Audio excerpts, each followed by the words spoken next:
3 of the 2023 Champions Chess Tour. We will get the match that we're all dreaming of. The two biggest rivals in online chess, Magnus Carlsen versus Hikaru Nakamura in the winners final of the Airthings Masters. But first, two more players will be knocked out of the tournament, and Wesley So is one of the players fighting to stay in the game. Magnus really looking happy with himself. The king can't move. Wait. This move is breaking the rules. Whoa, everything under control, but suddenly the position has changed. This just looks glorious for white. Big choice from Arjun Erigaisi. There we go. The avalanche continues. There's a big threat on the board. He's taking it. Magnus Carlsen is furious. He's going straight for the kill. Wesley So has blundered. He's blundered his knight. White king is trapped. This is checkmate blundered. Magnus Carlsen showing his genius. And Magnus Carlsen will have to bring his very best today, because in the winners final later today, he's going to face Hikaru Nakamura in an incredible match. We're looking forward to that. And to safely guide us through this day 3 in the Airthings Masters, Grandmaster David Howell, International Master Tanya Sachdev, and Grandmaster Robert Hess. And David, what a day it was yesterday. But I'm going to tell you, the highlight for me, even with 2 Armageddons, what's this? Thanks, Kaya. I need to hit the gym a bit more clearly. We got a little bit of a MTV Cribs tour of your apartment, seeing that nice gold medal. But the Armageddon, David, we had 3 matches decided in Armageddon yesterday. What did you think? We did, and it was the first sight, the first glimpse we've been given of this bidding process. I really liked it. It added an extra layer, the mind games there that we saw. It added the strategy, and it did end up favouring the stronger players in most of those, or at least the higher seeds on paper. And I expect to see more as we go through the tournaments. It was really dramatic. Yeah. And Robert, you're a big sports fan. So as a sports fan, do you like the direction chess is taking now, also with this Armageddon bidding? I love it. You have to break a tie somehow, and you put it all in the players' hands. They chose the amount of time they were willing to bid. They chose the color that they wanted to play with. So I think they were very exciting games, and we had 3 Armageddon matchups yesterday. It was awesome. Yeah. And today's going to be another awesome day. We're going to start out with a match between 2 Indian teenagers, Tanya, Erigaisi and Gukesh. What do you expect from that one? I can't wait for that one. This is going to be an epic fight. It's going to be so much fun because these 2 players are absolute beasts and they play uncompromising chess. It's going to go down to the wire, no quick draws. I am expecting a tremendous effort from these 2 who are good friends, but on the board, they don't care about the friendship. Also looking forward to see, Kaya, who India's rooting for, because they've got such a massive fan base. So I'd love to hear from all the Indians who are joining us for this one. Definitely. Gukesh or Arjun? Who are you rooting for? 2 players sitting in India. We have 6 players left in the Airthings Masters, spread out across the world, those 2 young Indians.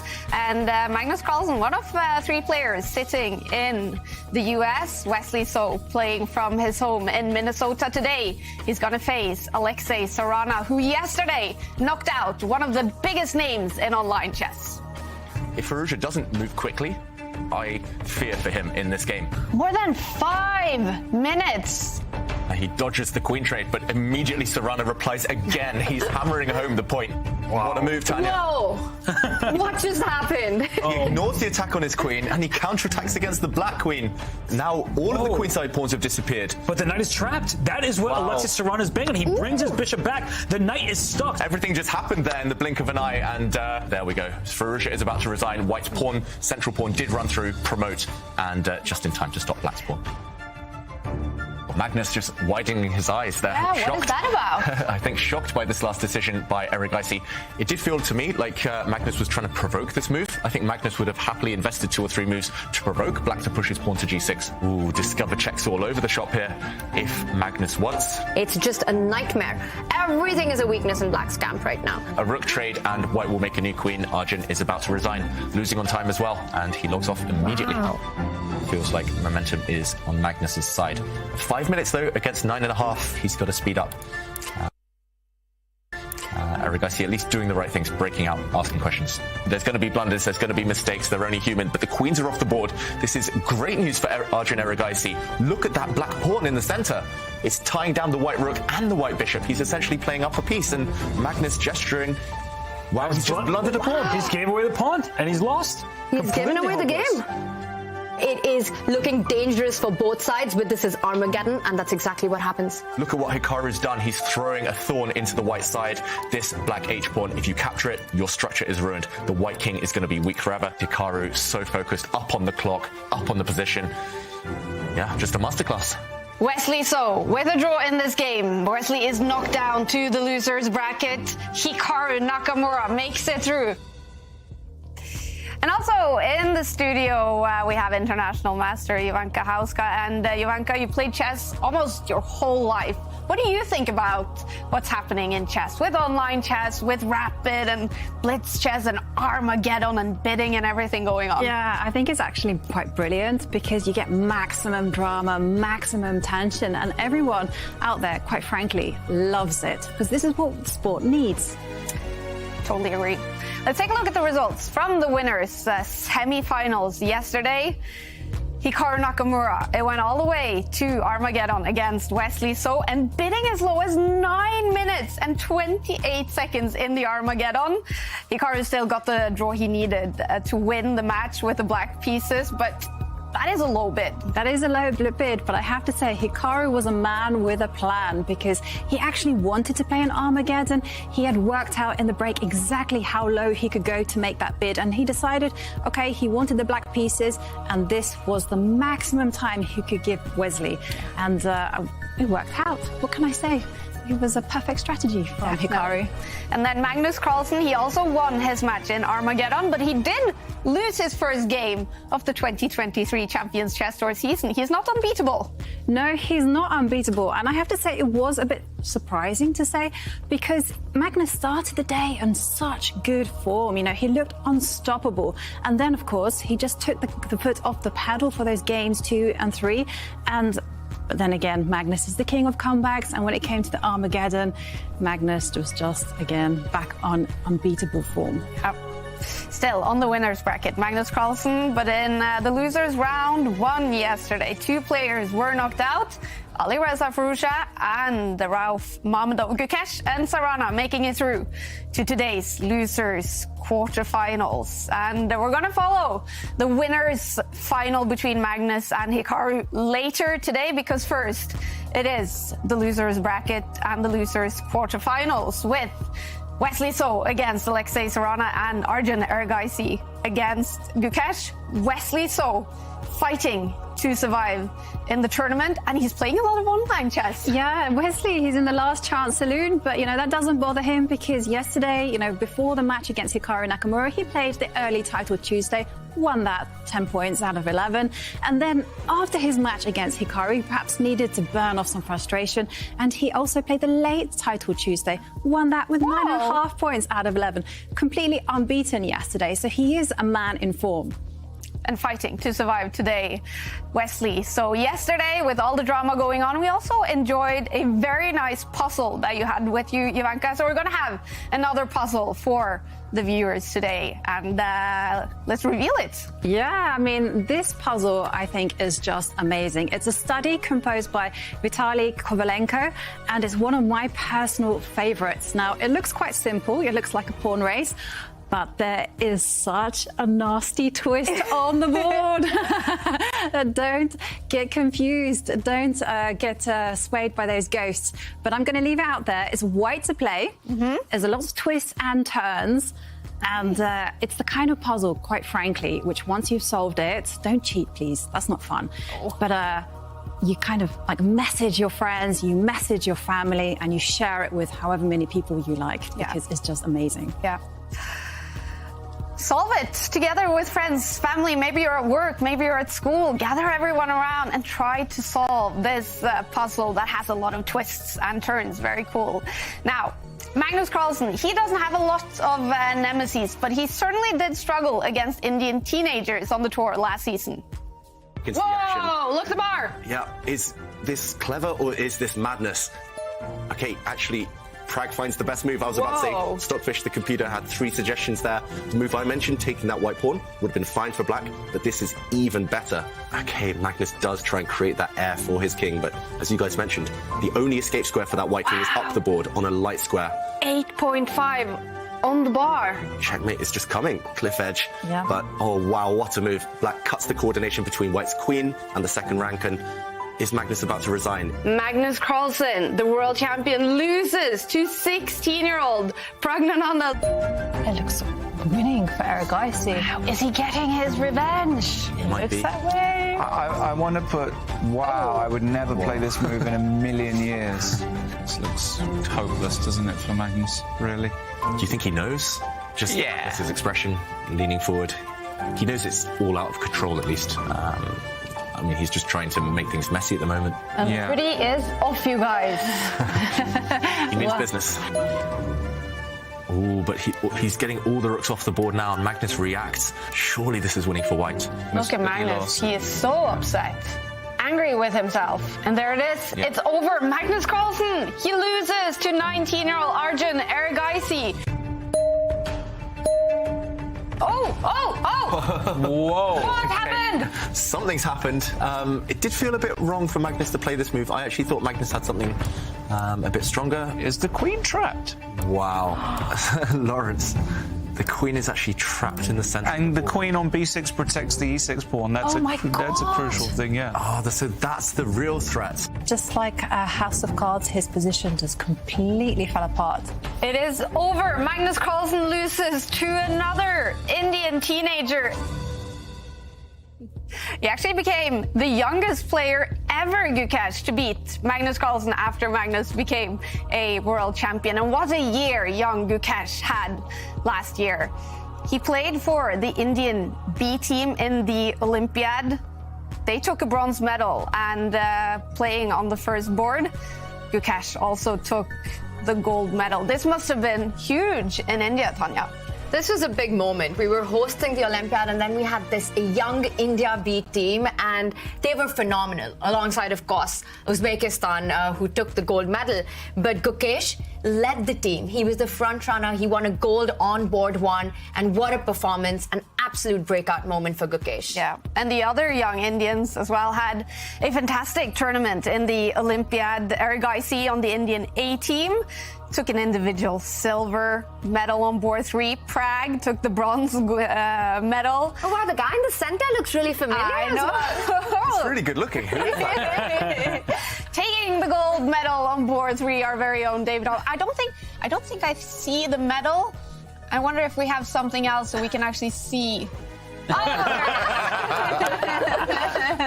Kai, you got me again. It was a huge moment for you, though, David, taking that gold medal. I do feel guilty just kind of getting in there ahead of Erigaisi and Prag, two players who are clearly going to be at the top of world chess for a long time. But it was an honor to share the podium with them. Yeah. And talking about Pragnananda, he's not playing in Division 1 here in the Airthings Masters, but he's playing in Division 3, and he has a big match coming up today, Robert.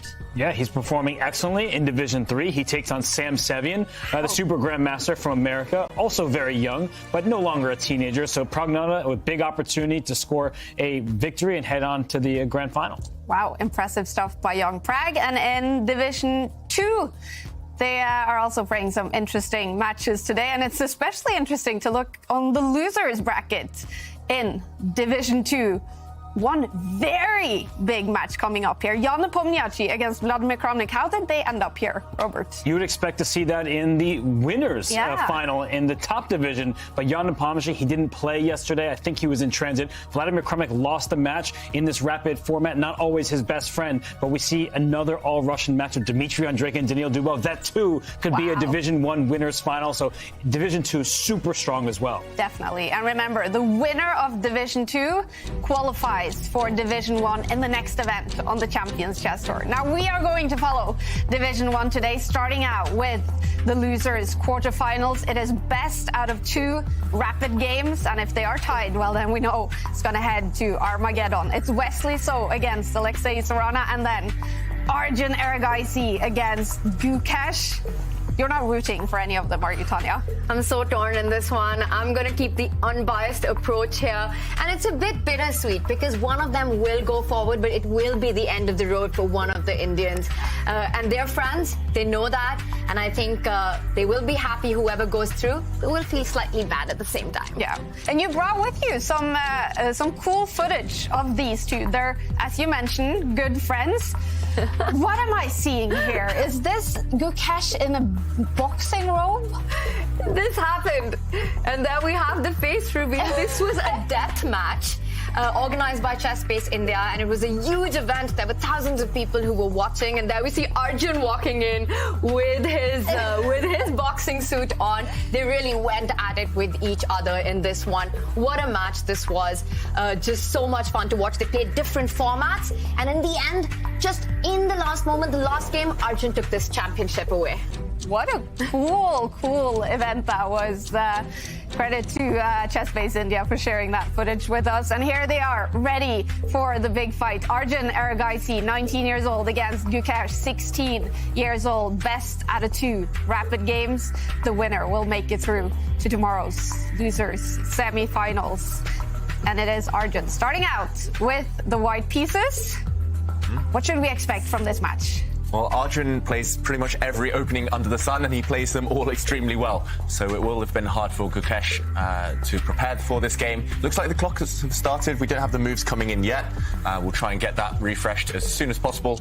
But yeah, it's unclear who the favorite is. Erigaisi, a couple of years older than his countryman here. Slightly more experienced, you would say, but Gukesh has had a fantastic year. These two met over the board in Tata Steel just a few weeks ago. It was a draw, very hard-fought draw there.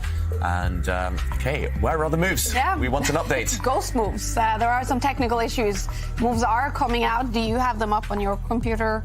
Yeah, I think they're just getting underway. It started as a Karakhan, so hopefully the moves come up shortly. Gukesh with the black pieces. There they are. Arjun Erigaisi playing what is well regarded as the fantasy variation of the Karakhan. So we'll see what kind of fantasy it will continue to be for the Indian fans who don't know who to root for, and it's already a fascinating position. Why is it called fantasy variation?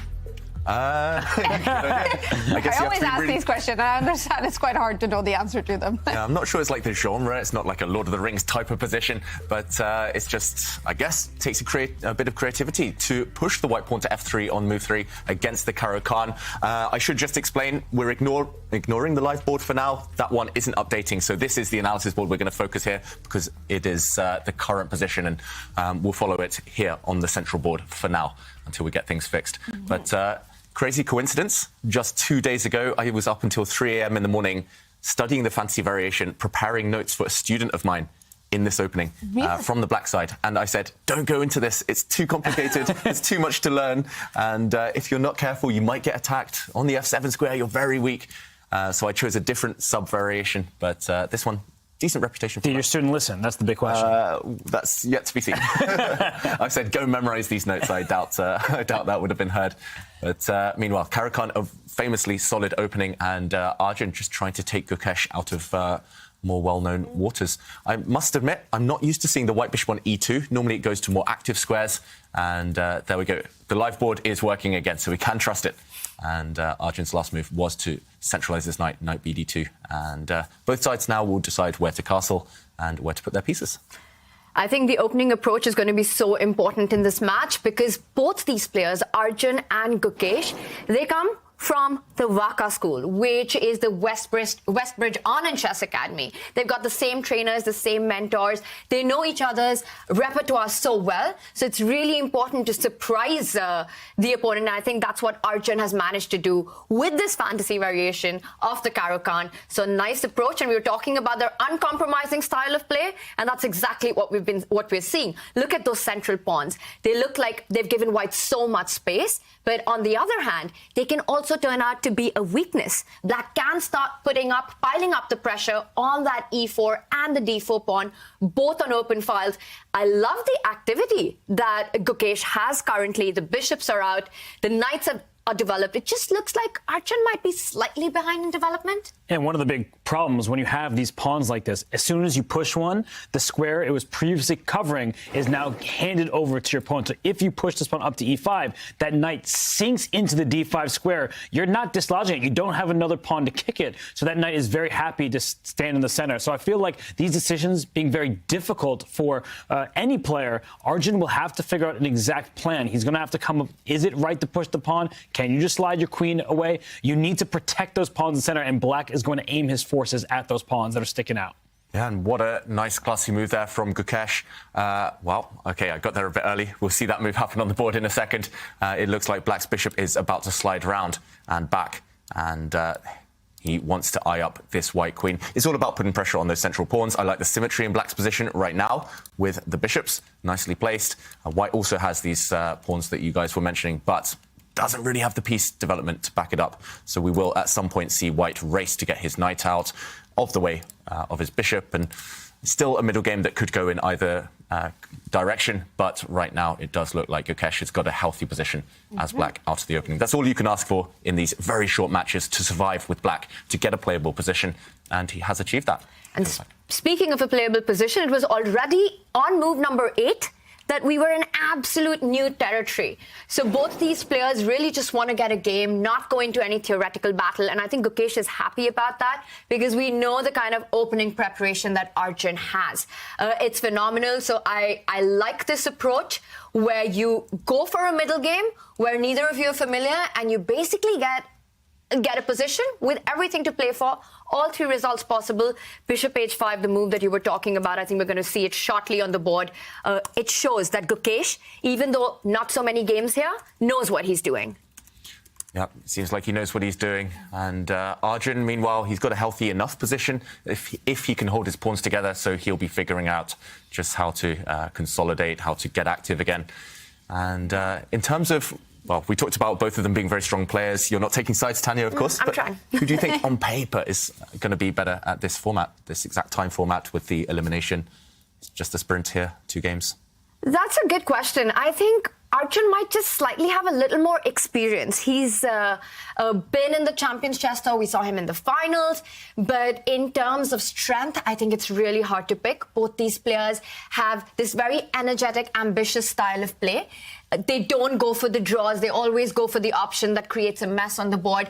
Arjun relies a lot more on intuition, I think. Super good calculator, of course, but he takes decisions which are quite intuitive at times. Gukesh, meanwhile, is a hardcore calculation fan. He can see lines really fast. So I think it's going to be a lot about those time scrambles. With fighting chess, we can expect a long game. And in this format, it's going to be about who can keep the speed and the nerves when the clock runs down.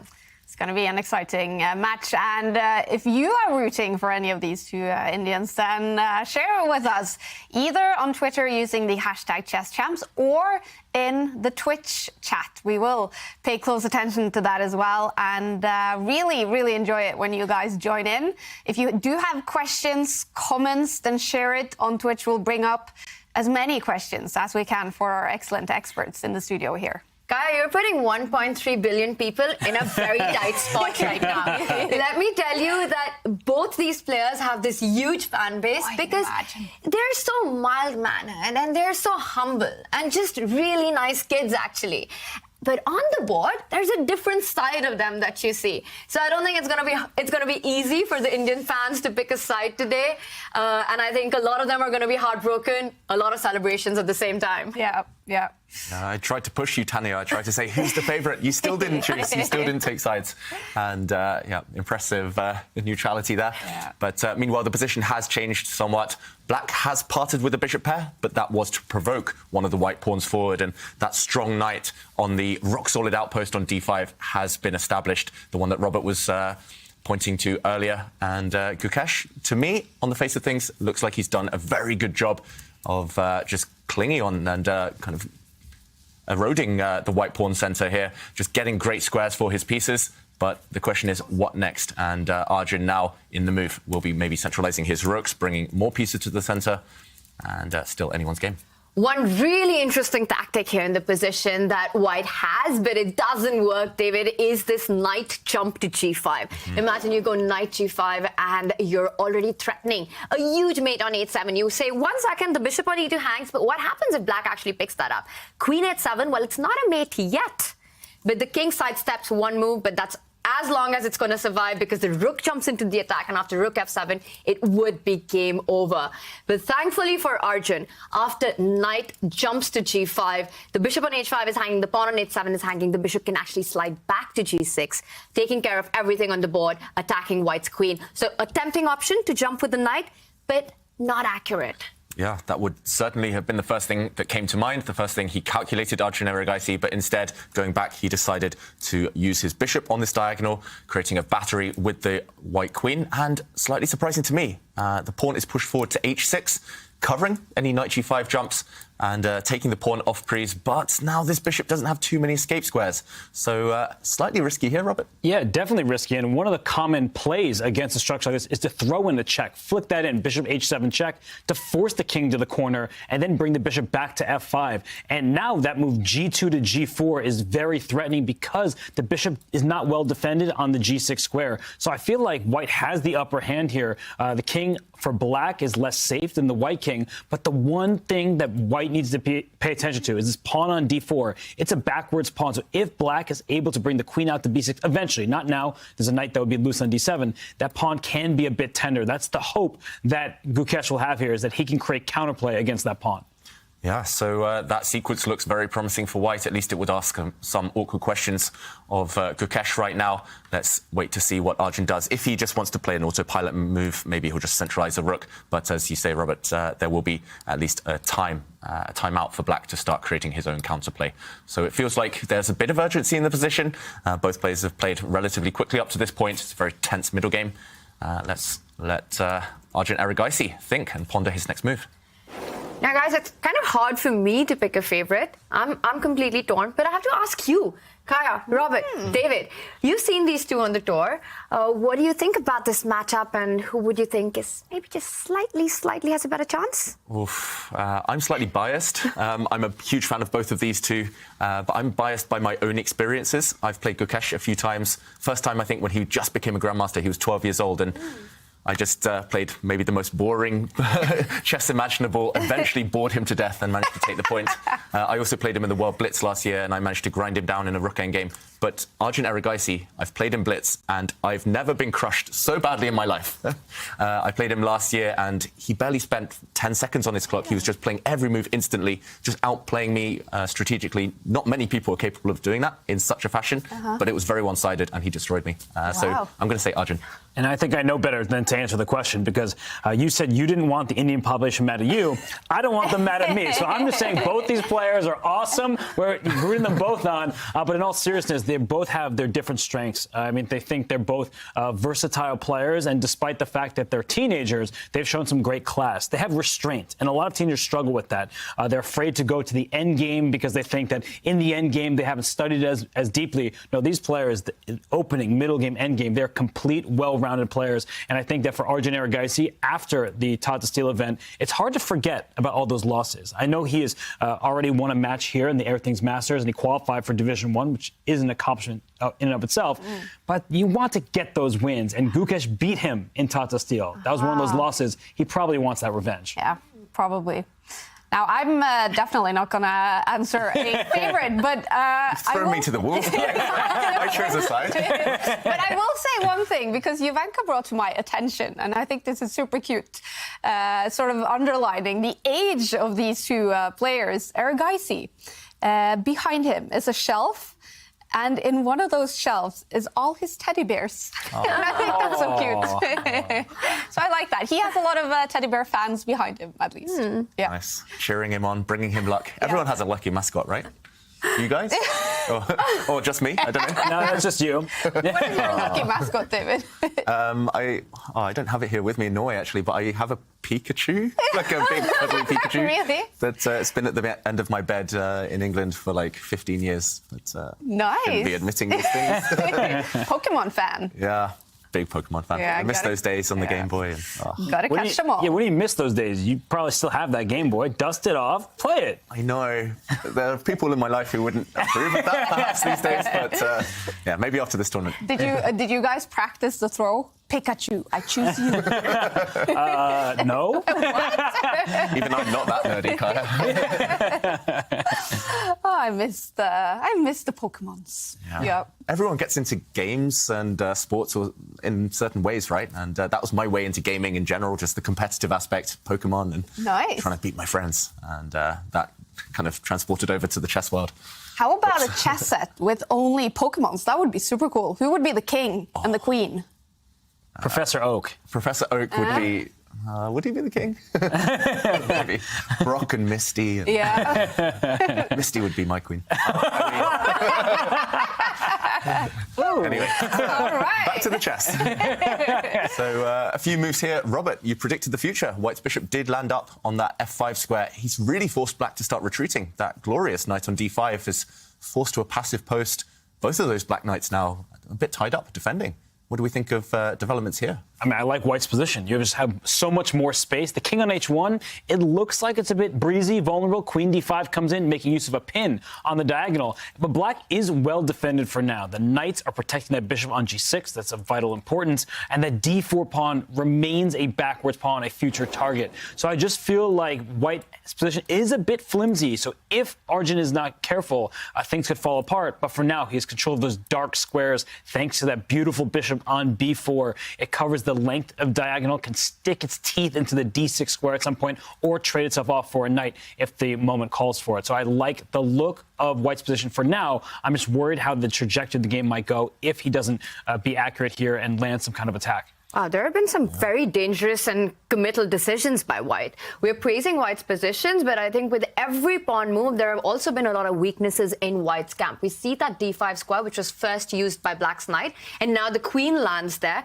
Rook has been moved to d1 to defend that d4 key pawn, but we are talking about how good White's bishops look.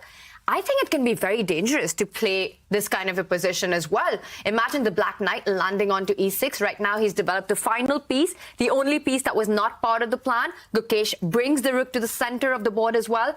Always watch out for threats like the knight taking the bishop, forcing the white pawn to recapture, and then the black bishop sliding back to h5, David, where it will hit this pinned knight. Now, not just pinned to the king, but also the rook on d1.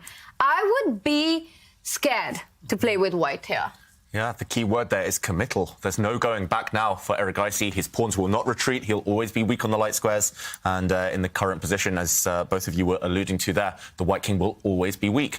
So, yeah, how do you proceed here? If you're Erigaisi, you need to justify those commitments you've made. You need to keep stepping forward. It's like a bike. You need to keep pedaling. Otherwise, you'll fall off. And here I'm wondering how we continue the attack. It would be very tempting to post up the bishop on this nice outpost on d6. To be honest, though, I'm running out of other ideas. I really want to get my king off this diagonal, but it feels too slow to take a timeout and put it on a slightly safer square. It feels like you need to do something.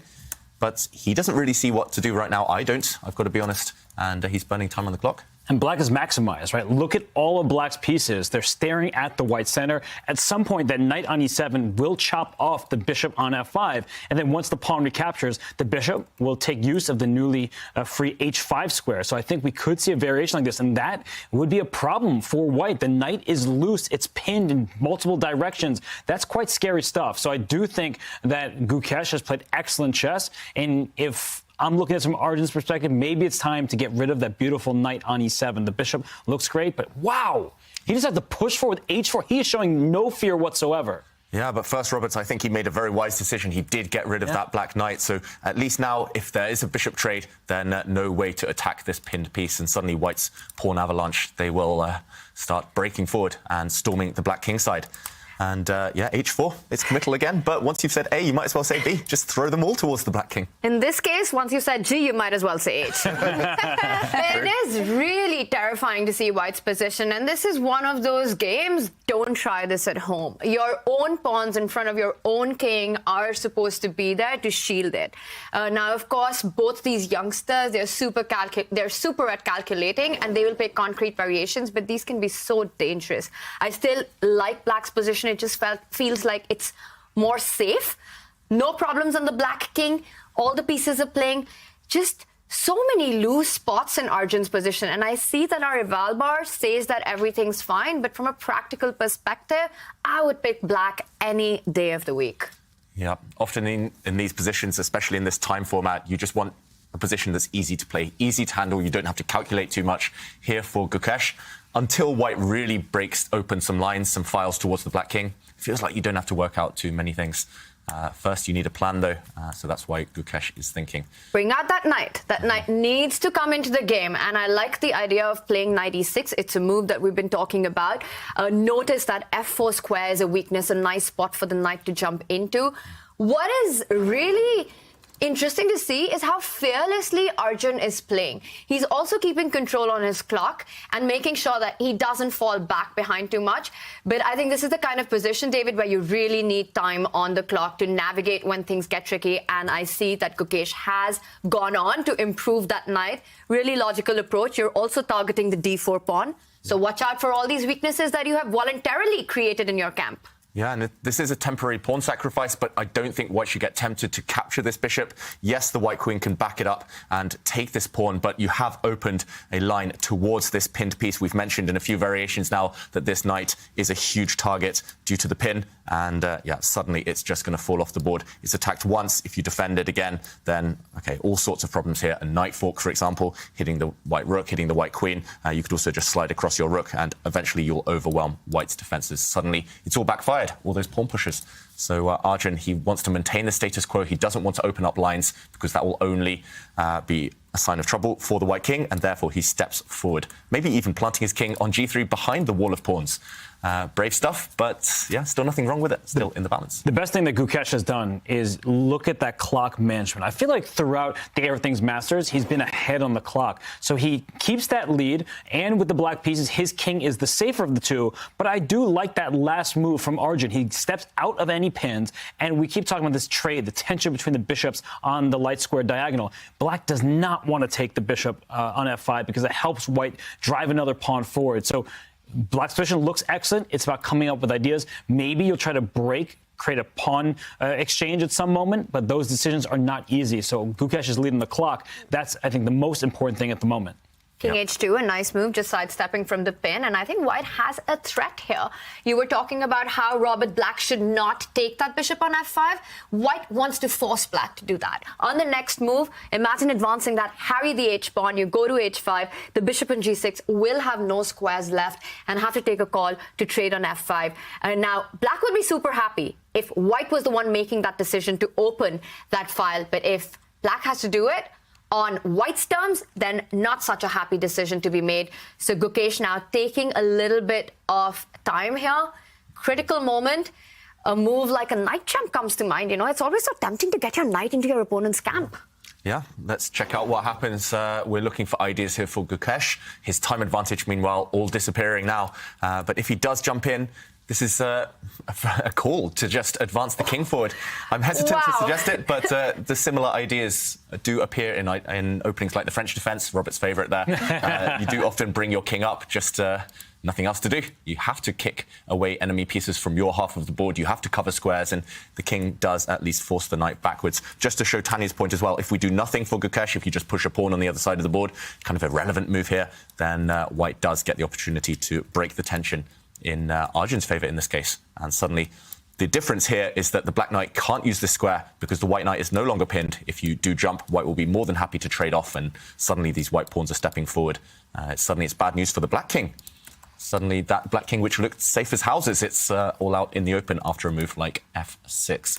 So potential threat on the board, and Gukesh doesn't look too comfortable. He goes for this knight jump. You predicted it, Tanya. Will we see the king step forward to kick it out? The one good thing about knight to f4 is that the idea of pushing that h-pawn now might not be as strong, because after the trades of the bishop, you're forced to recapture with the queen, I think, because you can't take it with the pawn as the h5 pawn is now hanging.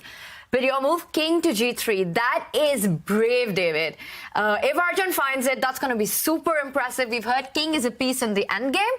But in this position, How is it still just marching forward like that and not getting checkmated? I think the knight's going to have to hide. That after king up to g3, you'll swap bishops. It doesn't seem like it's something you want to do. But now that the g4 pawn captures, the h5 square is available to the knight. And is white really going to go king g4? Don't do it, David. Don't do it. It looks fun, right? The knight is actually kind of trapped over there. So what does black do in response? I mean, there must be tactics saving black here. We see the eval bar suggesting that it's about level. But that's dynamic equality, that you need to find a series of only moves. Because your king is up on g4. But on the other hand, the black knight is trapped, and king g3, step one, has been played by Arjun Erigaisi. He has shown no fear this entire game. I think that king is going to all the way up to g4. This is wild. If we get that position with the king to g4, I'll be speechless, which doesn't happen very often. Wow. Very brave play from Erigaisi, and now both players are around the 4-minute mark.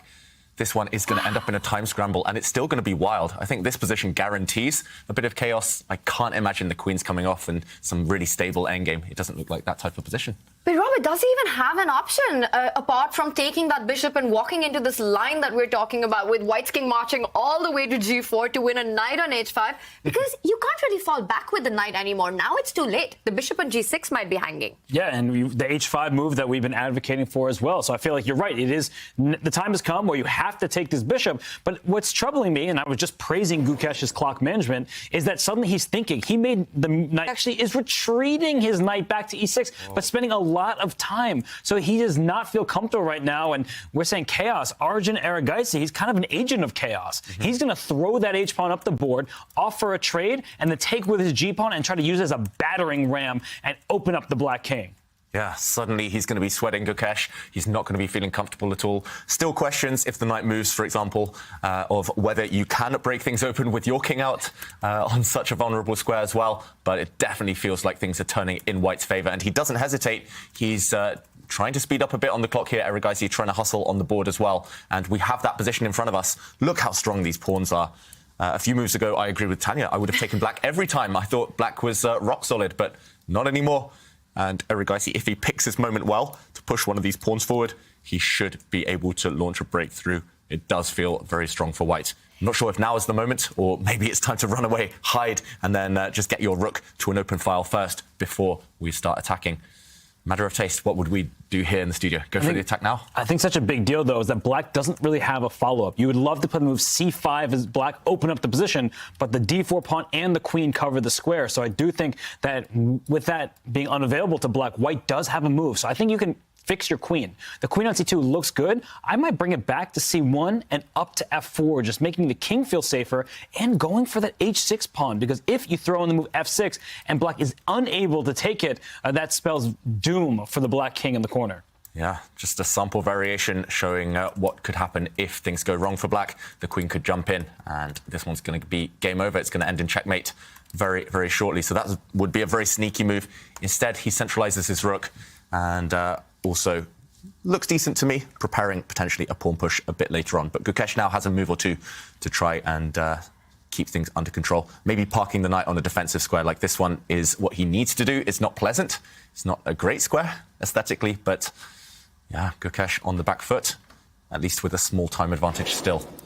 Wow.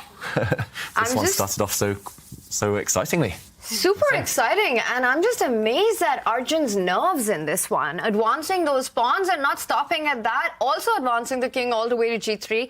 He has decided to move the rook to e1, so making sure all the pawns stay defended. At some point, he can also look at a lift with the rook or getting the queen to the centralized e4 square. It's a really nice square to put a piece on to keep everything together.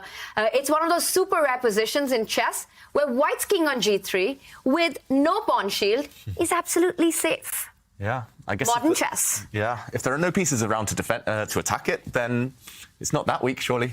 But yeah, it is brave nonetheless. And we're seeing some comments here. choosing sides. Who are the players? Who are the fans supporting? Yeah. I feel like I haven't seen anyone actually choose a side. Everyone except for you, David, knows better. We know just to chill out and just say, "Oh, great chess." We do not want to have an angry fan base on our heels. But you know, Robert, I don't even think it's about an angry fan base. It's just that I think everyone likes both of them. It's so hard to pick one. You know, they've got this similar versatile style that you were talking about. They're so similar in their strength. Both just amazing people off the board and super strong on the board. You know, playing ambitious chess regardless of who they're playing against. They play fearlessly, including when they're playing against each other. And I think that's the reason it's hard to pick and have a favorite. Yep. I did see a comment in the Twitch chat, someone calling Arjun agent of chaos. Yeah. I said that, yeah. They're just taking my words. Yeah. And where's the copyright? Somebody, you know, play back the video. And I think, Robert, this game is such a big example of Arjun being the agent of chaos. I mean, he literally has created chaos out of nothing. There was no need to go for any of this. But he has just made a mess on the board. And right now it looks like he's being rewarded. And he's in control of that mess. Is that sort of his style as well?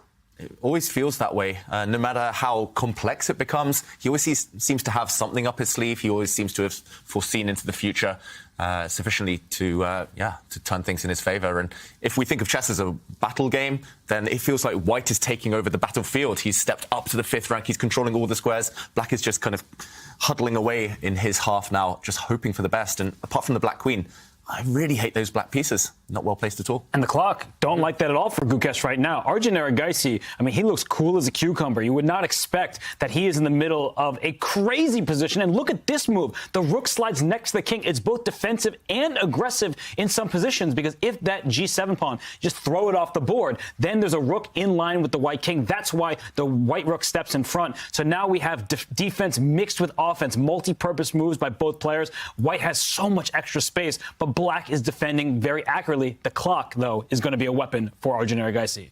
Yep, he's so quick, he's so ruthless when he gets the chance, Arjun. And I do fear for Gukesh. This last move, retreating this rook, isn't one he would have made happily. And now, how can we add extra ingredients to this attack? White's rook at the bottom of the board on F1 feels a bit left out. It wants to line up with its fellow rook on the G-file, and finally, that brave king, that intrepid warrior steps back and clearing the path for the G-file. But when you're under attack on the side of the board, you have to strike in the center. I think Black needs to push the B pawn to push the C pawn next. And if Black is able to crack White's impressive pawn chain from D4 to E5, maybe then there are some chances. So I really think it's now or never for Gukesh, because you can't just sit and do nothing forever. Oh, wow. And he plays a pawn push on the other side of the board, and the evaluation bar doesn't really react negatively. So that's an impressive choice. But if that white knight goes up to G6, that would be checkmate. I guess the black knight can't step out the way, but it's looking scary for the black king. Yeah, F6 is another super brave move in this position. I mean, imagine that knight on G6, it's game over. But as you're mentioning, knight H4 is an option here, threatening that ridiculous smothered mate on the black king. But then Black has this defense of advancing his own knight to G5, blocking that G5, blocking that rook on G4, and creating a very important luft for the king on H7. Yeah, not quite smothered mate here. You do manage to escape. And really creative stuff. It does kind of go against conventional wisdom of touching pawns on the side that you're weaker. And Arjun swings his queen across, lining up on the G-file, some tactics. He's under 10 seconds now, Gukesh, and he has to plug that G-file with his knight. And now, could we be heading towards an endgame? If there's a knight trade, suddenly the queens might disappear as well. Who do we think this will favor? I think it favors White because of the impressive pawn chain. You could swap all the pieces and then plant your pawn on E6. That is going to be a protected passed pawn. And the position is a bit closed for the moment, but that allows White the time to bring that king, play king of the hill, go to the E4 square, then try to open up more files for your rooks. So I feel like Black is really playing on the defensive here. However, if those pawns are blockaded, then maybe Black has enough time to go after some of White's pawns. But I do think that White has the upper hand. Yeah, so Arjun potentially just weighing up the pros and cons of going into the endgame. He can keep the tension for a move or two longer if he wants to, but let's go back and see what he's done. Okay, he's pushed that pawn forward first, so the option of trading the knights, trading the queens, still available to him. Gukesh around 12 seconds. He's playing purely on instinct right now. Yeah. And, OK, he does bring his knight forward, so allowing a queen trade, but he wants to plant his knight on this g6 square, cage that black king for later on. There will be mating nets, there will be mating patterns that Gukesh has to fight against for the rest of the game. We have the first result of today. It's a great start for Wesley So. He has won the first game with the white pieces against Alexei Sarana, taking the lead in their match in the losers' quarterfinals. It is best out of 2 rapid games to decide these matches on the losers bracket. It's looking very good for Wesley So right now.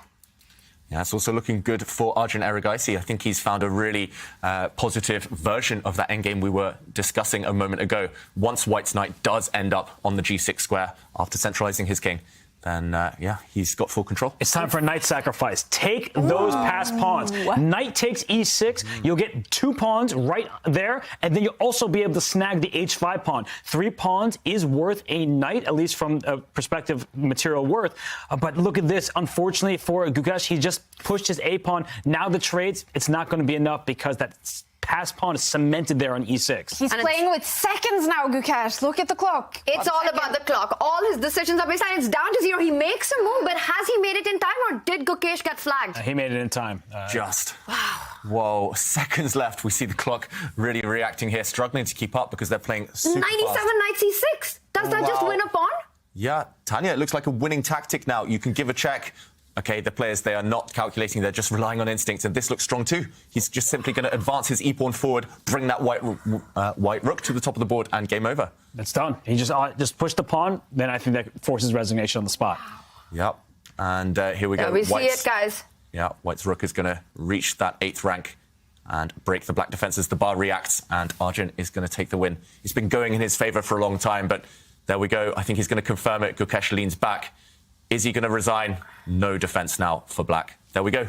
Result. Wow, Arjun Erigaisi, he strikes first in the big Indian match against Gukesh, winning the first game in their losers quarterfinals. That means Gukesh has to win the next game, game 2, to take this one to an Armageddon. What a game. Some chaos on the board. Entertainment. David, take us through the highlights.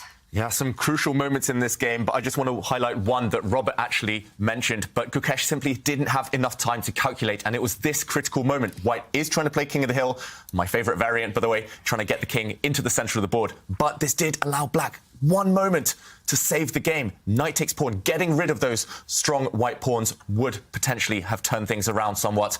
What black does get 2 pawns for the knight. This is a check, and maybe a 3rd pawn would drop off on the edge of the board later. Suddenly, you've got rid of the strongest part of White's position and great chances to save the game. Instead, he let the pawn survive. He simply moved his rook to the wrong side of the board. And if we fast forward to the end now, we saw the final stages of this game. The white rook centralised, and once the pawn started stepping forward in the centre, there was no way to save the game. Rook d8, eliminating the blockader, and White was about to make a new queen. Do you wish playing a chess game with a friend was as easy as sending them a text? Well, good news. Now it is. With Chess.com's new iMessage app, you can start and play a game directly in iMessage. Your friend doesn't even need a Chess.com account. It's just tap and play. Head over to go.chess.com/iMessage or use the command iMessage in chat to learn more. Starting off the day with 2 decided games, Arjun Erigaisi takes the first point against his fellow Indian. What a game. Yeah, it was an incredible game. I have to say I'm slightly disappointed with the outcome because Gukesh played the Caro-Kann, and I love that opener. And he actually played the variation that I recommended in my book. But okay, it was a great game. Do you think he's ready? Very bold. Oh, I hope so. Nice. No, I'm not sure. All right. Very nice. All right, we're going to keep digging into the games of the first set of games today. But if you're not a subscriber on Twitch, here's a Twitch freak.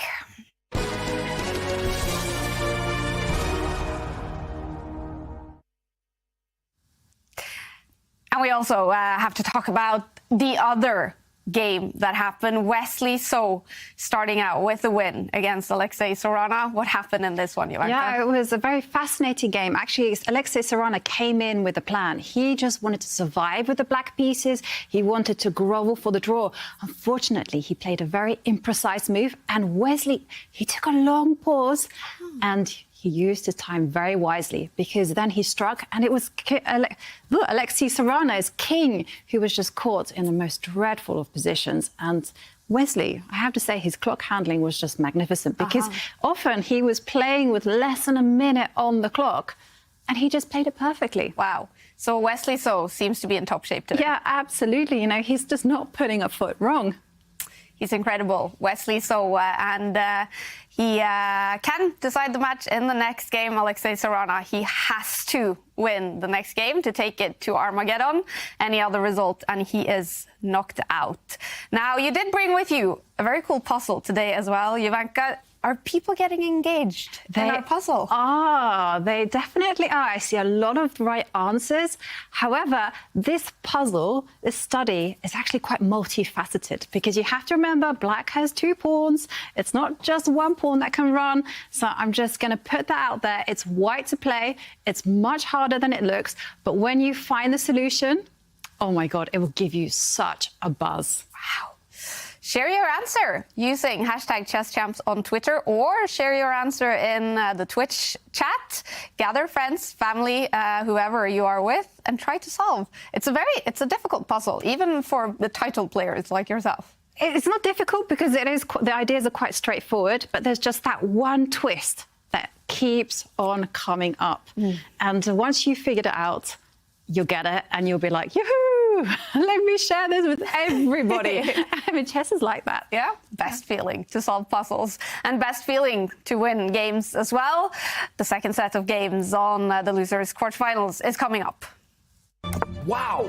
He just had to push forward with H4. He is showing no fear whatsoever. Yeah, but first, Roberts, I think he made a very wise decision. He did get rid of that black knight. And King G3, step 1 has been played by Arjun Erigaisi. He has shown no fear this entire game. I think that King has been all the way up to G4.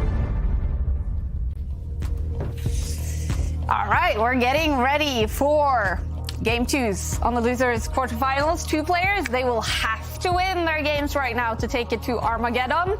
2 players can decide it now with draws or wins. Gukesh against Erigaisi, and Alexei Sarana against Wesley So.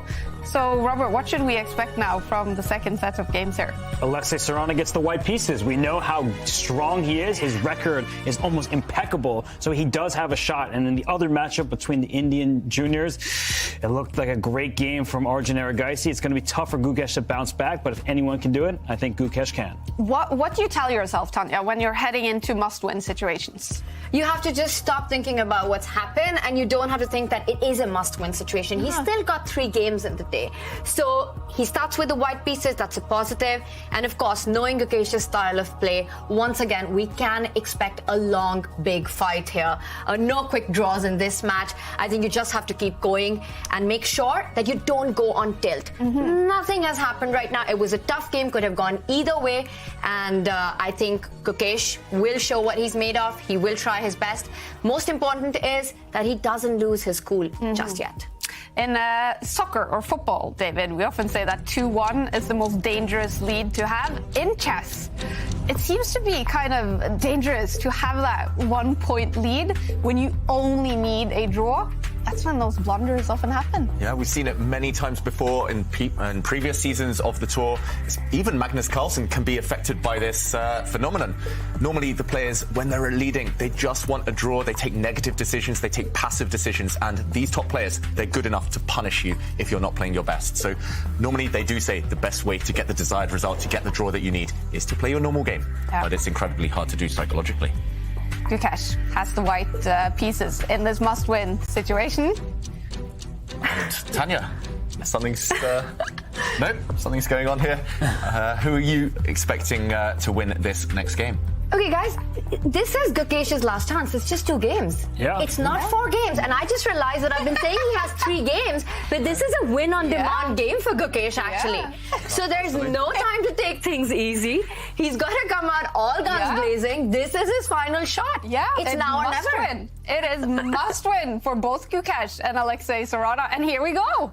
Yeah, I was wondering why you were looking at me like that. It was like, what's up, Tanya? But yeah, it is a huge game. For Tanya. I think she was looking at you because you chose who you were rooting for, and everyone still is out to get you. I was right, I should mention. I did take that point. You are a gold medalist after all. No surprise that you're correct. It's not going to be easy, and we do have the Queen's Gambit accepted in this game, so it's going to be another big fight. And the good news for Gukesh is that, well, it is his final game, but he has the white pieces, and that's exactly what you want. Yep, you want the white pieces, and he did win on demand with white in the Armageddon yesterday against Ralph Memedov.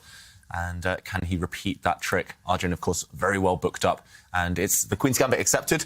But it's not maybe the traditional Queen's Gambit accepted because white knight has come out to the c3 square very early. That does reduce your options. Often that white knight wants to find different squares, or you want to get your king castled first and start attacking in the centre. Instead, Gukesh keeps maximum tension. He retreats his bishop and says, OK, we're just going to get a game. We're just going to play chess. And Arjun, I doubt he'll have prepared this exact position before. Can he get that type of solid position that he will be craving in this game? Bringing out his knight, putting pressure on white centre. We might well soon see an IQP position with an isolated pawn for white. Yeah, and these positions, they start off quietly, but even if the queens get traded, that's not the end of the story. A lot of people play these types of positions for a win, despite some of the limited material. So at the current setup, we see that white has 3 minor pieces developed. Black has just developed his second. And this move A3, it's a very clever move. You're getting ready to take the black pawn in C5, and now after the bishop will recapture, you thrust that pawn forward to B4. So that's sort of what's on the agenda in this position, is that you can expand, then develop your dark square bishop to a useful diagonal by fianchettoing it, and that is what Gukesh is looking for. A quiet start, but there's more bite than initially meets the eye.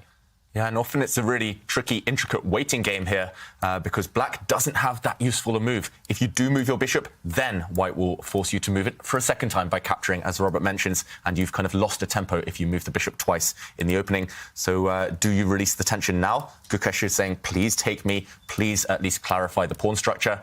And now we get a classical IQP position, isolated queen's pawn, and plenty of ideas there that we'll explain if we get to that position. But if you don't go for either of those ideas, what else? Well, one of the ideas that we should point out is that black cannot pick up that pawn on d4, even though you've got the knight and the queen attacking it, and white has only one defender. But watch out, David, if you do get greedy in this position, eventually there will be a massive discover check, and you end up losing your queen and the game on the spot. So the pawn is actually not hanging. Very often, you're absolutely right. What black does is to decide the center. You don't want to waste that move with the bishop, taking it out once, and then forced to again move it the next time when you have to recapture it on c5. So I won't be surprised if Arjun decides to actually clarify the situation and then develop his pieces so that at least he doesn't lose that tempo. Yep, this will be one option. I guess it would be typical as well to push a pawn on the queen side, but are you ready for that? You haven't developed too many pieces. OK, he does trade off in the centre. We see this isolated queen's pawn. It's not captured, of course, as Tanya showed there, and the position now is about just getting pieces out to good squares. I do kind of have a bias again towards the white position here, just because I played isolated queen's pawn positions my whole youth. But yeah, it tends to be out of fashion these days to play this type of structure with white. But I played those positions my whole youth too, and I often lost them. So I have become biased against them in a way. But look at the latest move that has just been played. Harry the H-pawn is thrown forward. That should be no surprise. The white bishops are aiming in that direction, and now you're anticipating, well, Arjun, do you really want to castle kingside where that pawn was just thrown forward? I'm not sure you do. It looks very dangerous. So at least you're putting that fear in Arjun's heart. And he says, well, I'm not touching anything on that side of the board. Let me throw my pawn forward on the queen side. So it's going to be interesting to see where the kings go from here. Wow. H4. I was not expecting that move, but then once again, of course, Gukesh has to do everything to create a mess on the board. He has to win this on demand. So it is the approach that is guided by the math situation. And Arjun takes no time at all to respond to this, well, not the most popular move in the position, and immediately plays on the other side of the board. Now, this is a very thematic idea to take out your other bishop. You want to fianchetto it on this long diagonal. It's where you want your bishop. It is ideally placed. Arjun stopping down before he decides to castle. What? Tanya, what a move. Has he mouse-slipped? He just hasn't castled. He's just played king to f1, forgetting that castling is legal in chess. But I think his idea is to keep the rook on the h-file to attack. This is just revolutionary stuff, Robert. Yeah, it almost looks like a mistake, right? They're like, can I please put my h-pawn back? And he says, well, now that I've gone to h4, let's keep it chugging along. He goes to h5, and he's just telling Arjun, you are not castling, and if you do, I am going to attack your king. So the question for Arjun, and it's actually quite a big one, is do you stop that pawn in its track? It's gone far enough. He just answered my question as soon as I released it. He plays h6, and you are going no further, and he has a rook lift. So it's clear. White is playing for a win. Tanya, as you said, it's because of the match situation. But going for it at all costs often backfires. You need a solid setup, a strategy, and I feel like he's just playing for a win, a little bit of subjective chess at the moment. This king f1, that was a shocker, and one would want to believe it's a mouse slip, but once you've made that h-pawn move all the way forward, it could just be part of the opening plan here for white. You want to now continue attacking on the king side. The rook will eventually also land on g3 on the open file. Arjun, meanwhile, will try to delay his castling as much as possible, because once you do that, then white gets a clear path. And I think it's going to be interesting to find out if king to f1, the last move, was that a mouse slip or was it not? Gukesh. It's also hard to tell with this camera. I mean, you see the silhouette, you have no idea what's going on. Yeah, definitely. Calling that some revolutionary stuff earlier today, Robert, you called the Arjun agent of chaos, was it? And we do have a question for you on in our Twitch chat from Dayuti, asking you, what is the difference between the playing styles of Gukesh and Arjun? It's funny because I'm reading the question on screen. It looks like they call him Arjun Hess. That's a compliment to me. Like, if I could be in the same sentence as Arjun, thank you very much. What are their playing styles? I have always felt that Arjun is quite a restrained player, as is Gukesh. I mean, I do think that there's quite a lot of similarity between the two. But I do feel like Arjun, he has shown in his most successful tournaments that he will punch you. Like, he is ready to fight at any moment. And I do feel like Gukesh, the style we're seeing in this match, is in Arjun's favor. I just think he is the more aggressive player of the two. So Gukesh typically likes a bit more of a calmer start to the games, whereas Arjun's always ready to fight. But this king move. This king move. Actually, I should mention, I've seen Gukesh play h4 at the kind of most surprising times before. I know that he said in interviews he didn't work with a computer at all until he was about 15, so about a year and a half ago. And then when he started working with an engine, he started realizing pushing the h-pawn in all of these queen's pawn openings, it is a concept. And I remember in Ragozins, he was starting to play h4 in every position. In Vienna games, he was starting to push h4, and he's doing it here. Doesn't feel correct. Computer won't really approve. But it's certainly going to keep Arjun on his toes. And sometimes, especially in these really tense, pressure-filled situations, all you need to do is ask your opponent a new question that they've never faced before. And I must admit, once I played a very similar idea against Wesley So, and after the game, Wesley was like, what's up with you? You know king f1 is not good, right? I was like, yeah, OK, I didn't get an attack and I lost. I got mated. But yeah, if he pulls it off here, Gukesh, then fair play. And that's the worst type of things to receive, words to receive. It's because Wesley's such a nice guy. So if he's like asking you, you know you've done something wrong. It's kind of when I'm not angry, I'm disappointed, David. Exactly. But then again, if Gukesh goes on and wins this game, if he gets a big attack against the Black King, we'll say this was just genius from the get-go. And yeah, you wouldn't have seen these types of ideas with h4, king f1 15, 20 years ago, but this is modern chess. Yeah, modern chess, and especially with the Alpha Zero coming in, a pawn advances, the Harry the H pawn is the new star of the chess world. But I have to say, with this bishop move, it is a natural-looking developing move. You do defend your pawn on d4, but it also invites the black knight to jump in and attack that bishop with a tempo. Not just that, what this move does is it vacates the f6 square for the black bishop to land on. Remember that isolated queen's pawn that we were talking about, it does have the potential to come under fire once the bishop finds its way to f6. So this looks like it could be a difficult middle game for Arjun, for Gukesh. Arjun as a player loves the initiative. We always see him go for more aggressive, more attacking positions. Whenever he has the option to create the chaos, he will take it with both hands. Meanwhile, Gukesh, he's a more solid player. So I feel these kind of positions, like the ones where we've got no castling, kings marching up the board, pawns all over the place, they perhaps suit Arjun a little more than Gukesh. Yeah, you're taking sides, Tanya. I'm impressed. Slowly but surely, you're Armageddon, Armageddon. And yeah, just a solid queen move there. Very sensible stuff. Getting ready to bring the final piece to the party. That white rook on a1 is going to slide towards the centre soon. And with isolated queen pawns in the position, watch out for a pawn break in the centre. If white can ever successfully throw his central pawn forward, play d5, open up lines, especially while the black king is in the centre, then things will start to turn in his favour.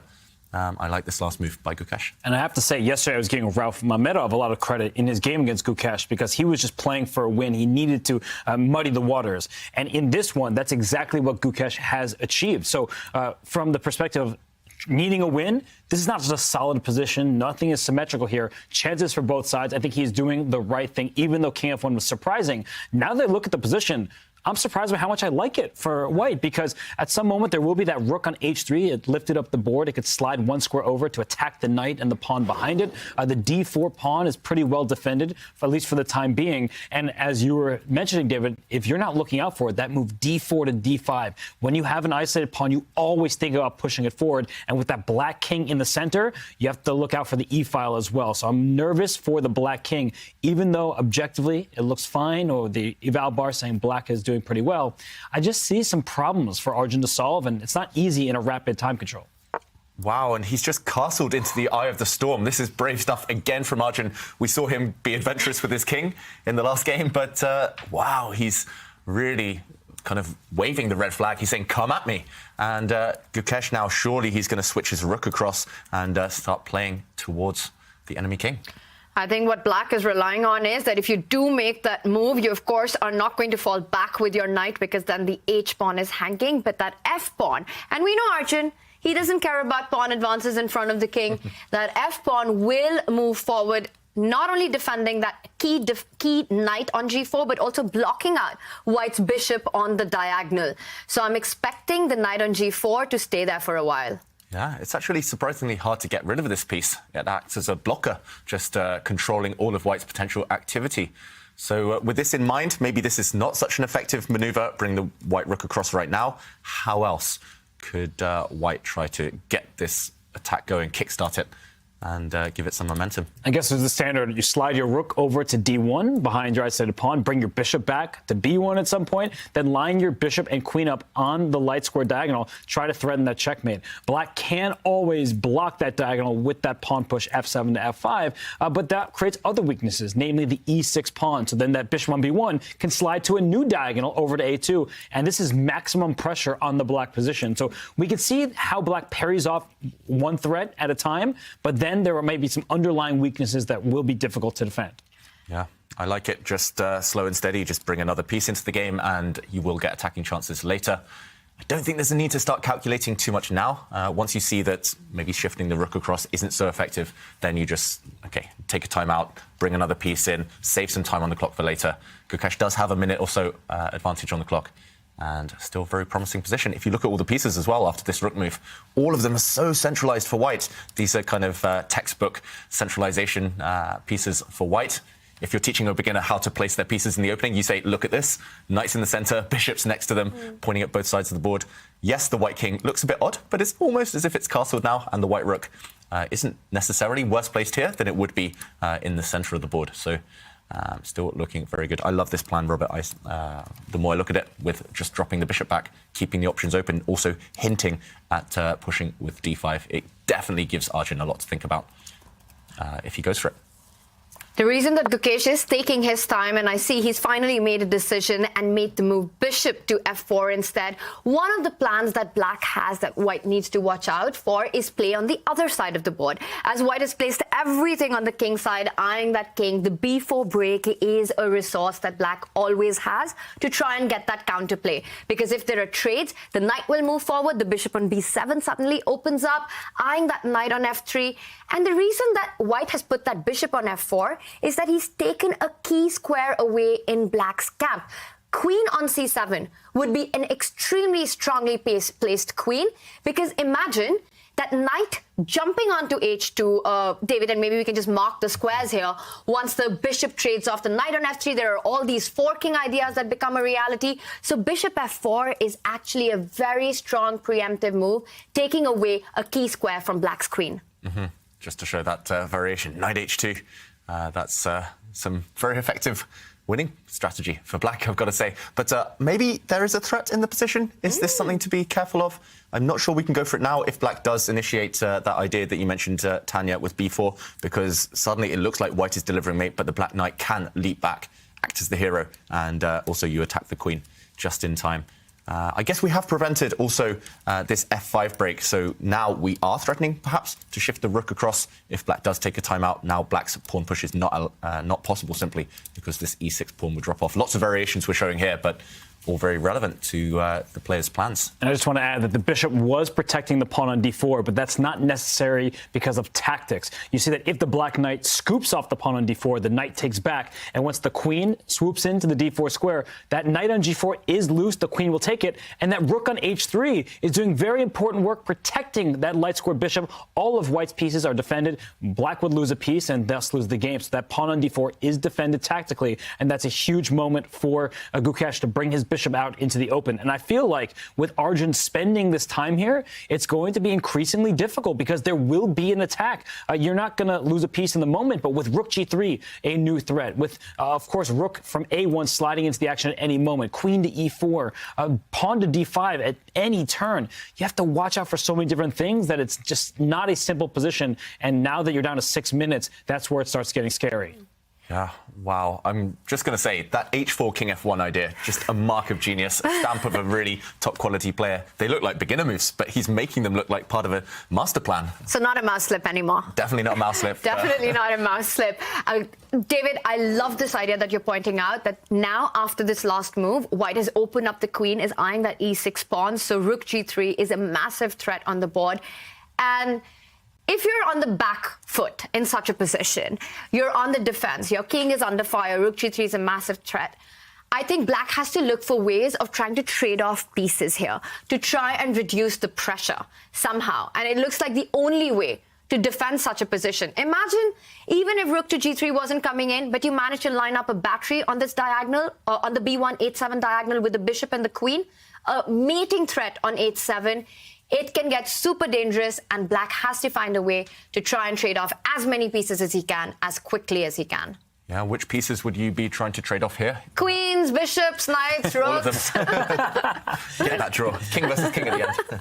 But not pawns. You want to keep all the pawns on the board. Because you got that isolated queen spot. Oh. I am super happy to keep all the pawns on the board. But that's really an instructive point because it may seem like we're joking around, but that's what black wants to leave white saddle with. An isolated pawn in the endgame, that's not what you want. Jose Raul Capablanca would look at this position and say, let me get to that end game, because then white has this pawn that's not easy to defend. You have to use your major pieces to keep it covered. So bishop d6, a step in the right direction for black, taking Tanya's advice. Let's swap pieces, get rid of some of the attackers, and the knight on g4 at any moment, it can slide back to the f6 square. So that's something that you're going to have to watch out for. That knight retreat, it not only helps save the black king, but also starts putting pressure on this h5 pawn, covering the d5 square. So I think that right now, Arjun has everything under control, but I'm keeping one of my 4 eyes on his clock. Ah. Yeah, he's down quite a lot now on time. And Tanya, does that get your stamp of approval? Bishop d6, trying to trade off these dark square bishops. I was thinking that I want to trade bishops, I want to trade my pieces, but I couldn't find a way. And the reason that I wasn't sure about this move is because of your idea of sliding in with the rook to g3 regardless. Yes, the bishop on f4 is hanging, but so is the knight. And who does this trade favor? It's not so clear in my mind, Robert, that after the rook attacks the knight, do you pick up the bishop and give up the knight and then lose a tempo on the way? Mm-hmm. It's getting really complicated. Super complicated. You have to calculate everything now because, yes, you might have to lose time retreating the bishop. I'm not sure exactly where you go, but if you step back with the bishop, suddenly there could be a threat. We've mentioned this checkmating pattern several times now, but you're creeping in along this diagonal. Black can only block it at the cost of material. If you block it with your pawn, then this pawn drops. This still looks like an ongoing attack against the black king. And suddenly tactics everywhere. So this definitely looks like the acid test of black's last move to slide the white rook across. Maybe it forces the black knight to go back. But I was going to say you're allowing all sorts of tricks. Maybe it's just about, OK, there's no time for white to go and take this pawn, trying to use this pin, because luckily the bishop can capture this pinning piece, the white rook. So it's hanging together by a thread for black. But if it's hanging together, it's good news for Arjun Erigaisi. And just goes to show that what looks like a very simple move, your bishop sliding one square on the diagonal, there's so much more than meets there. There are many tactics in this position. Bishop d6, a calm move. It's just trying to trade off one of the white attackers. And black had less space with some of the minor pieces. Let's get our queen out, connect our rooks, and then that isolated pawn on d4 can become a long-term problem. So leaving that f7 pawn to go forward to f5 at a critical moment, if the black queen slides up especially, it feels like the base of black's position will be stronger, and that allows black to fend off the threats and avoid the secondary ones. Yeah, looks like a great move for Arjun, and it's also forced Gukesh to burn most of his time advantage, just trying to figure out how to proceed, how to keep the momentum going. It's must-win for Gukesh if he's going to stay in the tournament. The losers in the losers' quarterfinals will be knocked out of the Airthings Masters, and the situation is the same for Sarana right now, playing against Wesley So. Wesley, he won the first game today, and Sarana, he has to win this game 2 to take it to an Armageddon. I see the bar is roughly in the middle in that game. Is there any drama happening? Still early days. Sarana has got a very playable position, but maybe not the type of advantage he would want or that he's used to with the white pieces. Wesley, so hard to beat on demand. We've said it before. It's going to be an uphill struggle. Wesley lost 0 games yesterday. Yeah. He won 2 Title Tuesdays, and he played 5 games with Hikaru Nakamura in Rapid, and he drew all 5 of those. I mean, the guy seems unstoppable. Yeah. He is in the loser's bracket because the draw, he had the white pieces. It meant that Hikaru was able to punch his ticket to the winner's final. But I mean, Wesley So is playing unbelievable chess right now. Yeah, it's so unfair, actually, to sort of name him in the loser's bracket with the way he's playing. Yeah, I like that pun, Kaya. So unfair. So solid he is. Yeah. And meanwhile, wow. What a move. The white knight landing in the center of the board. It can be captured 3 different ways. Arjun reacts instantly. He says, no, I'll let your knight sit there. And he pushes the f-pawn.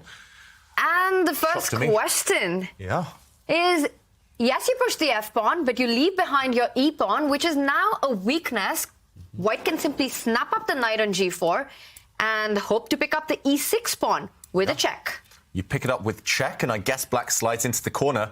We have won a pawn with white, but suddenly a few problems facing Gukesh here. Your knight is attacked. This pawn is finally going to drop, the isolated pawn we've been talking about for a while.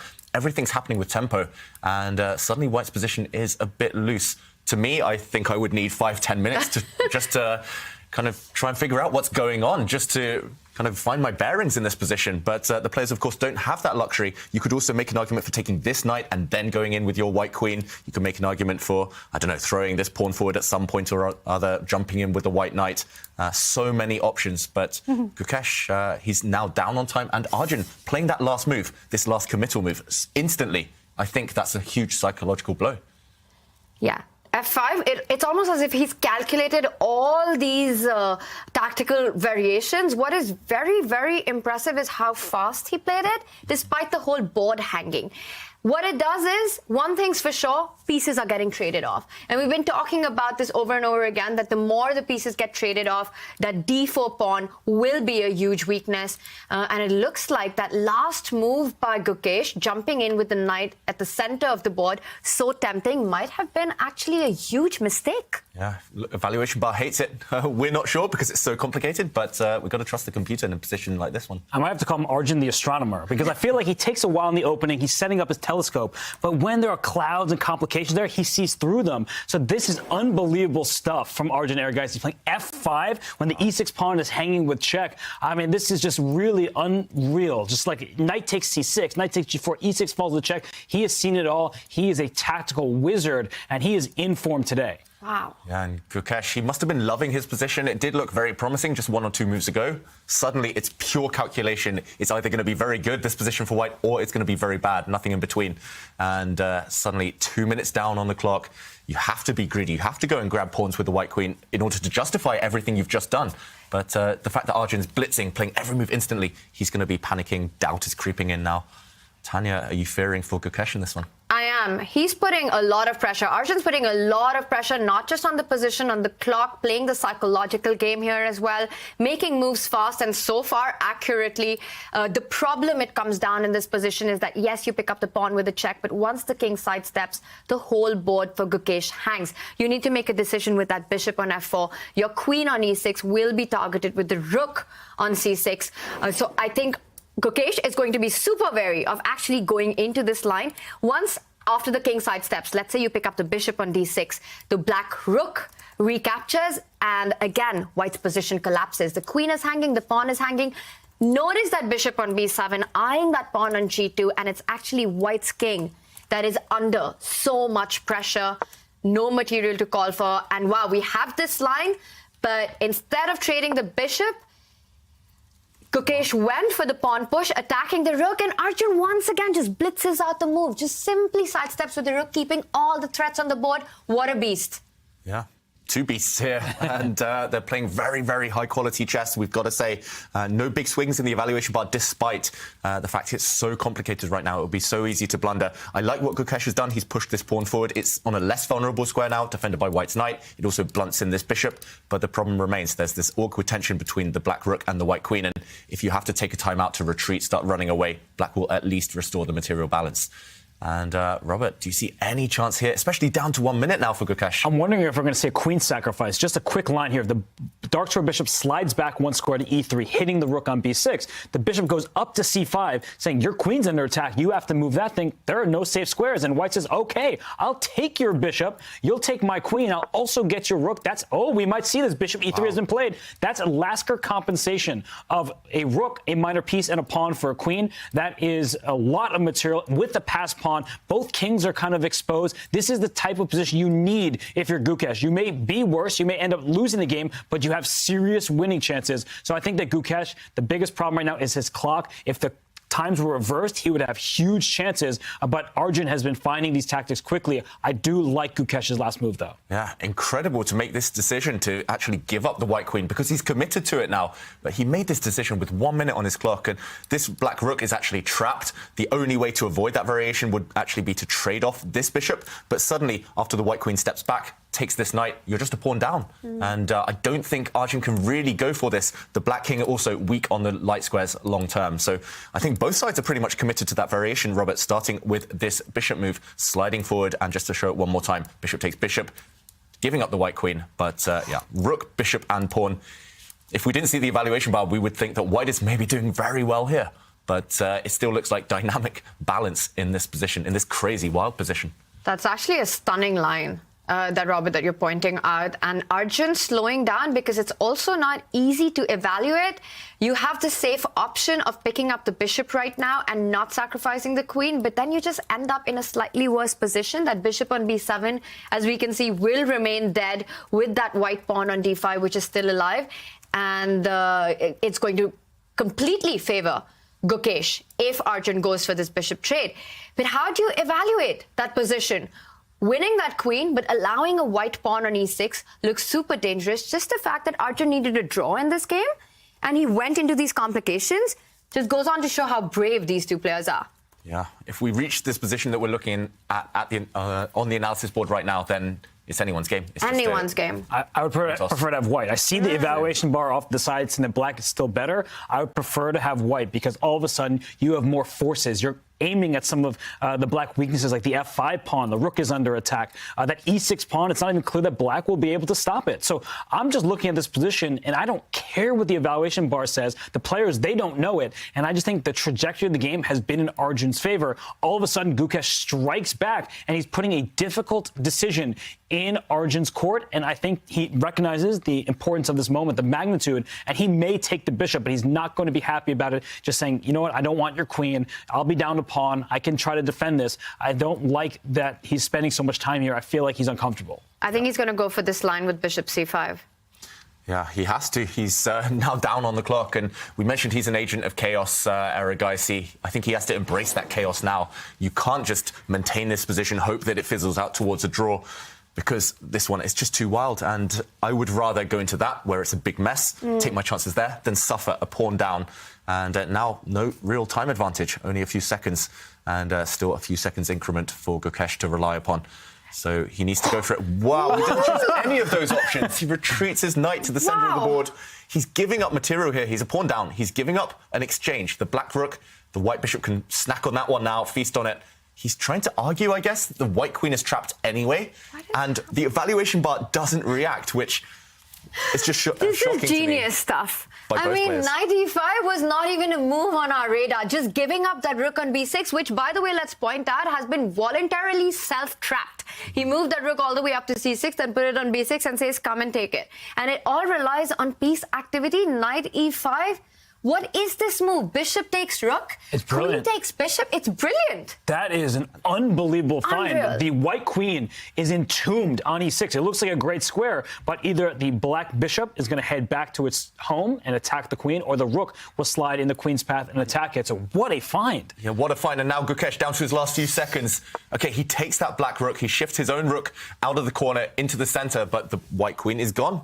She's still going to have to sacrifice her own life once that black light square bishop slides back home, as Robert mentions there. And I'm trying to do a quick count here to figure out the material balance. Here we go. The queen is trapped. No way to save her. You just have to take this black knight in the center of the board now. Yeah, it's going to be knight, pawn, and rook for the queen. So the same material imbalance, but the pawn is on d5 and blockaded by a bishop rather than all the way up where the rook is on e6. So that's a humongous difference. Opposite colored bishops, that usually favors the side with the safer king. Both kings looking a bit vulnerable. The white king has more forces around it, but eventually perhaps the black pieces will line up. So it's b4, a good move by Arjun, opening up a second wing, and I like the way he's playing. Yeah, I like the way both players are playing. This is not just super high quality chess, but also both sides just going at each other, punch after punch after punch. And Gukesh finally has to take a timeout, play a consolidating move. He's going for this black f-pawn. It's very weak there, but he's also shoring up the white king. The white king at some point will be given a nice safe home. White will push the g-pawn forward at some point and slide it to a light square. But first, okay, the black queen coming in. How do we stop her from delivering some nasty checks? The white knight also under fire. But the nasty checks, do they really matter? Because a draw is not enough for Gukesh, right? And after the bishop falls back on e2, bishop b4, you've got this queen c1, big threat on the board. You can't really move your knight to any other square except fall back. And now queen e1 is a mate in one. d5 pawn is hanging. That's the more important, well, what's more important than the mate in one, but I think that's the key detail here. The white king, you needed to take a time out to give it a safe square, but now the pride and joy of your position, that central pawn has disappeared. And with it, maybe white's winning chances. Suddenly it's hard to imagine unless there's some sudden kind of surprise attack for white. If you maybe imagine the white knight getting to g6, unless that happens, Black's not going to be in trouble at all in this game. And look at what Arjun's doing. He is completely dominating that knight. That knight is not getting out of there anytime soon. The black king looking safe, tucked away. The white king is a bit more open, and I feel like white just doesn't have the coordination of the pieces. You have two pieces for the queen, a rook and a knight, but they're not working together very well, and I feel like black is stabilized, only needing a draw. Yeah, and another nasty queen slide there. The black queen controls the diagonal that the white knight wants to use, and wow, what a move. Developing his knight, giving it up. But if the knight is captured, there will be a nasty skewer. Is that a skewer? Is that a pin?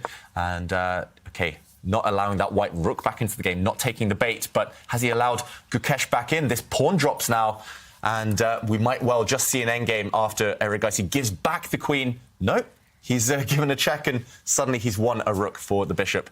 It's knight, bishop, and pawn now for a queen. This is a big material advantage for black. Should be a fortress for white, potentially, but a draw minimum. We have a result. Wesley So has won also game 2 in his match against Alexei Sarana. That means Sarana.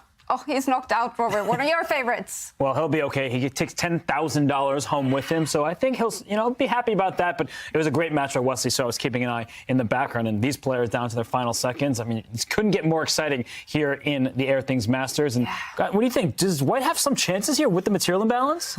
It's hard to imagine. I mean, a queen for 2 pieces is just really difficult. But of course, Gukesh is going to play this out till the end and try and create something. He will target that 8-6 pawn, the rook jumping onto d6. Trying to create a threat on I think he might have chances here. Wow. Especially down a queen against 10 seconds. It's easier to play with more pieces, and the queen is more valuable, but rook d6 being a huge threat. And it looks like he backtracked because if you went rook d6, the knight was hanging over there. So a great move to keep chances alive. He wants to slide his rook over. I really do think white has chances in this position. Yeah, it's definitely not over yet. If the rooks disappear, black is safe. It should be a draw. But how long are you going to avoid it? Yeah, Gukesh. He has to dodge that. He does slide across. And now the knight wants to jump onto f5 and hit that queen and the pawn. The rook moves forward to defend the 8-6 pawn. And now the And watch out for a fork now. Yeah. So much happening. But Arjun doing the great thing of keeping his piece on the dark squares away from the enemy bishop. So you see the rook and the queen, all of Black's pieces on dark squares. He's trying to offer that trade of rooks, but that is what Gukesh is avoiding. He's threatening a rook all the way up in the corner to pin the queen to the king. So Arjun says, no, none of that for you. Oh, and still a few seconds each here. White needs to get the rook to a more active square, needs to get the knight back involved. But at the moment, no way through. Black has set up a defensive barrier. It is amazing how Gukesh is fighting down a queen, and he's creating all these incredible threats. Both players on seconds. At first, I thought White has no chances, Robert. But it looks like Gukesh is showing some amazing will, and now the king joins the attack as well. Again, 2 games in a row, the king landed on G3. And despite having no queen, I think we would all take White here, right? At least in a blitz game. I would for sure. I love a queen. Give me a queen any day. I'll take Black. You are a queen, Tanya. And meanwhile, Black is trying to get pieces off the board. Still no way through. Now, Black's got pieces on dark squares. White's pieces were all on light squares for that moment. And a nasty check, kicking away the white king. The black queen is going to come in behind at some point. Maybe start delivering some checks. Maybe that's the way to salvation. Whoa. But wow, there's a pin here, Robert. White's knight unable to move. And I was surprised that Black brought his pawn forward. Look, the king is out. Knight G6 check is the fork. I mean, that king is helping in the attack. This is scary for Black. Where's that king going? If it steps up, the king might go up for White as well. You have to be really careful now. Well, who's mating who? Rook is coming on. There's actually a mate in 1 on the board. Is rook d7 just a checkmate? It would be checkmate. Wow. That's a checkmate. You have to Threatened. stop that. Queen will come to g3, giving a check, but no, he offers a rook trade.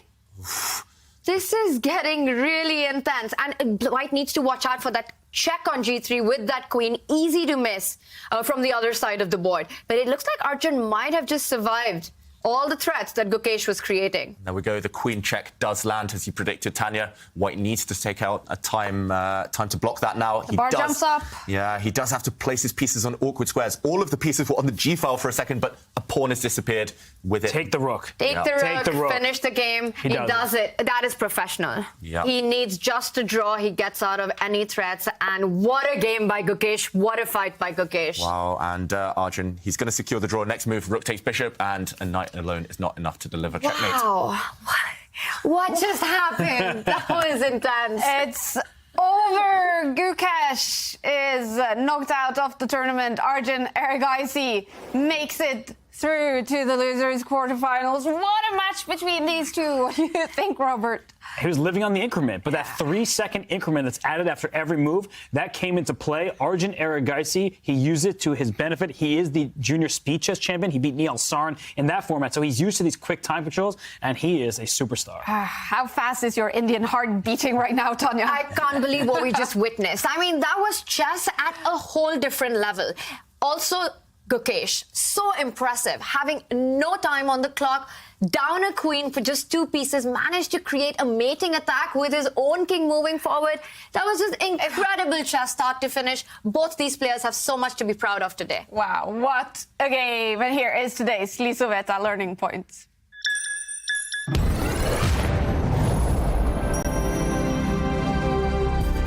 Today's learning point is about how to play for a win at all costs. Gukesh, in the opening, surprised his opponent, Erigaisi, with some really creative and some really clever play. In this position, he shocked us all here, all of the commentators, by playing h4.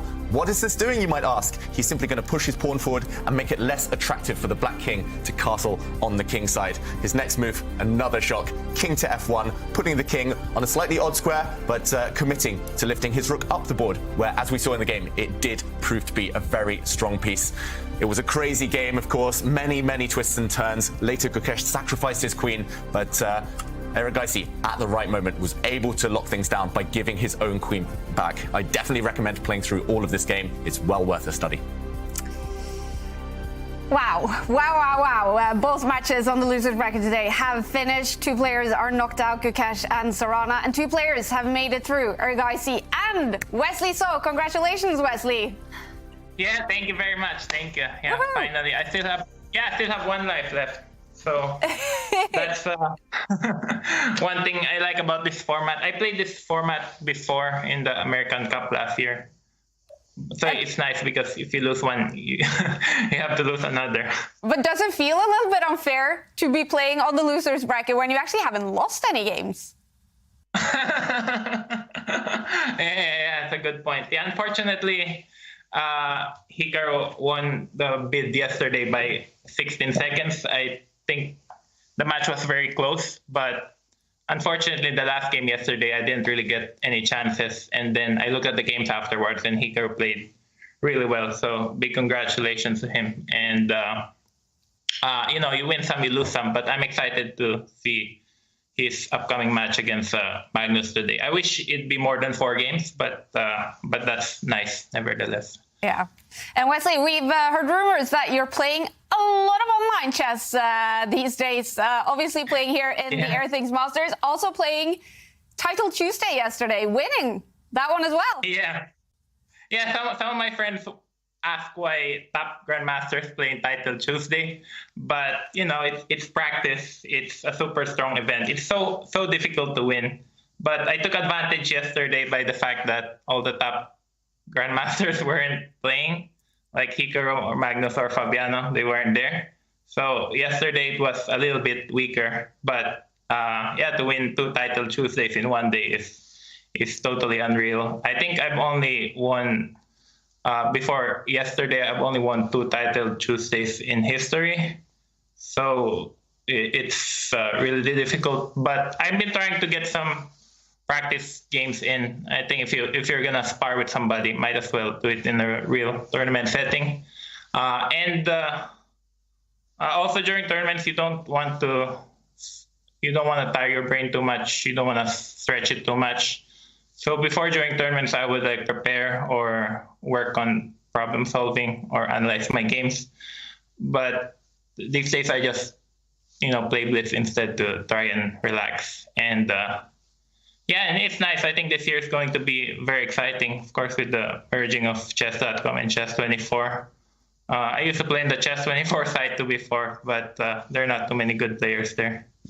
So it's nice. And then after this tournament, I have a classical tournament in Dusseldorf coming up where Ian Nepomniachtchi is playing as well. So that's going to be good practice. As I said, this year I'm going to try to improve my classical rating, but it's nice to be able to participate in this online events, and I'm very grateful to be part of the Airthings Masters this year. Yeah, we're so excited to have you here as well, Wesley.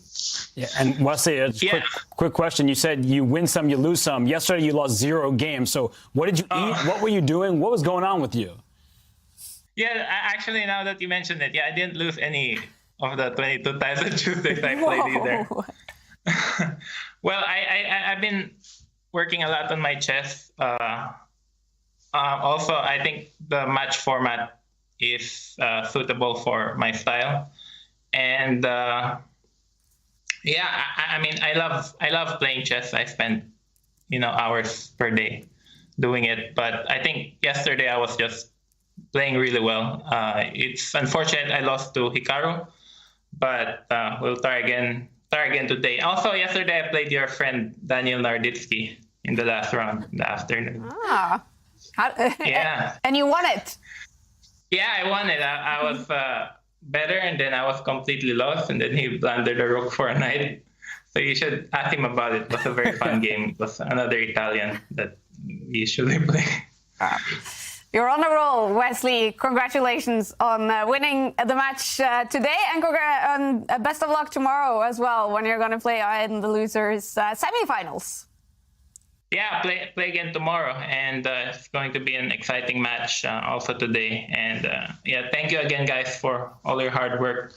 It must be really difficult also doing commentating for many hours a day. Thank you for the kind words, Wesley. Thank you so much. We'll see you again tomorrow. Yeah. And we're also joined by the other winner on the losers bracket today, Arjun Erigaisi. Congratulations.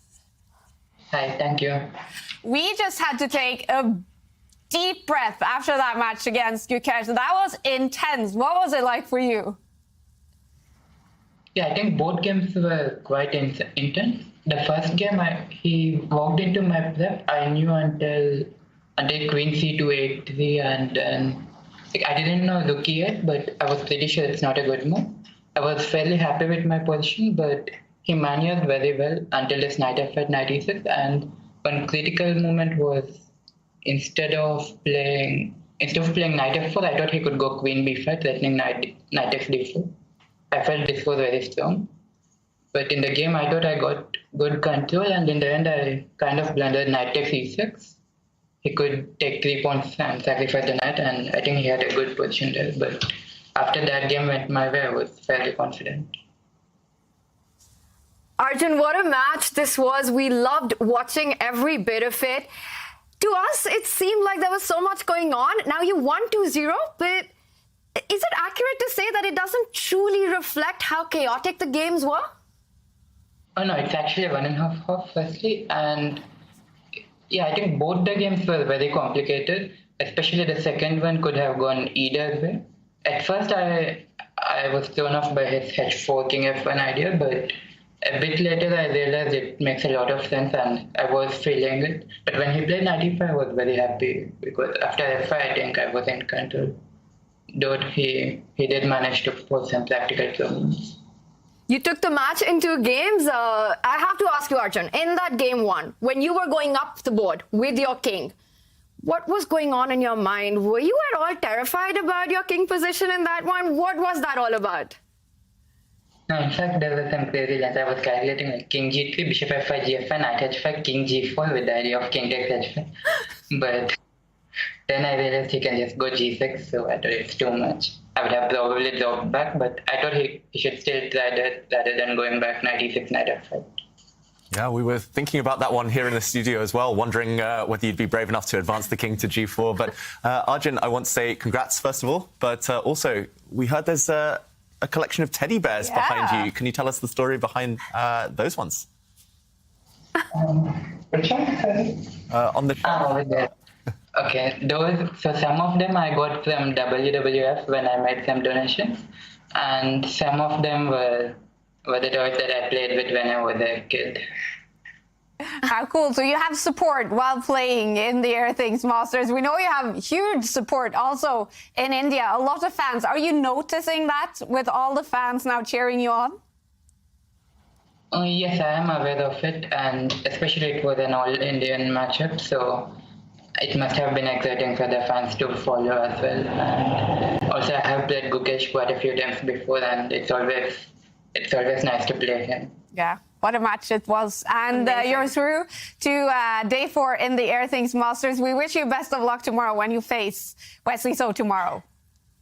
Thank you. Thank you for joining us, Arjun. That was it for today's losers bracket, you guys. We are now going to get ready for the winners bracket with the big winners final between the 2 big online beasts, Magnus Carlsen against Hikaru Nakamura. Tomorrow in the losers semi-final, Wesley So will face off against Arjun Erigaisi. The winner of that match will go through to the losers final to face the loser of today's winners final.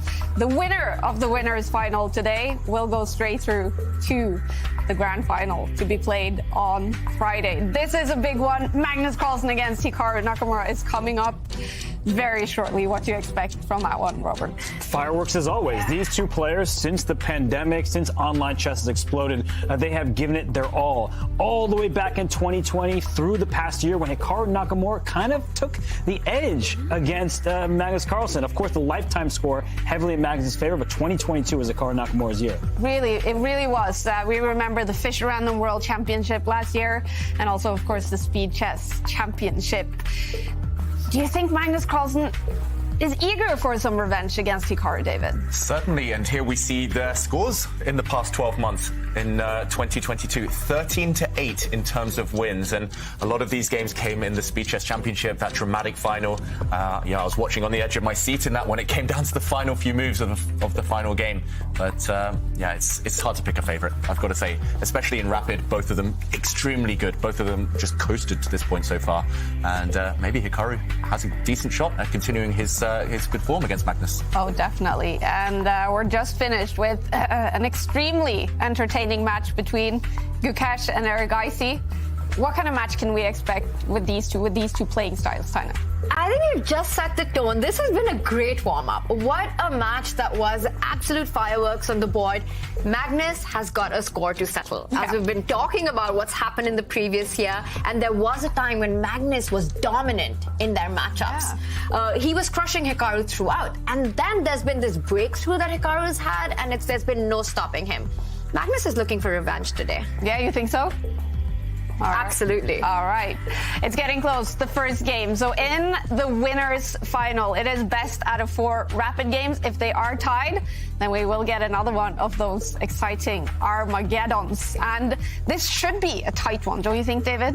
Yeah, on paper, it's extremely close. It's extremely hard to separate them. They're both so good in the opening. They're both just endgame gods at this point. And in speed chess, their strengths really do shine through. Remember, this could be just part 1 of the rivalry in the Airthings Masters, because whoever loses today will get another shot to qualify for the final for a rematch. So, yeah, I can't wait.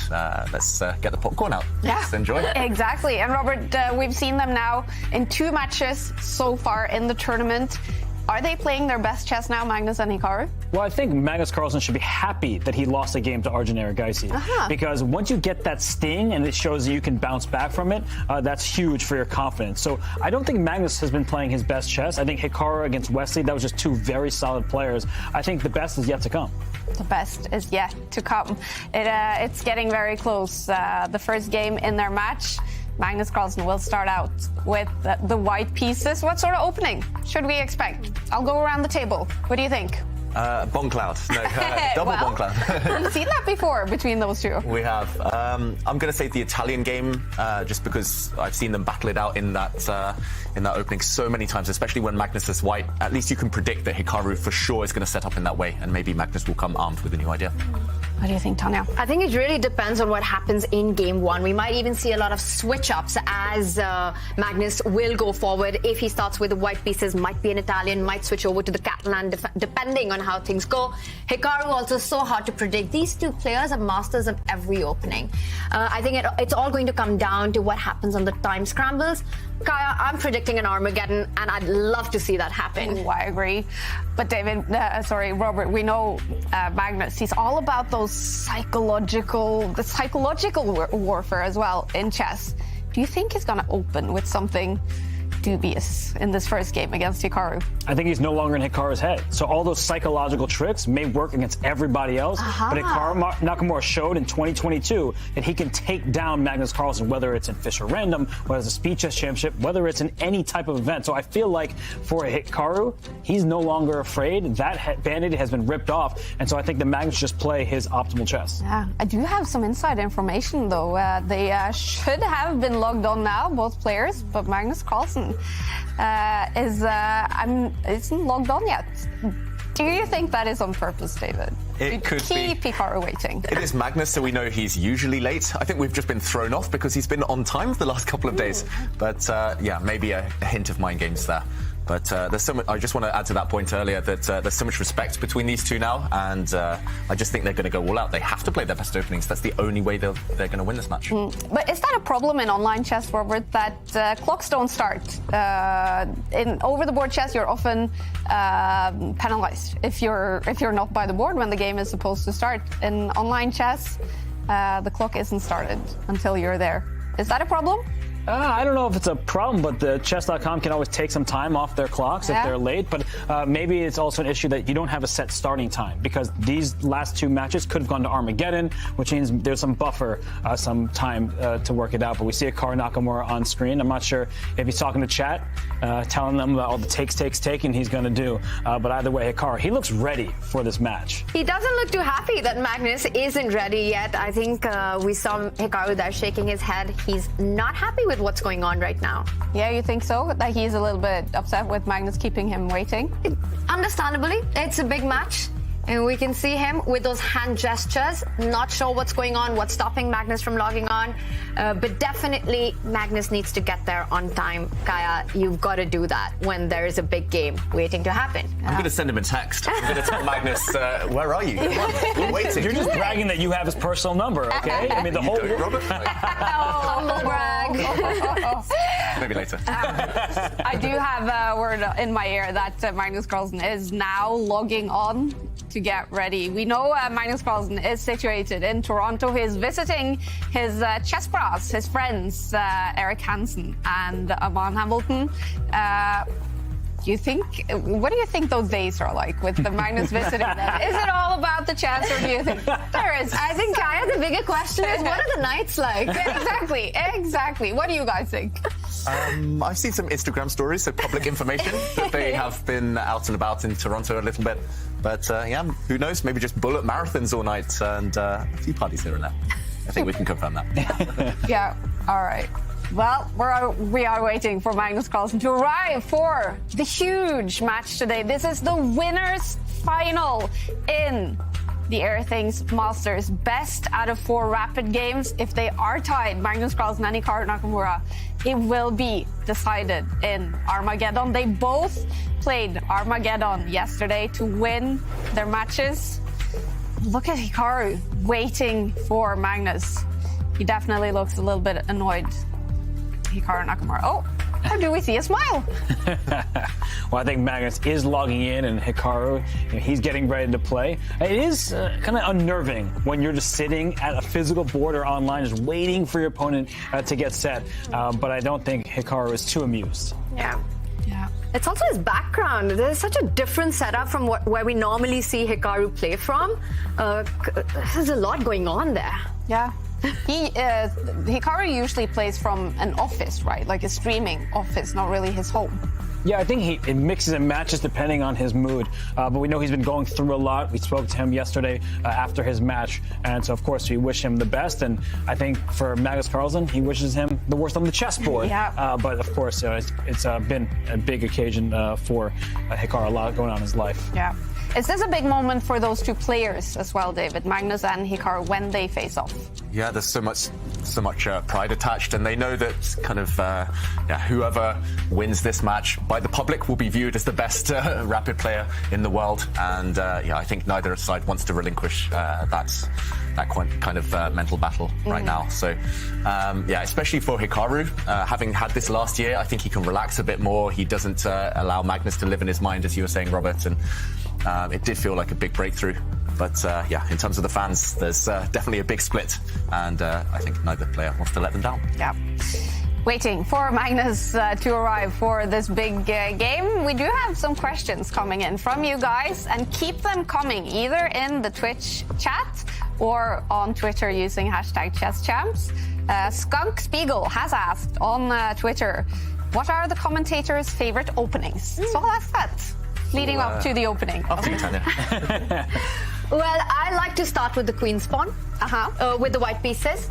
So I enjoy that strategic positional fight that arises from it. And with the black pieces, it really just depends on what my opponent plays, but the king's pawn it is if I get the opportunity with the black pieces. Okay. But on the board, in this tournament, I would love to see a bomb cloud happen. Yeah. But I'd never play it or advise it. How about you, Robert? I like being retired and not playing. Yeah. But when I do play, I love playing the hippo. And it's one of those do as I say, not as I do openings, where instead of taking control of the center, you just put all your pieces on the second rank and your pawns in the third, and then you kind of go from there. Am I not mistaken? Isn't that your favorite as well, David? I am on record saying it's one of my favorites. Wow. Well, that's why we get along so well. I know. I'm just like an English version of you. But also shout out to Ginger GM, who's done a chessboard course on the hippopotamus defense. Yeah. If I can't choose the hippo, I'll be boring. I'll say the C3 Sicilian, the Alapin Sicilian. Oh, me too. Yeah, what's going on here? Do we know how about Magnus and Hikaru? Do they have favorite openings? Good question. I think I've also seen Magnus play the hippo a few times during the Champions Chess Tour, where he just puts all his pawns on the third rank and then develops really slowly, and he often does that when he's just looking for a game. You know, it's not long theoretical lines, and you just kind of take it super slow. It develops slowly. I've seen him employ that as well. Have you guys been training together? No comments. Anyway, right, guys, I think it's time. He's left us waiting too long. Yes. What should I text Magnus? Ooh.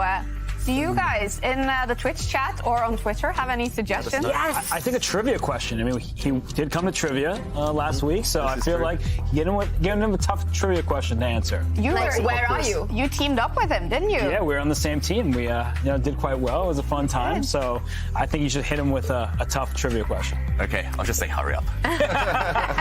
What's the time, Mr. Wolf? Hurry up. Yeah. Well, an update if you are just now joining us. We are waiting for Magnus Carlsen to arrive. The winners' final should have started a long time ago, actually. First game between Magnus Carlsen and Hikaru Nakamura in the big winners' final match. And there he is, finally, Magnus Carlsen, ready in that room, in the Chessbra house in Toronto. He's going to start out with the white pieces against his biggest online rival, Hikaru Nakamura. It is best out of 4 games to decide the match. If they are tied, it will be decided in Armageddon. Tie breaks. Who goes straight through to the grand final in the Airthings Masters? This is a big match. And Magnus has the white pieces. You can see Hikaru getting ready as well. What's going through their heads right now? For Hikaru, frustration, impatience. He wants to get the game going. For Magnus, maybe just picking an opening. I don't think it's anything more than that right now. We can see, oh, there we go. It started. This is the winner's final. And it's the Reti opening. White bringing the knight out on the first move. Also one of my favorites. I should have called that. Would have looked so clever. But the Reti, a very flexible move. Only later, depending on what Hikaru does right now, will Magnus decide which pawn to push. And Hikaru here usually either occupies the center or plays copycat. Here we go, d5. So how will Magnus react? g3, very much in the vein of the Reti. You could have transposed to a queen's pawn opening there. You could have chosen a bunch of different lines, but this is something that both players have vast experience in. And now, will Magnus castle as king, allowing black to occupy the center with 2 pawns? Black's next move, nope. Okay, instead Magnus allows a symmetrical position on the board. What do we think of this? And I think Magnus is keeping it flexible with the c-pawn. He might decide to move it forward 2 squares or 1 square, or might just keep it there for a while. And that's going to be an important decision which will determine the characteristic of the middle game. At some point, I am expecting him to actually go c4, and he does it. And wow, Hikaru immediately snaps up the pawn. Yeah, still very well-known stuff. And here, usually black moves one of the 2 c-pawns. There we go, c5, and the whole center might just be obliterated. All of the central pawns getting traded off, and a symmetrical endgame. And I was looking at this one recently. There are some ideas for white to keep the game going, but they will involve a little bit of risk, at least strategically. Often you might be stuck with an isolated pawn or 2 if you want to take risks to win this position. Very solid stuff from both sides, especially Hikaru here. And we've got a fan of Magnus on the screen here, we see. Aww. That is such a cute photo. Future world champion. Yeah, no, that is always great to hear from the fans here. And also this position, as David was kind of indicating, that it's one where at first glance, not too much has happened. Black took a pawn, white's going to get it back. But white's knight gets a little bit more active. So this knight that was sitting at home jumped out up the board and will capture that pawn on c4. So I feel like white's a little bit quicker to the punch. Black is very solid. We'll have a symmetrical pawn structure. And it seems that Magnus is I was going to say the first person caught by surprise, but Hikaru did think back on move 1, to consider his reply. But now Magnus, it's clear, he was not anticipating Hikaru to play this line. Yeah, but throughout the World Championship in 2021, Magnus was kind of experimenting, freestyling with these G3 systems, fianchettoing that white bishop on G2, and they could all have transposed to this type of position. So surely Magnus has studied this. Surely he has an idea or 2 up his sleeve. It's surprising to me, at least, that he's burnt almost 2 minutes of his clock on this very well-known, very theoretical position. Usually here, white does capture the pawn that has just moved, at least in at the higher levels. I know Vladimir Kramnik has had success with that move. But as Robert says, you can also recapture a pawn with the white knight. Lots of choice here. And in fact, the more popular choice here is to recapture the c4 pawn with the knight, bringing it to the center. But yes, the second most popular move is to pick up the other pawn on c5. But that would just mean that all central pawns are eventually going to be dissolved. I wonder if Magnus is looking at a third option, which is to keep the tension on the board, but for now, just defend that d4 pawn by advancing that e pawn 1 step ahead. But I have to tell you, there's just one game in the database that I have in front of me. So that's definitely a very rare move. Yeah, it feels like these two are the main options, either taking this pawn or, as you guys mentioned, just capturing with the knight. I think you can kind of play that position on autopilot, even if your knowledge isn't quite there, even if you haven't studied it in too much detail, because the positions are quite simplified.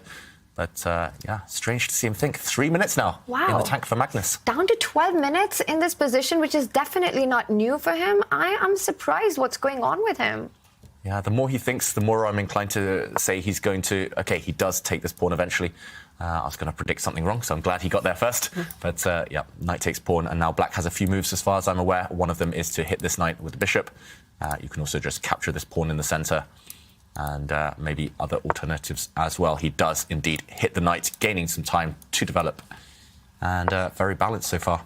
The reason why these lines are tricky, though, is because there's this tension between the d4 and the c5 pawn. So at some moment, if you're not looking out for it, white can capture that pawn, and you may not get it back. So that's what this position is coming down to at the moment. And if you see Magnus's last move, jumping his knight into the center of the board, unleashing that bishop in front of his king as it slices across the diagonal towards the black queen side, that puts some immediate threat. So I'm looking at this position, and I'm wondering for Hikaru, how much more preparation does he have here? He is starting to think, but it's the type of thinking. He's looking to the side. I believe he's trying to remember his variations. He's not on his own just yet.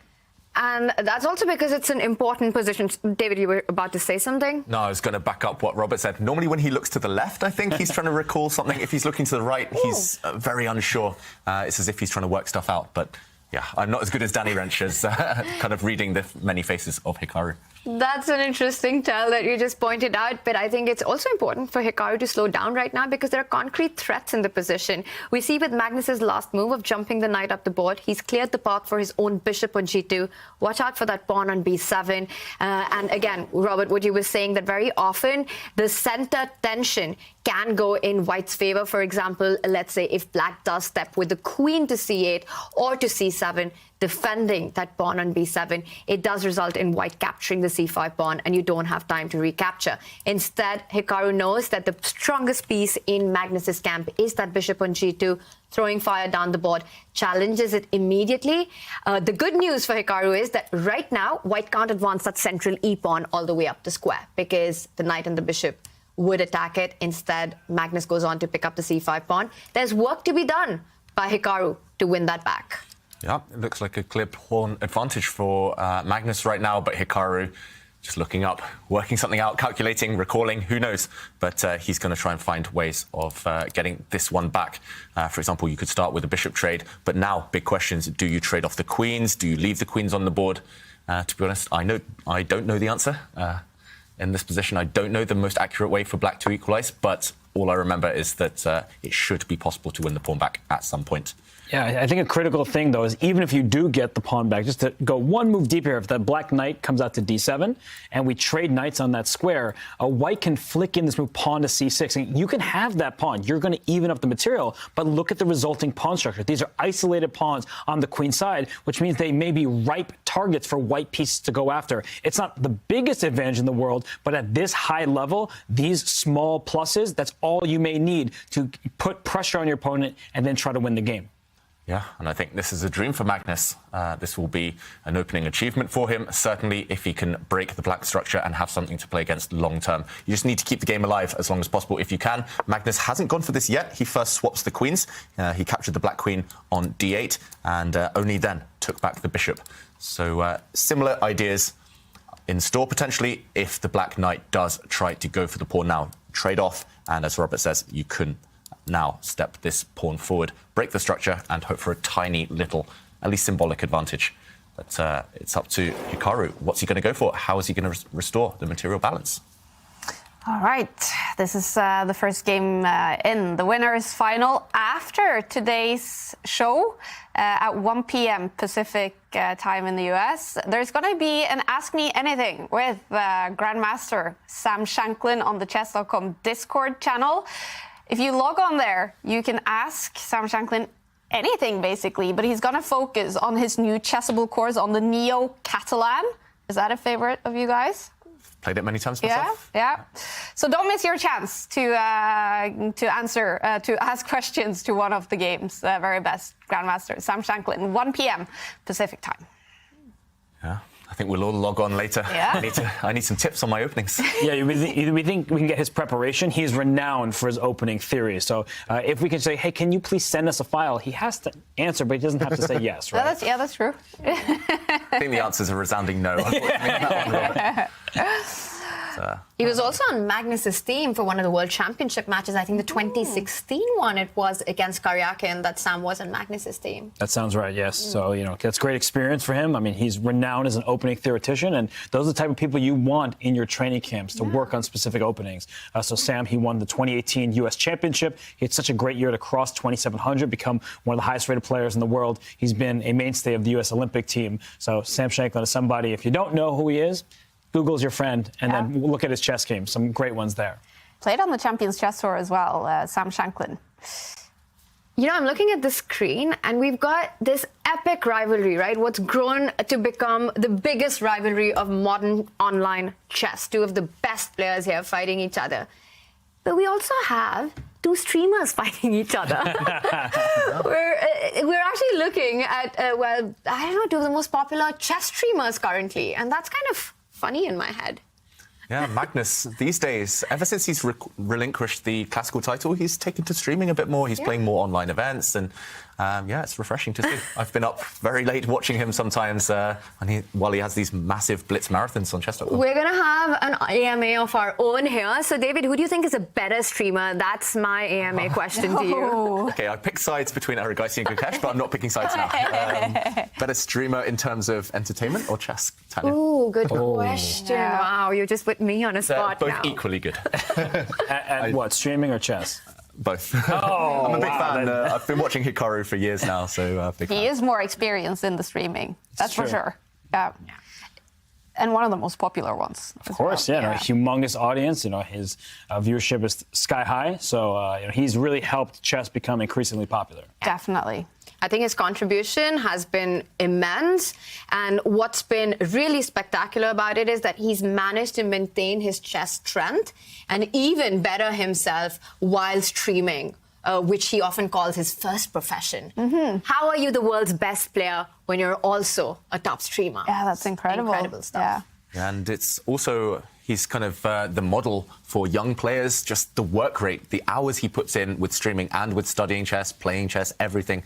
It's as if he's committed his whole life to the game. And I think anyone who wants to reach the kind of upper echelons of any sport needs to look at him as an example. It's just fantastic. I was so impressed following the World Fischer Random World Championship. He was playing these super long days, playing some fantastic chess, and then just immediately afterwards, logging on, streaming, doing so much work. Yeah. And now look at him in boss mode, just that pose, just crossing his arms like, yes, I'm going to win that pawn back. I'm going to lock this one down with a draw. He looks super confident right now. And also his performance in 22 in the Grand Prix qualifying for the candidates. It was just an amazing year. And even the candidates, if he had not lost to Ding Liren in the final round, he might be facing off against Jan Nepomniachtchi for the World Championship. So there were so many good moments for Hikaru Nakamura. He returns to his streaming. That's what he enjoys. But I'm not sure he loves the position he has right now. I know he went in boss mode a little moment ago. He crossed his arms, but now he's leaning in and diving into the complexities of this position. And we see Magnus, he's on the clock. He plays bishop e3, defending the c5 pawn. And it kind of reminds me in a way of the game between Arjun Erigaisi and Magnus Carlsen. Of course, different pawn structure, different scenario, but white is up a pawn and clinging to that extra pawn. Black needs to prove he can get it back. I do believe that Hikaru is going to bring his knight, his undeveloped knight, out to attack it, but Magnus always has something up his sleeve. Well, the one thing he has to be careful about is not having the move c6 up his sleeve, because there's such a nasty trick in the position. We've been talking about this resource that white has when the pawn is attacked. You advance it down the board. But be careful, watch out. The b pawn will advance 2 steps, hit that knight on c4, which is a key defender of that central knight on e5. And this is going to be an absolute disaster for white.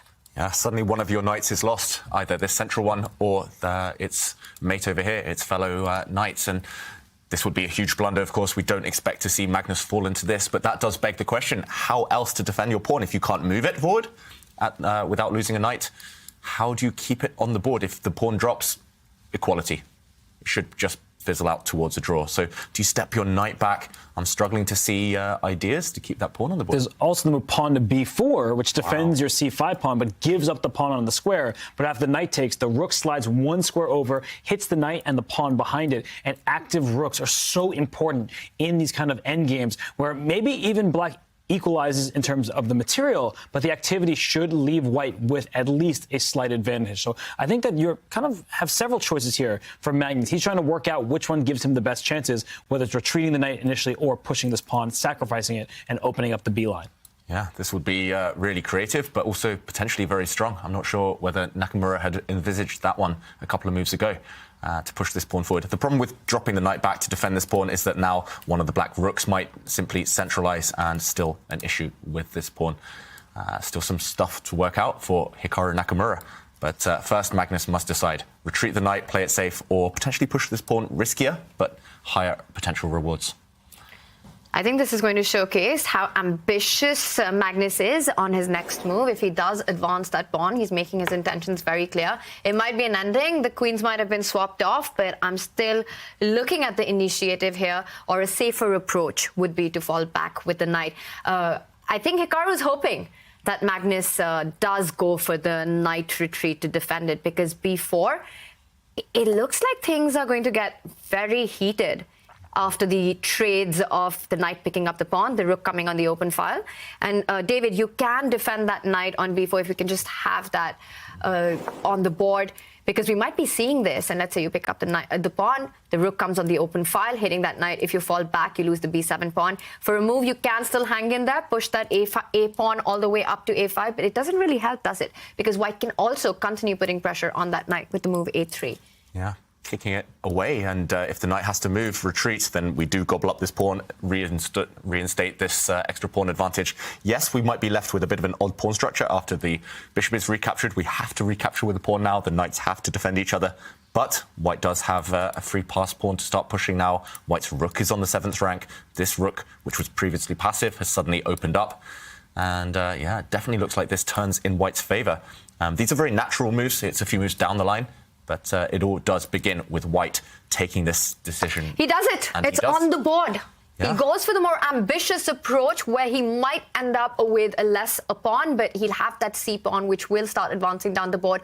Wow. That is making intentions very clear. Shots fired. Yeah, shots fired. And Hikaru, just for a moment, frowning, pausing. And does he have a solution up his sleeve? He didn't expect it, right? That was like, what just happened there? Of all the moves that I was considering, with the knight retreat, maybe the pawn push, things of that nature, b4 hits him, and he's like, oh, that's possible, and it might just be good. And now you have to kind of reset as a chess player. When you are caught off guard, when a surprise hits you, you need to start thinking objectively, regain your composure. And he's looking at these variations. He knows he can gobble up that pawn, but once the white rook slides over and tries to land on the b7 square, removing that pawn in the process, it's going to be too much activity to deal with. I don't think it's comfortable for Hikaru, but he doesn't just have to take this pawn on b4. He can slide his rook up to the center of the board, hitting the knight on e5 as well. So he has his options, but it's clear to me that he was not expecting the move pawn to b4. Yeah, that's a clever move there, Robert. Rook to d5, just utilizing this pin, hitting the white knight in the center of the board, and it cannot really move. This would induce a weakening move potentially for white. You have to step your pawn forward, I guess, to defend it. And suddenly the question remains, can you now go in and take this pawn? These are the things going through Hikaru's mind right now. It's 2-3 move tactics here and there, a little bit of calculation. You need something now, because if white gets one more move to just create a pawn chain, for example, if black wastes time, if you just get one more move, connect 3 here, and this black knight is just sat on a terrible square on the side of the board. White has it. An extra pawn advantage, of course, and Magnus, he's going to win this game. You cannot allow this at any cost. So now is the moment. You have to make a big decision, and I expect Hikaru to go into the tank for 3-4 minutes, because it is that tense. He needs to find a good solution to this last move. And then I can bring up a question from the Twitch chat to you, David. The fans have really been loving your story on Pikachu, the big reveal that you are a Pokemon fan. And Kent Lufgren is asking, what's your most memorable live commentary moment? Oh, okay. not to do with Pokemon, or to do with Pokemon. I should confess, I always dreamt of being a PM, not a GM, a Pokemon Master. But anyway, enough of that. My most memorable commentary moment. In terms of the games we've commentated on, it might have been Magnus pretty much busting out of his shirt when he beat Wesley So, the massive comeback. I think it was a couple of seasons ago on the tour. Yep. If it's not necessarily to do with the games we're watching, then beating the Magnus app. Oh, that was amazing. Magnus Stage 10, getting my revenge after he crushed me the first time. And that was probably the highlight. It definitely wasn't dressing up as a Teletubby. That was maybe the low light of my commentary career. But no, it's been a ride. It's been a journey, and I've loved every moment. Yeah. It's been fantastic to have you in the studio, David. And it's so nice to now have two new members in the studio as well, Tanya and Robert, joining the Oslo studio to follow the action of the third season in the Champions Chess Tour. And already on day 3 in the 2023 season, we have this dream battle between Hikaru Nakamura and Magnus Carlsen. Who's getting the best start here? And it might not be the only time that we see two of them together, and that's all thanks to the double elimination bracket. Kaya, your question about who we're seeing have a good start. I think Magnus is happy about the position that he's gotten with this last move. He's posed some real questions here to Hikaru. But Hikaru's so good at adapting at these shifts. Yes, he wasn't expecting this pawn advance. He might have underestimated it. But we often think of Hikaru as this aggressive attacking player. But one of his biggest chess strengths and quality is how resourceful he is and how resilient he is. When faced with a question, with a problem situation, a challenge, he knows how to take a pause and then just give it his best and adapts immediately. And that is why he is one of the world's best players in these formats. I see him reaching out for his mouse. He is about to make a move. He is about to take a decision. He has burnt 2 minutes and he picks up the pawn. He goes for the line, which is the most direct one, and a5 on the board. We were talking about this, expecting Magnus to continue attacking that knight to open up the b file for the rook. Yeah, but when we were analysing this, it looked very promising for white, Robert. I'm surprised, I've got to say. Maybe there were more solid options available.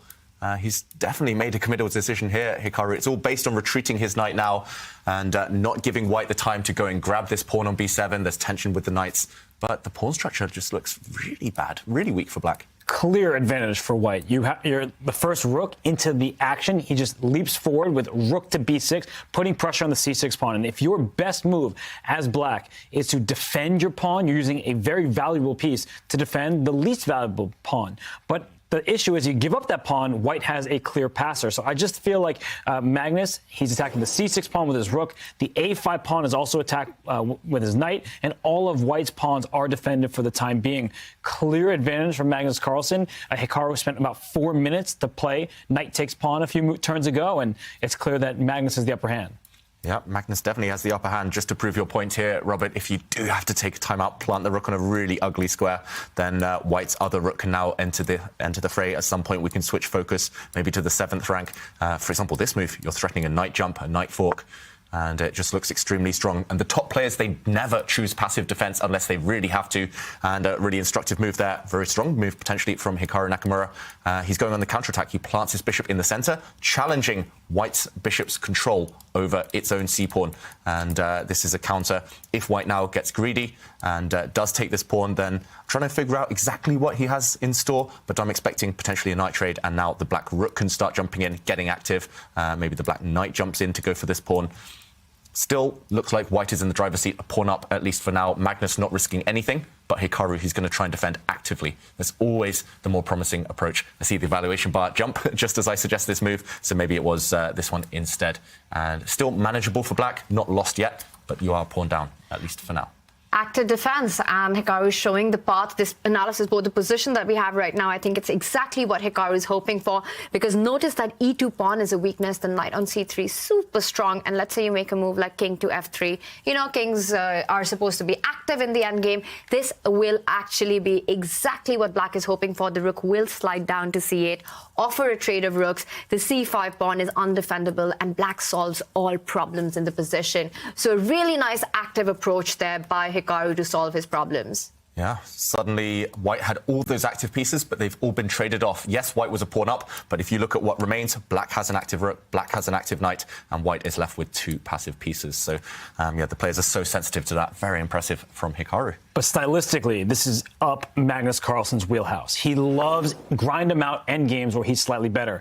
Hikaru Nakamura is an amazingly resourceful defender, but that's typically when tactics are at play. Nobody enjoys playing a passive end game or a pawn down end game. So I think that Magnus, whether or not he wins this game, he should be very happy with how it's gone. And he is spending time here after the bishop captured the bishop on e3, which means he might take with his pawn. He might double isolate his pawns in the center of the board to keep his knight on c4 active. The knight, where it currently sits, hits that black pawn on a5. So Magnus thinking here, I believe he may very well take that bishop with his pawn.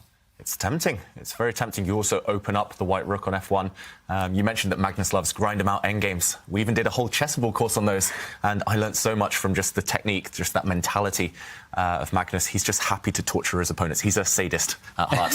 He just loves sitting there thinking, okay, I'm a pawn up, you do the hard work, you suffer just to get a draw. And I think that's what he's trying to do in this game. He's saying to Hikaru, no winning chances for you, very one-sided in terms of winning chances. Maybe you make a draw if you play really well, but if not, then I'll have some chances. And there we see the rook trade did happen. And whoa, Blinken, you missed it. All the rooks are off the board. We did see a little transition there. White's extra pawn has disappeared, but the white king is extremely active. Knight endgames, we often say they're very similar to king and pawn endgames. You just imagine the knights are off the board, and that's how you evaluate the position. If you're winning without the knights off the board, you're usually winning with the knights still on, because they balance each other out. But can that white king run towards the queenside now, pick off that lone black pawn? Equal material is so deceptive here. It's all about that king activity. You're talking about the main aim to try and get that king closer to the queenside pawn and win it, and then it'll be game over. The one move that comes to my mind is f4. Black has just played e5 to take away this d4 square from white's king to advance to the center towards the pawn. But right now, Magnus has the option to challenge that e5 pawn, advancing his own f pawn. He chooses another path. He goes knight to d6. Clearing up, and he perhaps wants to go knight e4, offering a trade. Absolutely brilliant. Knight d6 is showing the vision it takes to win at the highest level. He wants to enter that king and pawn endgame, which will be winning despite the initially equal material, because white's king is more active. After the knight swaps on e4, which you don't want to do, you see the eval bar go sky high, because the king takes, the king goes up to d5, and it can walk on over to the queen side to win this a4 pawn. That outside pass pawn will win the day for the white pieces. So knight d6, that's not a move that was on my radar, but as soon as Magnus played, I'm like, oh, this guy, he's devious. He wants both to bring his knight to e4 and to allow his king to slide back to d2 without black getting the e4 square for his own knight. Yeah, so one of the ideas has been prevented. Black does stop the white knight from dropping back to force a trade. And I think the second idea might come in action now, Robert, marching the king across. No, Magnus goes back with his knight first. What a maneuver, losing time, but he has loosened up the black structure. And now this pawn is attacked if it steps forward. Yes, you've connected 4, but you've allowed the white king into the black half of the board, and suddenly it will advance. It might even come the whole way around, the long way around, to try and pick off this pawn. Also, if this pawn disappears, white will win. That's almost guaranteed. Knights are so bad at stopping the A and H pawns, the rook's pawns, because they can only defend from one side. They don't have another flank to defend from. Instead, Hikaru, of course, couldn't allow the white king to get active. He dropped back to a really passive square for his knight, but now simple path for the king. But Magnus being the king of precision, he's not sure, do I want to bring my king to d3 or back to d2? This may seem like it's the same idea, you're bringing the king to the queen side, but the king up on d3 allows a knight check. Maybe you don't want to allow that knight back into the game. It's still going to be good for white, but that is what Magnus is calculating. He knows he has the upper hand here. He knows that probably he shouldn't even be winning in this endgame. He sees the forest through the trees, and he's looking how to get that a-pawn, but he wants to make sure that Hikaru has no chances in return. Yeah, I'm very surprised, I've got to say, that Hikaru looks so poker-faced on the camera, because I would be terrified here for black. It looks like one-way traffic again, just a simple path for the white king, simple plan. And it's a distant dream at the moment to try and trade off all the pawns and survive just by giving up your knight, getting rid of that final white pawn.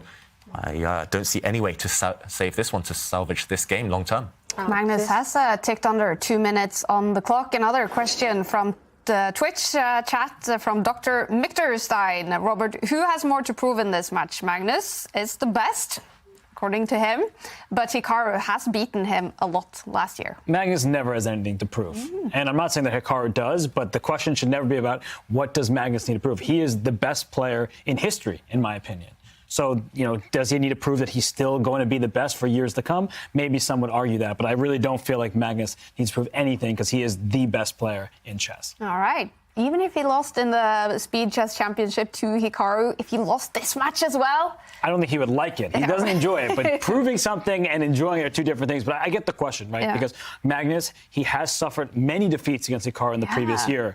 Over their careers, of course, Magnus has a dominant score against everybody, and in particular Hikaru. In classical chess, it's as lopsided as it gets. But Hikaru has proven that he's over that hump, that psychological barrier. He could give Magnus the challenge like nobody else can. And Magnus, he is looking to win this game one because he knows that Hikaru will struggle to get back in the match if he can land the first blow.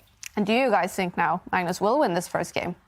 I would say yes. Looks like it. He's played a flawless endgame. Amazing technique there. The Magnus touch, as they call it, in the endgame.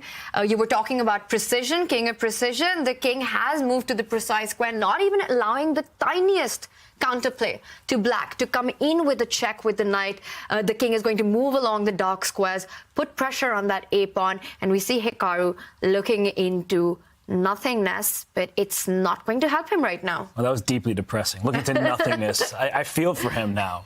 That is the position on the board, and he tries to advance his own king. So the idea is to get that king all the way to d5 so that you can try and put pressure on white's knight, but the knight can just fall back with a check. It looks like this is going to be an uphill task for Hikaru to defend this one. Yeah, 1 minute against 2 minutes, so some hope on the clock for Hikaru if he can hustle slightly, give Magnus some difficult questions to answer, maybe initiate a race later on, because races, you need time to work out. You have to go step by step, see who's quicker. But at the moment, definitely objectively, strong position for white. I would say that if Magnus hadn't won the World Rapid and Blitz titles, then maybe something to prove. But thanks to those victories at the end of December, I would say, yeah, he's pretty relaxed and he knows he's still the guy to beat. Yeah. But, as a triple world champion, you kind of have little to prove to the world. That's true. He missed out on the world Fischer random though.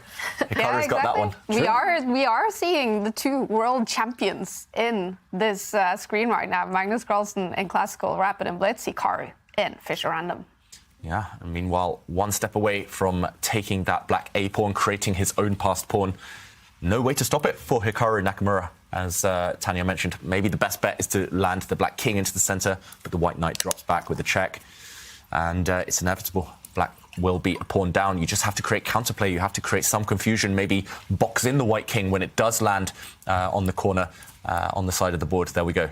The king does move. We see a quick knight check. Where to go with the black king? That's the question. You've got to move forward. You can't go backwards anymore because white is just going to swoop up that a-pawn for nothing, and Hikaru does it. What his idea is, David, he wants to actually go even ahead, trying to target those king-side pawns. So let's say white does pick up the a4 pawn. Hikaru's relying on the counterplay with the king stepping one more step and then another, and then trying to pick up the pawns. But I have to say, it looks like it's going to be too slow. That a-pawn, as Yasser says, push him, baby, and it's going to decide the game.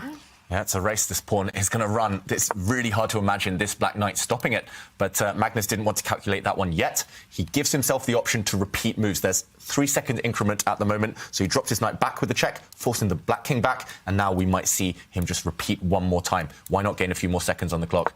And, OK, first, he doesn't want to repeat in this way. First, he just reinforces the fact that he can take this pawn anytime he wants. He gives the option of a knight check first, but the evaluation bar drops. And he surprised Hikaru with that one. Hikaru was like, wait a second, that gives me a chance. And because Hikaru could push his own pawns, with his king being a menace towards those white pawns, f5 to f4, push that pawn forward. He can then go after the other pawns with his king. Instead, it looks like Hikaru stepped forward with his knight. He protects his pawn on a4 with his knight. I think that there will be some kind of inevitable loss of that pawn, but that knight from c5 will aim towards the white pawns with knight e4, and I think that maybe Magnus, he kind of delayed it a little bit too long, but it's because of his clock. He is down under 10 seconds remaining. 5 now, 4. He needs to make a move, and he needs to make it fast. He does go for the move f3. I think he has made it a little tricky for himself here.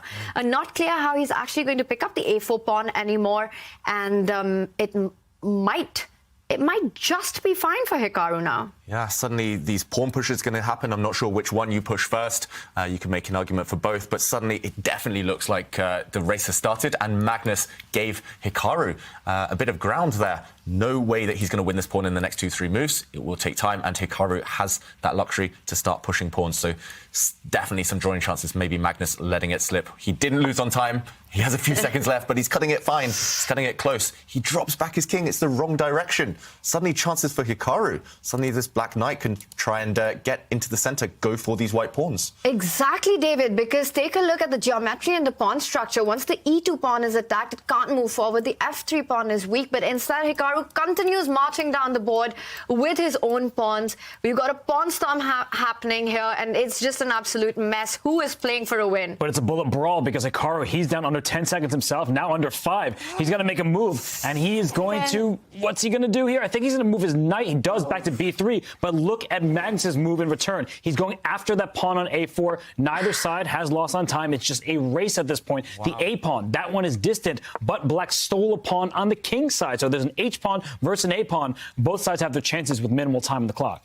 Yeah, and Hikaru here trying to end this game with the draw by trading off everything. That black knight is trapped, but you can break it out of its prison.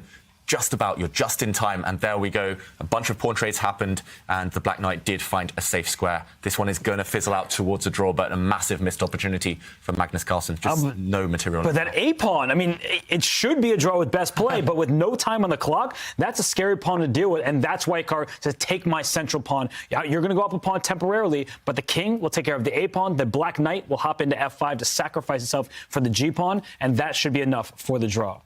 Yeah, and Hikaru looks ready to get out of there. He looks like he's solved the problem, knows it's a draw, but still some work to do. Because White's knight has actually come to the defense, and if Black's king moves forward to attack that knight, the a-pawn will start advancing, so you don't have the luxury. And look at Hikaru, you can see from his expression that he is in panic mode right now. He wasn't expecting that. Yes, brilliant play by Magnus, because the king cannot step forward for Black, because then the pawn runs to the other side, and that means that the king for White defends the g-pawn and will go up the board, probably king f4 now, bring your king up to g5, and wait, you can't afford to trade knights for Hikaru, so his knight's going kind of in the wrong direction. He's going to try and hit the white king with his white knight, with the black king. I think that's the idea. He wants to make sure the black knight defends the a-pawn, and there we see it. And I think even on seconds, Hikaru found the precise defense, and this is what it is. The guy is so resourceful and so good at this stuff, at just adapting to these positions. Impressive play. The knight will sacrifice, but it's still not over. Mm-hmm. The black king's so far away, you still have to race across to the side of the board, to the king side now, to stop that white g-pawn. Of course, Magnus, it's going to be hard to advance his own pawn because the black knight will threaten to give itself up at every opportunity. You have to bully that black knight away, kick it away. But if Hikaru puts the knight on a safe square, it should still be fine.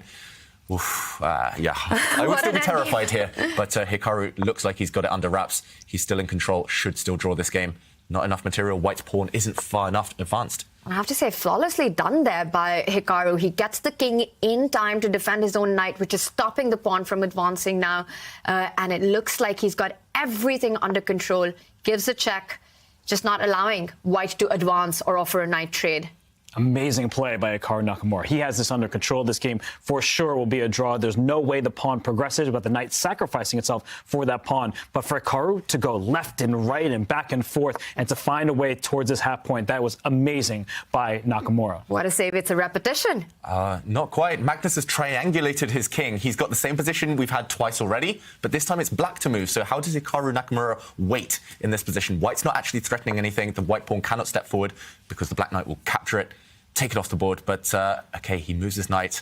And how do you get that white pawn? It must be so frustrating. Hikaru knows he's about to make a draw, and finally we see it. Wow. Finally, next move is guaranteed. That white pawn disappears.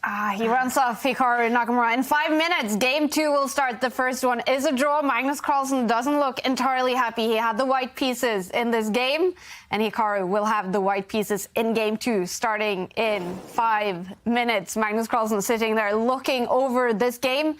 A missed opportunity, you said, David. What happened? Yeah, it looks like Magnus, because of the clock, was reluctant to start a race, which would have been in his favour. Instead, he waited for one move too long. He tried to finesse it, and the moment passed. and the win slipped away. It started in this position. We said the black king was getting active. It was getting ready to jump towards those white pawns. If, for example, we start by capturing a pawn on the side of the board, the black king could start advancing. But Magnus, if he'd had 2 minutes on his clock, he would have had the time to work out that he is winning. He can move his king out of the way. Yes, the black king can come in, but it's simply too slow. The white pawn can step forward now. The king can take this pawn. But at the right moment, you will go and kick this knight away with the white king, and you'll have a safe run through to promotion.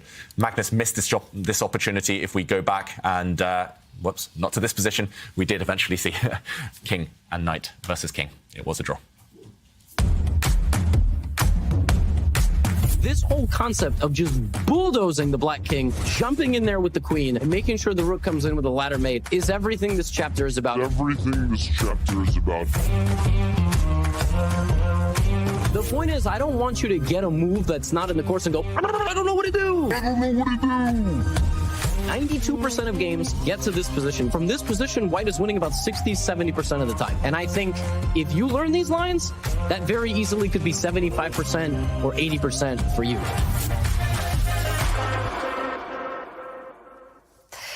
The winners final has started. Game 1 is over. Game 2 will start in only a few minutes. We're going to take a look at the puzzle that Jovanka has brought with her today. But if you're not a subscriber on Twitch, here is a Twitch break.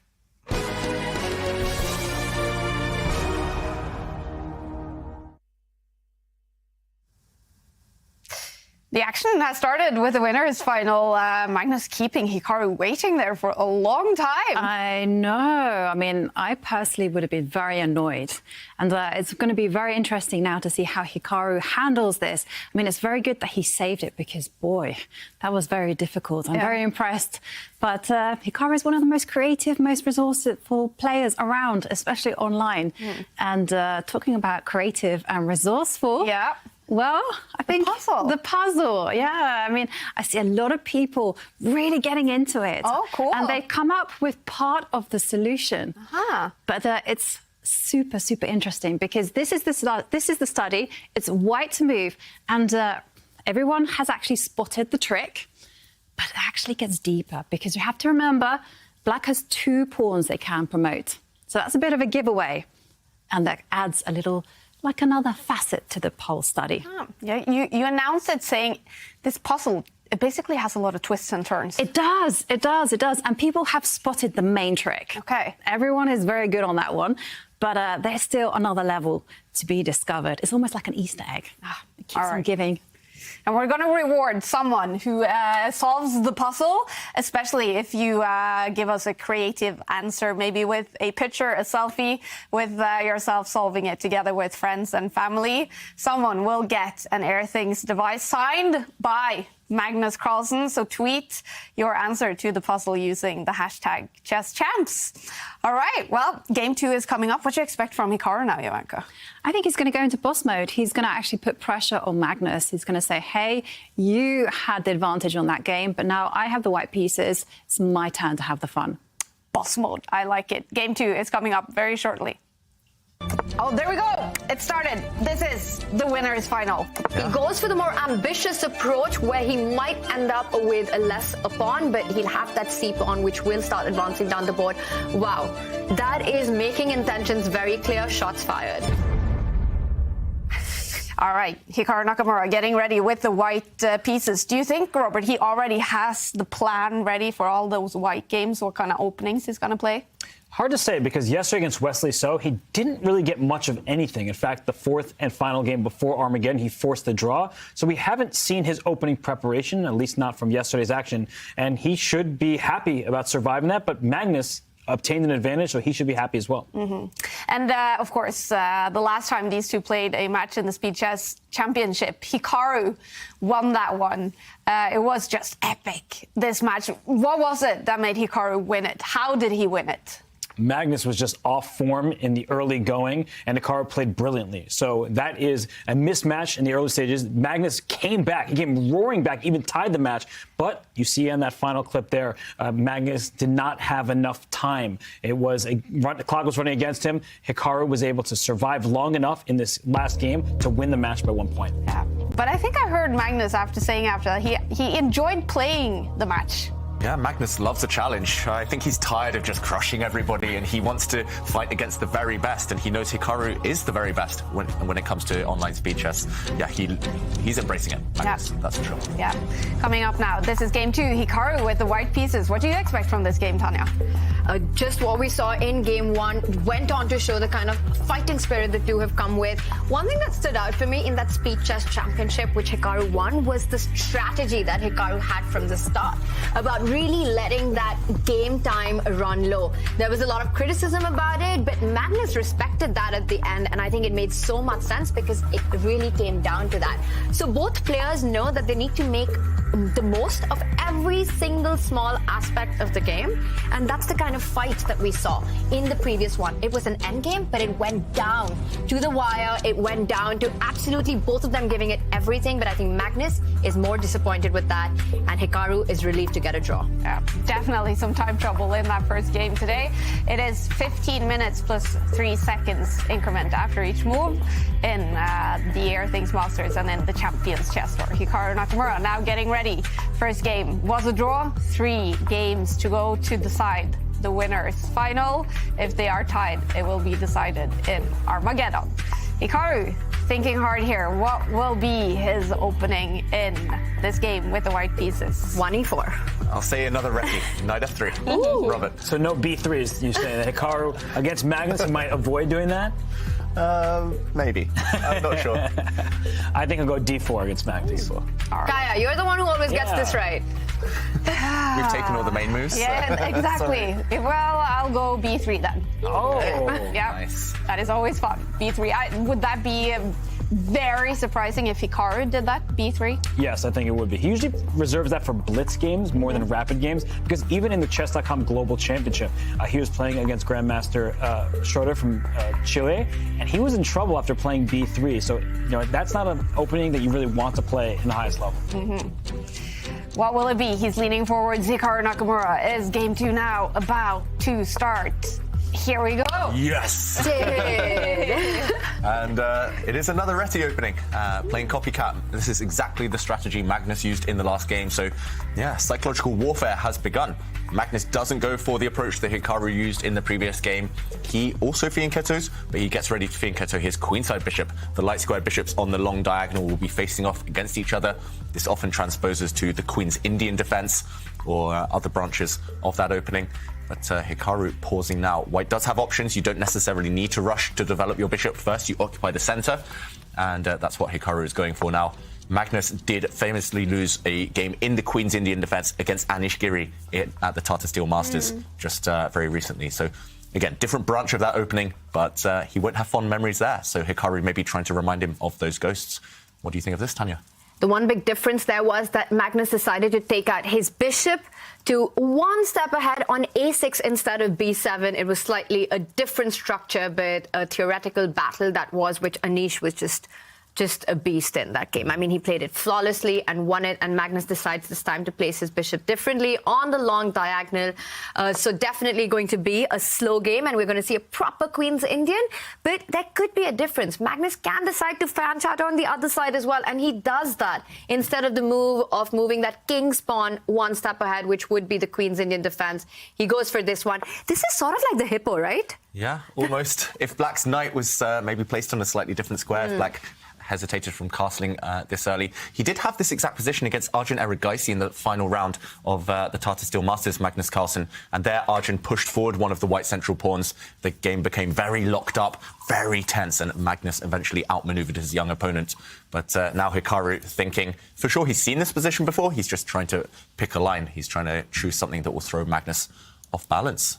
And Robert, who do you think this opening is going to favour stylistically? It's kind of a dodgy opening, right? You're just like saying, let's not go into preparation. But what Black is really waiting for is that queenside knight to develop. Because as soon as that knight leaves b1, the Black knight on f6 hops into the center to the e4 square. That's what Magnus is aiming for, to start trading off some pieces, because White's pawns are better. They're more advanced. They're taking control of important squares. And we saw that Hikaru slid his rook to e1, e4 not available yet, but as soon as White develops that queenside knight, that Black knight will hop in to the e4 square. Yeah, a bit of a waiting game, neither side wanting to commit to those plans, commit their pieces yet. and any trades do help black. So, okay, the bishop comes out. I once had this exact position pretty much myself, and I was on the black side. I found it really difficult. I was very cramped. I was playing against the young Chinese superstar Wei Yi, and yeah, eventually I just couldn't deal with the space disadvantage for black. I just really disliked the fact I had no pawn breaks. I had no plan. So interesting strategy from Hikaru, not initiating any direct contact between the enemy armies, between the two sides here.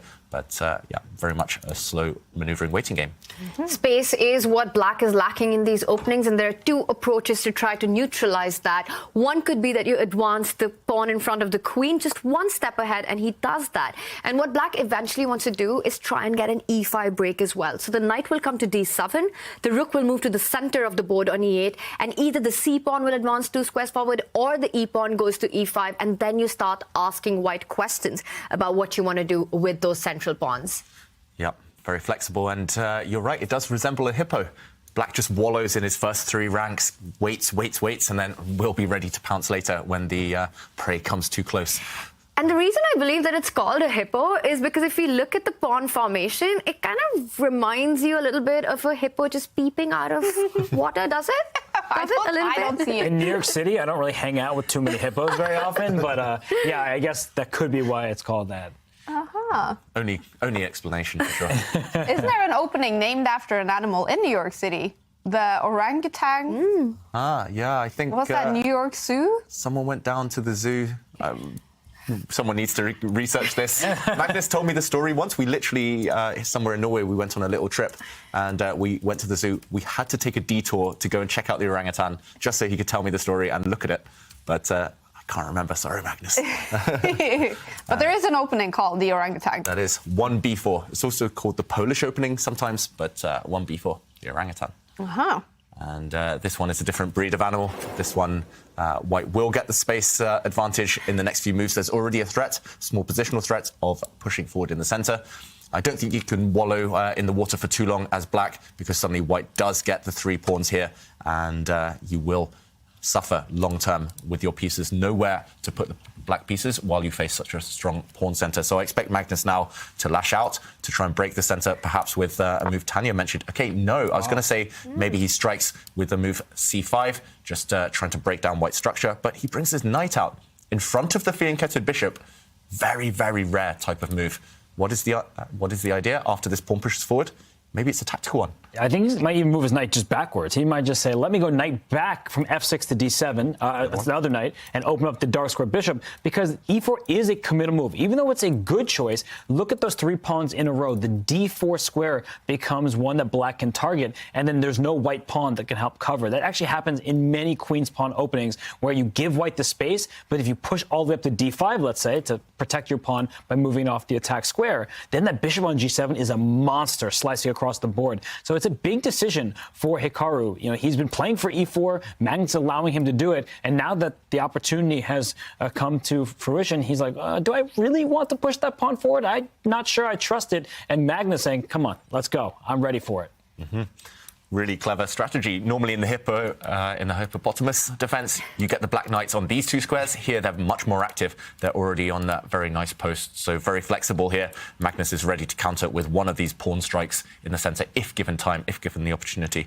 So, yeah, if you don't push now for white, I think Hikaru should, and most likely will push this pawn, because it's the most ambitious. But if you don't, if you take a time out, for example, move your queen, then black will be able maybe to go for the same plan Robert mentioned there, to just drop the knight back, put some pressure on this pawn, and then strike in the center with e5. This bishop, actually, it looks like a London system, but it's misplaced in this pawn structure because it doesn't have any good squares to retreat to. And yeah, Magnus really creative solution there to the opening problem. It looks like he's cramped, but very, very solid. And Hikaru burning time to try and break down this hippo defense. All right. The winner of the winners final will go through to play the grand final in the Airthings Masters on Friday. The loser will play the losers final tomorrow. And we do have a question on Twitter from Treao. And I'll ask this to you, Robert, because you're so in control of the regulations. What happens if the winner amongst Hikaru and Magnus lose in the grand final versus the winner from the losers bracket? Aha, I got the answer for you. So that match, the first match, would be a 4-game match. And if the previously unbeaten person loses, then it means you get a second match of 2 games. So essentially we're kind of in the winner's bracket until that winner loses, and then we get a 2-game finality. It would be 6 games minimum on that day, and maybe with Armageddon even more. Wow. So a grand final reset to be played if the player from the winner's final lose. So that is basically how double elimination works. You can lose 1 match and still win the whole thing, but the second you lose a second match, it is over. These 2 still haven't lost a match in the Airthings Masters, but one of them will lose the match today, either in the rapid portion with 4 games or in Armageddon. They are tied so far. This is game 2, and Hikaru did make his move. Yeah, and a slightly superficial knight jump. This white knight is not well placed at all on this square on B3. Robert's mentioned in the past that knights are often dominated by enemy pawns. If there's 2 gaps, 2 empty squares between them, this white knight now is dominated by the black pawn on B6, nowhere forward to jump, but he's just trying to control his center, just creating some squares maybe for the white queen to jump forward to. And I guess that knight will just be happy to retreat in a few moments' time. Meanwhile, Magnus, good air quality. Good position. Can he back it up? One of the things that the knight jump on b3 does invite from Magnus is the a-pawn advancing down the board, a5, a4, really targeting it. So that's something that white needs to keep in mind. But meanwhile, Magnus continues with the idea and the plan that we've been talking about, trying to get that e5 break in, because that's really how you want to challenge white's position in the center. By the way, guys, we were talking about the orangutan, and I couldn't stop myself but actually looking up what the story was, because, David, you're right. It did come up, and I think it's a very interesting one, and I couldn't remember. So what was it? And it was a tournament in New York back in 1924. Whoa. And it was the legendary Grandmaster Tartakova who was going to play against Maroczy. And before that game, there was a trip to the zoo. The New York Zoo, I think the Bronx Zoo maybe. And the players went there. And legend has it that Tartakova was trying to think of what he wants to play against his opponent. He was watching the animals, and then he says in his interview, or it came out later, that it was an orangutan who advised him to go 1b4 in his next game. Really? And that's how it got named the orangutan 1b4. Wow. How cool. Not sure how cool, but it's true. Maybe some help is needed in that situation. You're talking to the orangutans. That's maybe not the best look for the best chess players, but it's a cool opening. Magnus Carlsen has played it. He has played it in actually the Champions Chess Tour in the past. Not a good opening, but one that is quite fun. So from 1924, the Bronx Zoo is where it was found. Nearly 100-year anniversary of the orangutan opening next year. Oh, we need to celebrate that. Let's all go to the zoo. Yes, let's do it. Yeah. And nowadays, modern players, they choose their openings in different ways. They check the computer, they ask their seconds. Yeah. No trips to the zoo for them. But 1924, is that considered then a quite new opening? Interesting. Made us all go silent. That's a mind puzzle. Yeah. I guess we need to ask the viewers. When were openings named? When were they created? Probably before our time. What is the newest, the most modern chess opening? Oh. The bomb cloud? The bomb cloud, that's very new. Yeah, we set it up in front of us here, Tanya. The Carlsen variation of the Sicilian that I saw Levi Rosman was recommending in his chessball course. That's pretty new, 4 or 5 years old. I feel like it wasn't just Levy recommending it. Then Anish kind of said, farming views by mentioning Magnus' name. And then Anish posted the chessable course where it says the Carlsen variation. So there was some funny barbs back and forth between those two. But, speaking of people who go at it, Hikaru Nakamura, Magnus Carlsen, finally, Magnus has decided to strike in the center with pawn to e5. There is a ton of tension. And something about that knight that's on b3, we were criticizing it because it's dominated by black's pawns.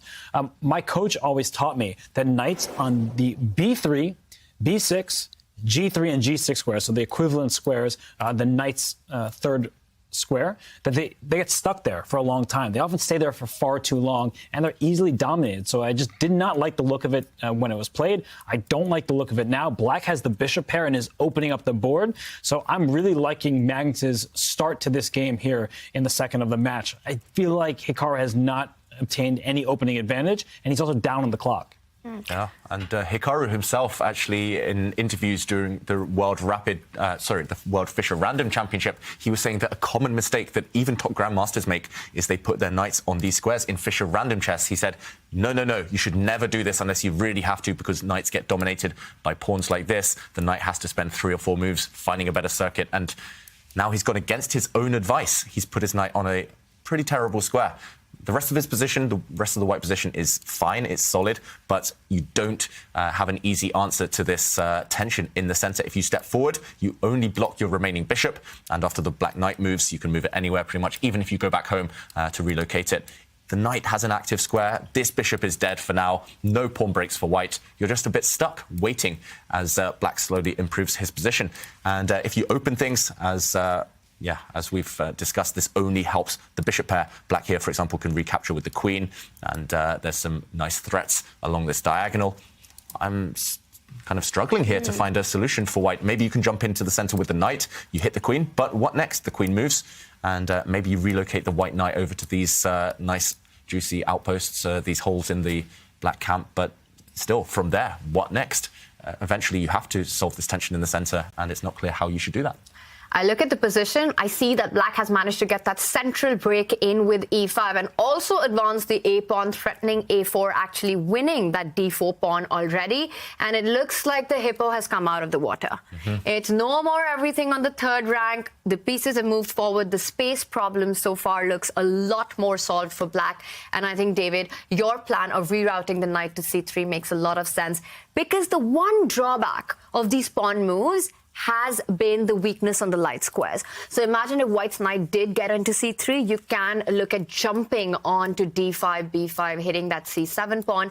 Everything is under control, but you might have to calculate what actually happens after a4. The good news is that you can fall back with the knight, and d4 is not exactly hanging. I see the eval bar doesn't approve, but I just wanted to make a point here that black actually cannot pick up the d4 pawn, because notice the bishop on g2 actually pinning that knight on c6 to that bishop on b7. Yeah, and Hikaru's gone for a slightly different version of what we're just showing. He's first traded off a set of central pawns, and now he's landed his knight in. I'm expecting the knight to drop back. There we go. And next move, the knight will land on a really nice square. However, the rest of his position doesn't make a great impression, especially this knight still stuck on b3. Black's rooks have easy access. If black can ever push this pawn forward and open up his bishop, maybe even now. I was about to say ever is now, because you push that pawn up the board to e4. This is a big problem for white. Only black has a dark square bishop. That bishop is wide open on g7. If you take on e4 with your knight, the bishop says hello to that pawn on b2. You can just grab that, and then white's pawn structure is clearly worse. Black controls all of the vital squares in the position, and that a5 pawn will continue pushing at some point. So that seems off the table, and you can't take on e4 with your bishop, because tactically that immediately fails. Because bishop can take the knight on c3, and your light squares are horrible. Even if you don't lose material, you are going to probably get checkmated. So this is a nightmare of a position, and Magnus plays e4. He does not hold back. He's a lead on the clock and a huge advantage on the board. Yeah, this is really locking down even this white bishop. Terrible piece now. There's holes in the white camp. Magnus puts his queen on a central square. He's just going to centralize his rook. He's going to support his pawn in the center, and white's position is in ruins. It's suddenly turned in the space of 2 or 3 moves. We kind of hinted that the momentum was turning in black's favor, but I would never have imagined that this is the position we would see on the board from this opening. Suddenly, everything's gone in black's favor.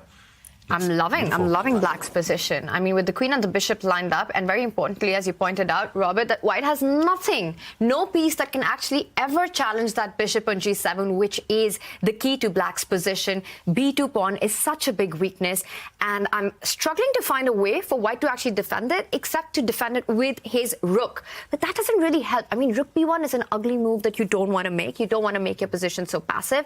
Black is already threatening to push the a pawn. Not just that, black can also offer a knight trade with that knight from c6, jumping to b4, opening up the a file if you decide to trade the knights. If not, the knight lands on d3 and is super happy. It looks like with the black pieces, Magnus is putting a lot of pressure on. And I have to say, so far in the match, the opening battles have been won by Magnus. With the white pieces in the previous game, as well as this one, it looks like Hikaru has been on the defense right out of the opening.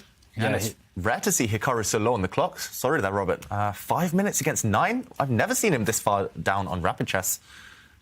Definitely in Magnus's favour. Everything right now.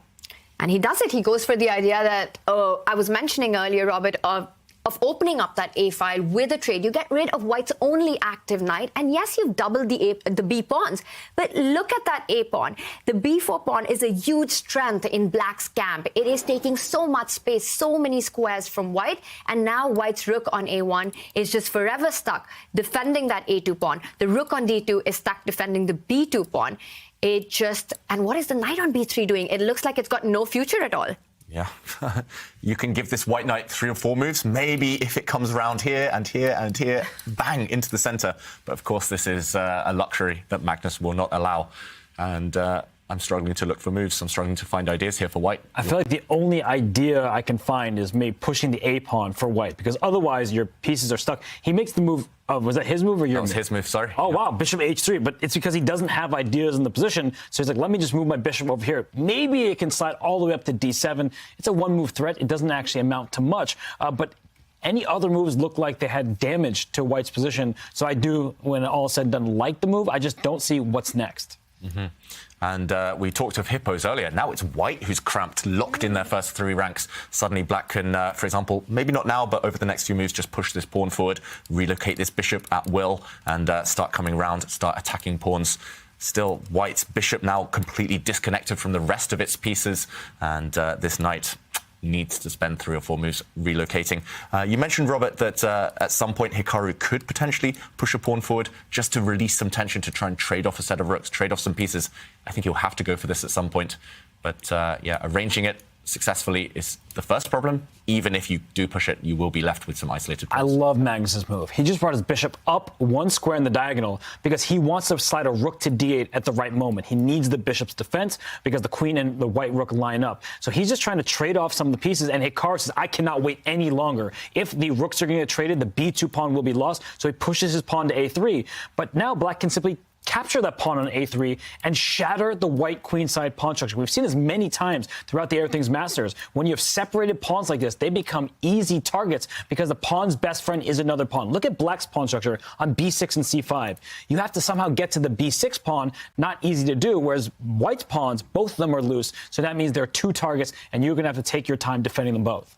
Yep. Easy to get at them, easy to start attacking them, these pawns. And that's not just a short-term feature. That's going to endure till the end of the game. So Hikaru, he's doing what he needs to do. He's trying to trade off pieces. He's trying to gain some level of activity. But it shouldn't be enough with accurate play. And wow, OK, he's traded a set of pawns and recaptured with his own pawn.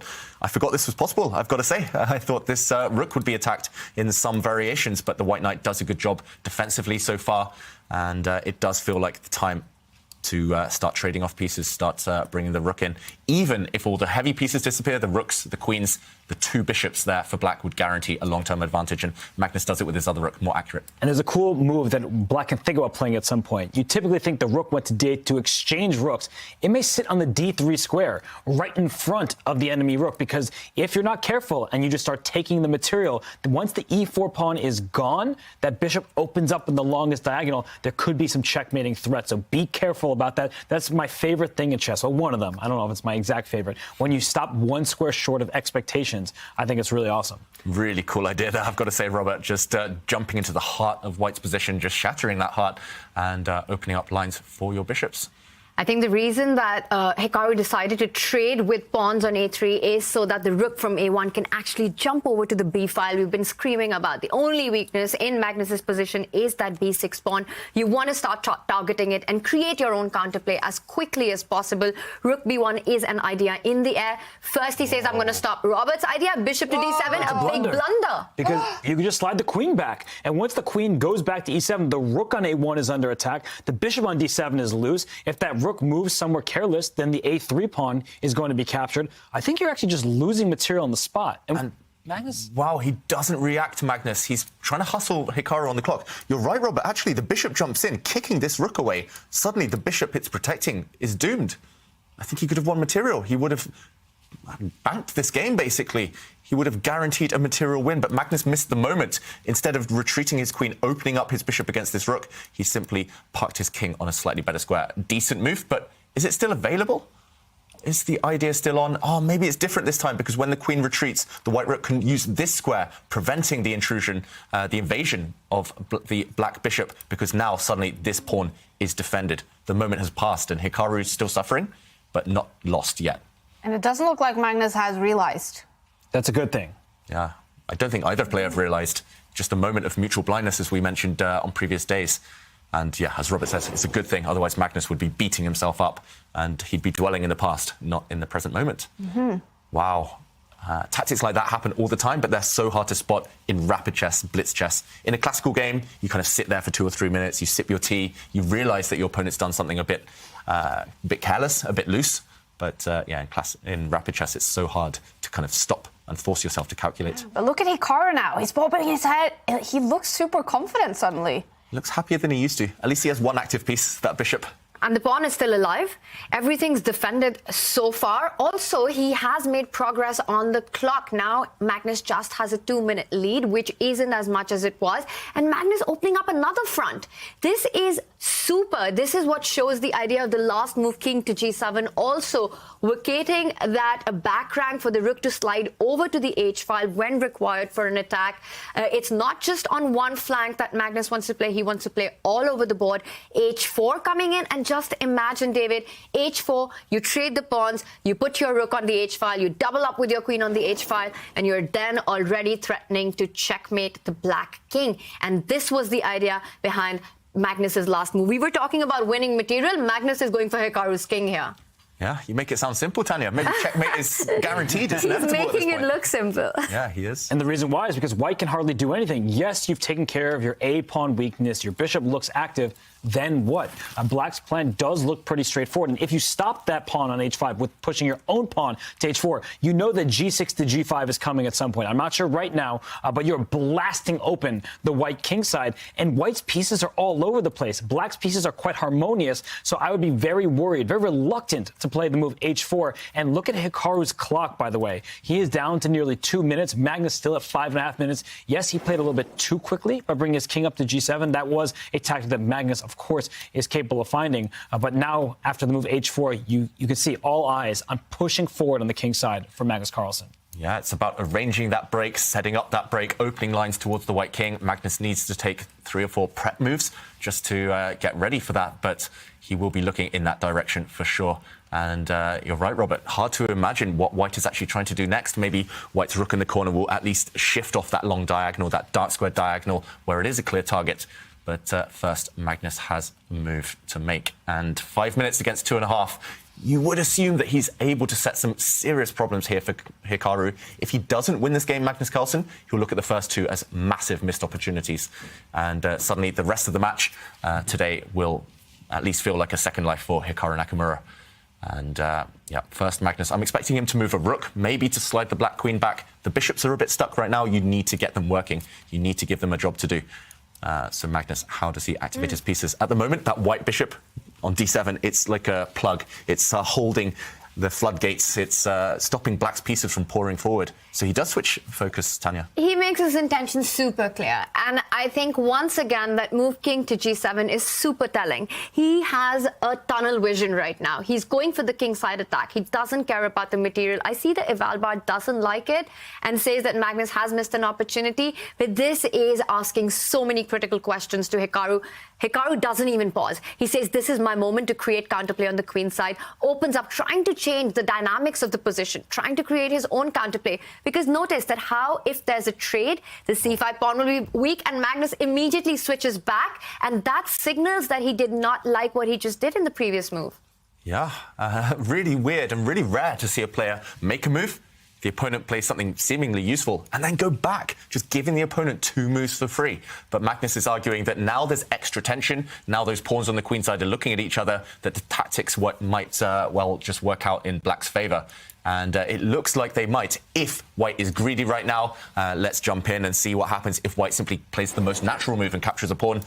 Unfortunately, this rook is now attacked 3 times. Rook takes rook, and due to the battery along this diagonal, queen takes knight is available. So this pawn is actually pinned, and if you can't solve the tension, I was going to say, move out of it. And no longer a pin, this white rook is off the A file. It's also staring down. So if pawn takes pawn now would be met by a knight jump. I'm not sure which direction the knight goes in. It can capture one of these 2 pawns, and suddenly this loose piece would fall off. Yes, you can win the white knight, but you lose your bishop, and suddenly no more advantage. Maybe fighting for equality here, suddenly, Magnus Carlsen.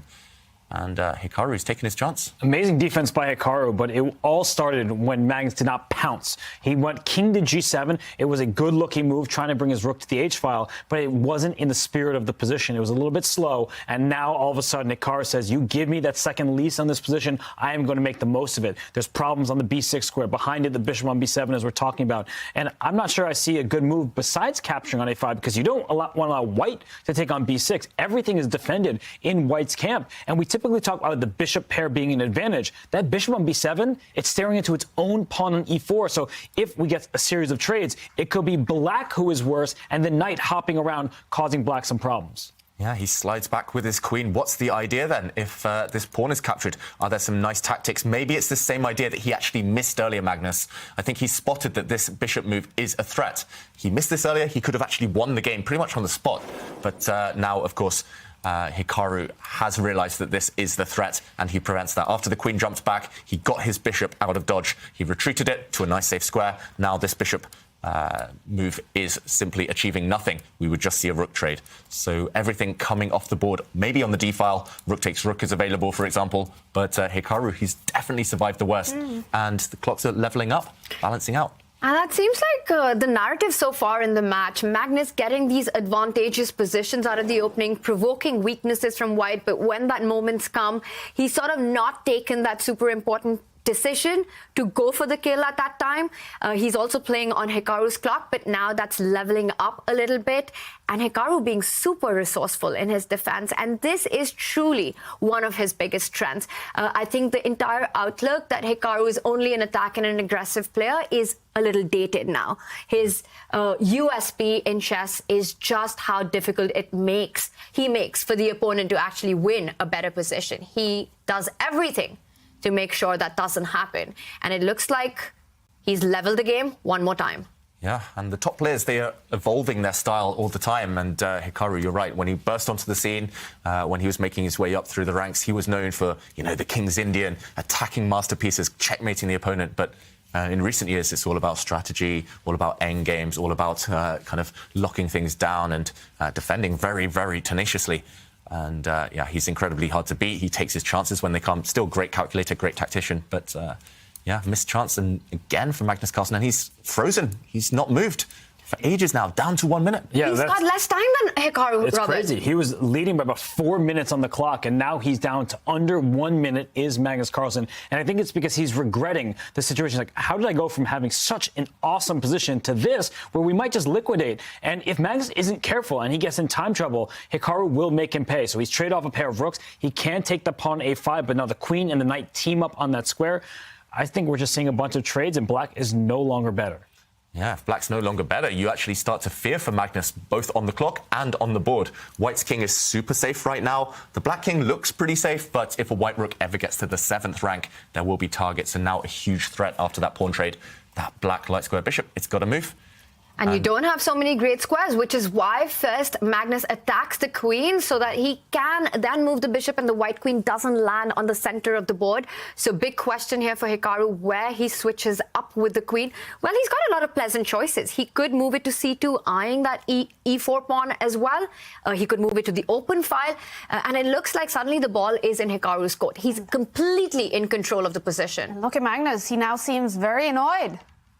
Yeah, he's flustered. He's realizing that things are turning. Hikaru, with such a time advantage, is going to turn the screw, is going to try and put some pressure on. No chance that Hikaru's just trying to lock this down and go for a draw now. He realizes the initiative is on his side. He's the one creating threats, and not so easy, this type of position for black to play. Although if Hikaru runs all the way over to the queen side, don't forget about this pawn push in front of Magnus's king. He could still push that pawn forward and expose the white king that doesn't have too many defenders. So both sides have to look across the board, not get tunnel vision. And I do think that that's why Hikaru is thinking at the moment. He doesn't want to just bring his queen over to a2 because of those ideas in the king. Maybe there's a bishop sacrifice at some moment if you're really feeling adventurous. But the point is that Hikaru needs to be careful right now. He is ahead on the clock, but Magnus is a beast in all time controls, including bullet. He's not going to flag, and he's going to keep posing problems. Yeah, the question now is which piece is worse, this knight on the rim or this bishop locked in the corner behind its own pawn? They kind of balance each other out, but long term, you've got to ask yourself that. And wow, he does go to the edge of the board, Hikaru. That feels like the wrong direction. Remember, we don't want a queen too far divorced from her king because that will spell trouble if the opponent can attack you. No defenders now around that white king. And is this the moment for Magnus to go for it, to push this pawn, break open the king side? He says no. He shuffles his queen across, preventing any knight jumps into his camp. And Hikaru looks very, very excited, bringing his queen in now. I think Magnus has to start going for it before it's too late. It feels like things are turning. And look at this. He's actually lined up the queen on the bishop and is eyeing that g3 pawn, David. There could be a potential sacrifice on g3 now. White has to watch out for. Yeah. Big move if you can land that sacrifice and get the black queen into the position. White takes a step back. Now it's less attractive. Doesn't come with check. But Magnus now trying to lock this game down. He's forcing all the trades on the b file. We'll see an endgame. And here we go. It's bishops against bishop and knight. But endgames can be very difficult for white because at some moment black will play f6 and g5 and try to spring free an outside pass pawn. So for now, it may seem level. The eval bar is telling us that it's the case, but the knight can be corralled by the bishops, and then at some point, you'd like to go for a pass pawn on the king side. So I think if you're Hikaru, you want to trade some pieces. If you can trade the knight for the light square bishop, immediately the game is a draw opposite colored bishops, even if it costs you a pawn. So that's why Magnus, he's just causing Hikaru some problems. He's going after this pawn c4. Maybe he'll kick the knight at some point, and his king can march forward. Yeah, let's go back to the players. Hikaru looks ready to get out of there. Will they? Wow, I think they've just agreed to a draw. And it did look, as Robert predicted, like a set of bishops were coming off the board, no more winning chances. So a fair result after a hard-fought game. Wow. Does that mean that Hikaru offered a draw in this position? It looks that way. I think the bishops were about to come off. Wow. And Magnus looking through the game now, I think he's about to realise that he missed a win or missed a very, very strong opportunity. And there we go, shakes his head. Computer confirms it to him. Wow. This is definitely that moment that he realizes that it was a big opportunity when he played that king move, and that would have really turned the tide in his favor. He looks very disappointed right now with what has happened. Yeah. And it's the second game in a row, remember. He's missed two big opportunities. And within one move, Hikaru is fine and guides it to safety. And that can be so frustrating, David. Yeah. Very frustrating. He needs to get over that, needs to forget that he's actually outplayed Hikaru for phases of these first two games. Still everything to be decided. Yeah, and they now have 10 minutes before game 3. Magnus will have the white pieces in that game. And in this one, where was that missed chance and missed opportunities, David? Yeah, it was just for one move. It was very temporary, but Magnus did miss the moment. He replied instantly, and he did regret it, as we saw on the camera a moment ago. It was here that Hikaru played a bit of a careless move. He brought his bishop in. This is tempting. It's very understandable, very human. You want to block the d-file. This bishop is very annoying to get rid of for black, but Magnus missed that just this one moment he could slide his queen back, hitting this white rook in the corner, and suddenly nowhere good to run for this white rook. If you run across the board, preventing a move we'll show in a moment, then suddenly you just drop a pawn. The black rook will happily take this pawn, material advantage and a winning position. Instead, if you defend this pawn, if you keep it defended, then bishop to c3 does pose a big problem for this white rook. Suddenly this white rook is tied down, it doesn't have too many squares to go to, and this bishop will be lost. For example, if it tries to come up the board, then you can overwhelm this bishop due to a pin on the d-file. Guaranteed to win material, at least a rook for bishop, and Magnus would have guided this to victory. It doesn't look like much, but neither would a Sicilian defense to the untrained eye. This is a performance enhancer. You don't see it? How about now? Manage your air quality, sharpen your performance, change the game with Airthings. Airthings is the presenting partner for this tournament, and we're going to learn so much more about the importance of great air quality. But if you're not a subscriber on Twitch, here is a Twitch break.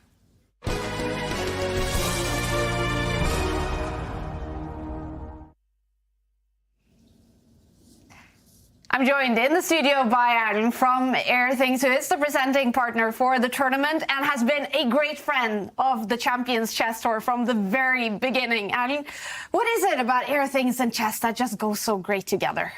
Good question. Airthings is a Norwegian tech company, and we're working with kind of raising the awareness out in the world around the importance of good air quality. And with Magnus Carlsen being Norwegian and the world's best chess player, it was really for us just a perfect partnership to be used to really bring the message out there. Yeah, definitely. And there are studies that reveal the hidden cost of air pollution, bad air quality. And what do we know about the effect of bad air quality to the brain? So air quality is extremely important for our cognitive performance. I guess everyone has experienced kind of sitting at work or being at school, starting to feel a bit drowsy, getting that headache. Being in a TV studio, or being in a TV studio. Yeah. And most likely this is due to poor indoor air quality. So for cognitive functions, it's really CO2, so carbon dioxide and particulate matter, which we are showing live from some of our partners, our ambassadors, which is the most important factors when it comes to cognitive performance. Yeah, and chess being a sport where you're just so depending on having a fresh brain, it must be the perfect example of having the importance of having good indoor air quality. Yeah, and that's what we've seen throughout the Airthings Masters now, that take Magnus as an example. He started out with really high CO2 levels, which is kind of unusual for him. His last year, he played with green levels throughout the whole tournament. But when he now moved to Canada, usually plays in Oslo, he started out the tournament with some red levels, and he did some blunders in the third game yesterday with high CO2 levels, which is kind of unusual. I think we have an example to actually show that. Okay, so red levels for Magnus Carlsen, his Airthings device showing this in the start, and then he opens a window and it turns green. Yes, and we have seen that several times now. So this is from Monday. No, this is actually from Tuesday after he blundered in the third game. So he blundered, the air quality was bad.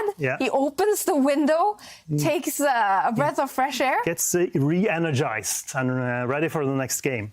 Wow, and it actually helps. That is fantastic. And we do see a bunch of symbols on this screen as well. I've actually seen in both the Twitch chat and on Twitter a bunch of viewers wondering, what does all of these symbols mean?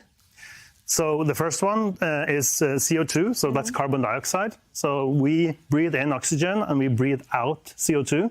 So poorly ventilated space, then you get increased CO2 levels. So humidity is the amount of humidity in the air.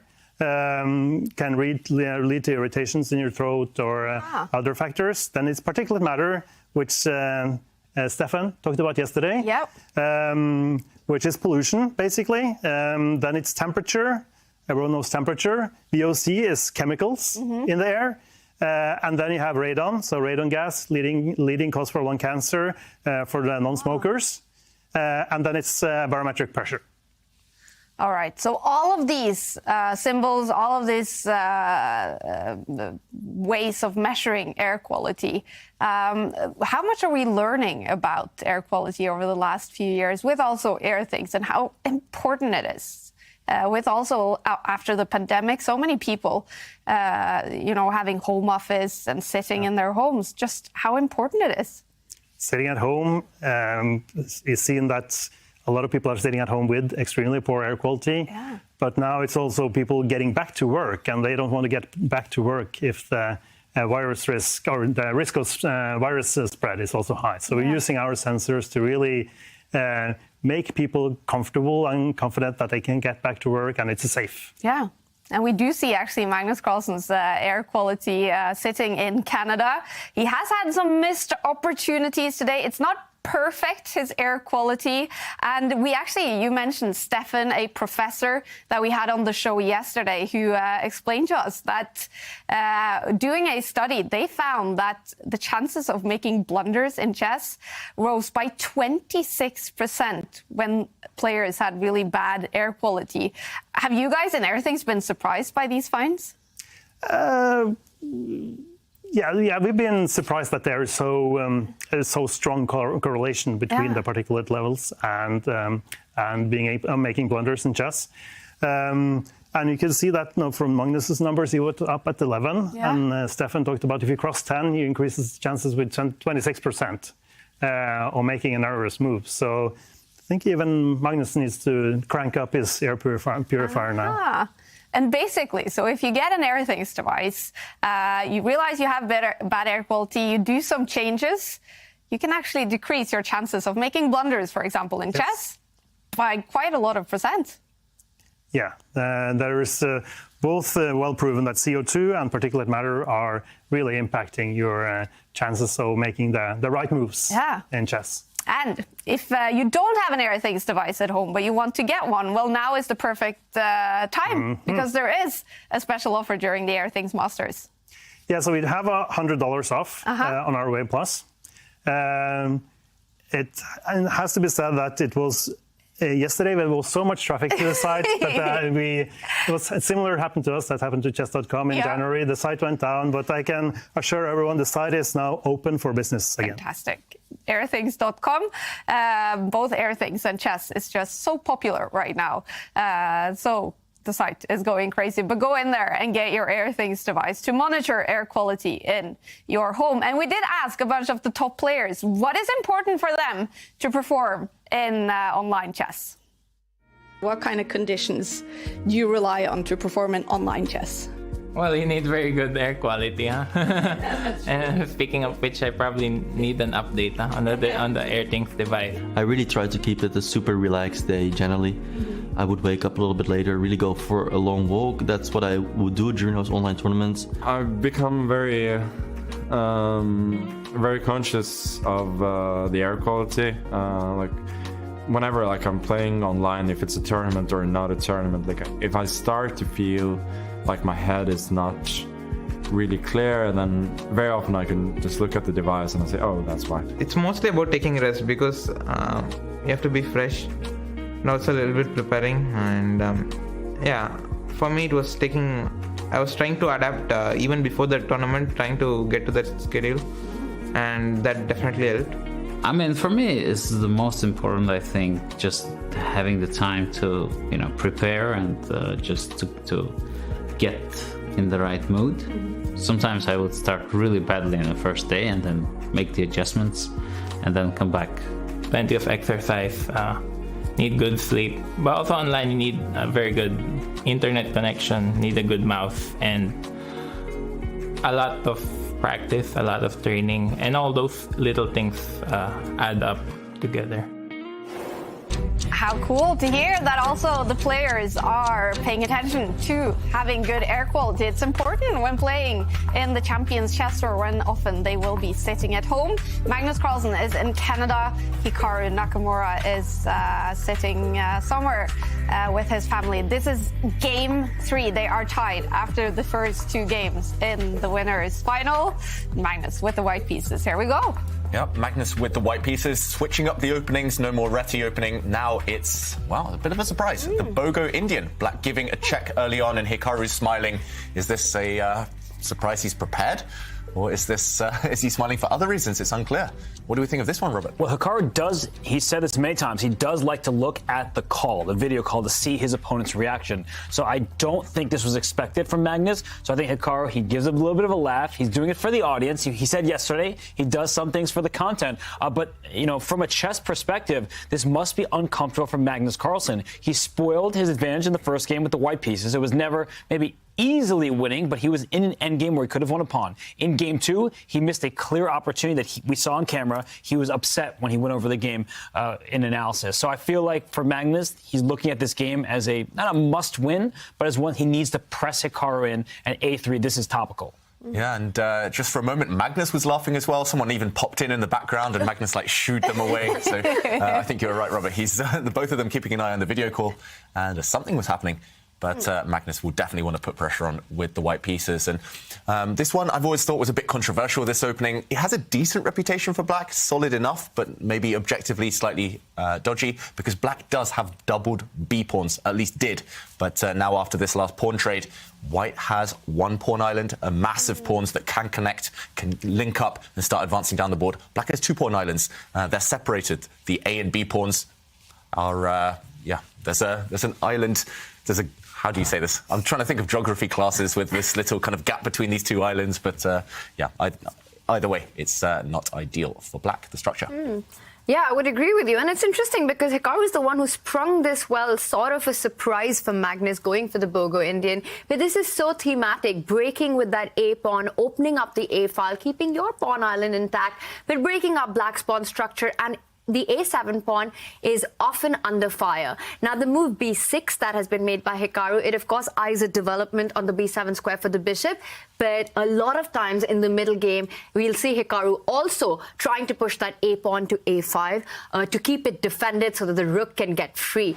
And interesting decision there, but Hikaru has also taken a little time deciding with the trade. So I was slightly surprised with that, with him not blitzing out his moves as fast as I was expecting. Yeah, maybe he was surprised by the early A3 push by Magnus, but it made perfect sense. He's just freeing up his B1 knight. That pawn on B4 was an absolute pest. I like the one pawn island that you were mentioning, David. So I think that for Magnus, he can just use simple development. And for Hikaru, because he has the split pawns, right, the multiple islands, he's just going to have to figure out what to do. Will he strike forward with D7 and D5? That feels like a very tempting move to claim space. But that rook on A3, it's particularly active, and you may see white double up rooks eventually along the A file once you castle.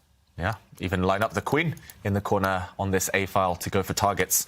Yeah, very flexible. It's early days, no forcing lines here. But who understands these structures, this position better?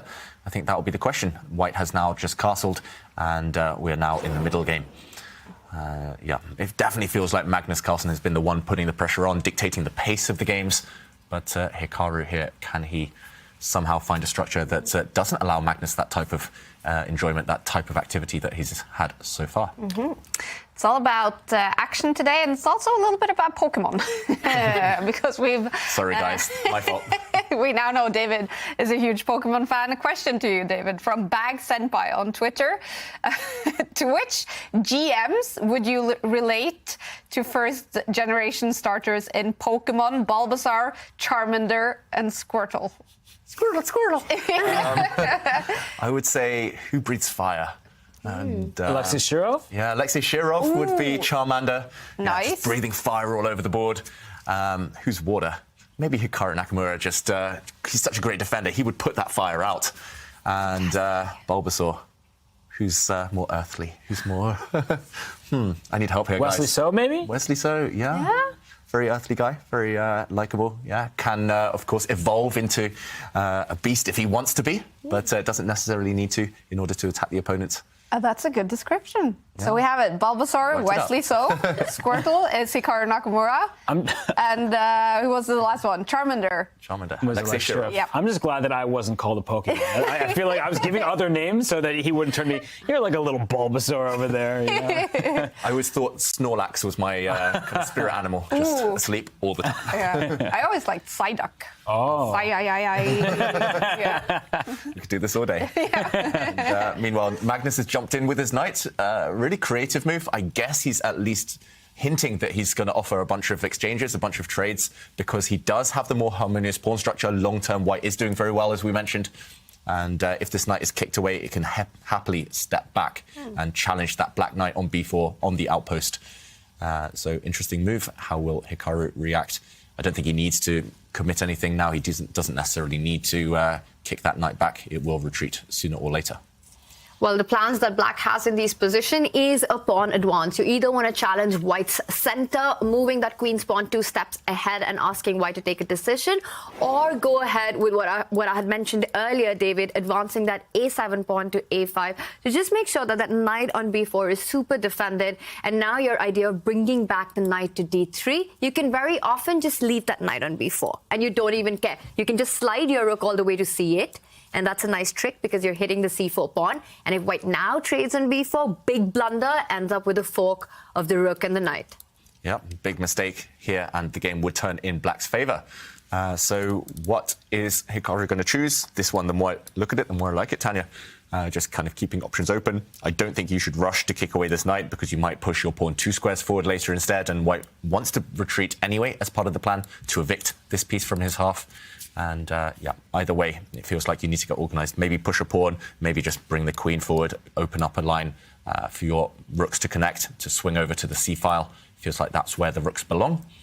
But he does go for your move. He goes for it, and I like it. And this is a very thematic idea in the Bogo Indian, where you really want to take advantage of that B4 square. It's really the only compensation that you've created of separating your pawns, of creating these weakened pawn islands. So A5 played, keeping that flexibility with the queen's pawn. You might go to D6, you might go to D5, depending on what Magnus's approach will be. I think this game 3 is also a lot about psychology right now, because Magnus is definitely feeling that slight frustration of not having converted these two advantageous positions.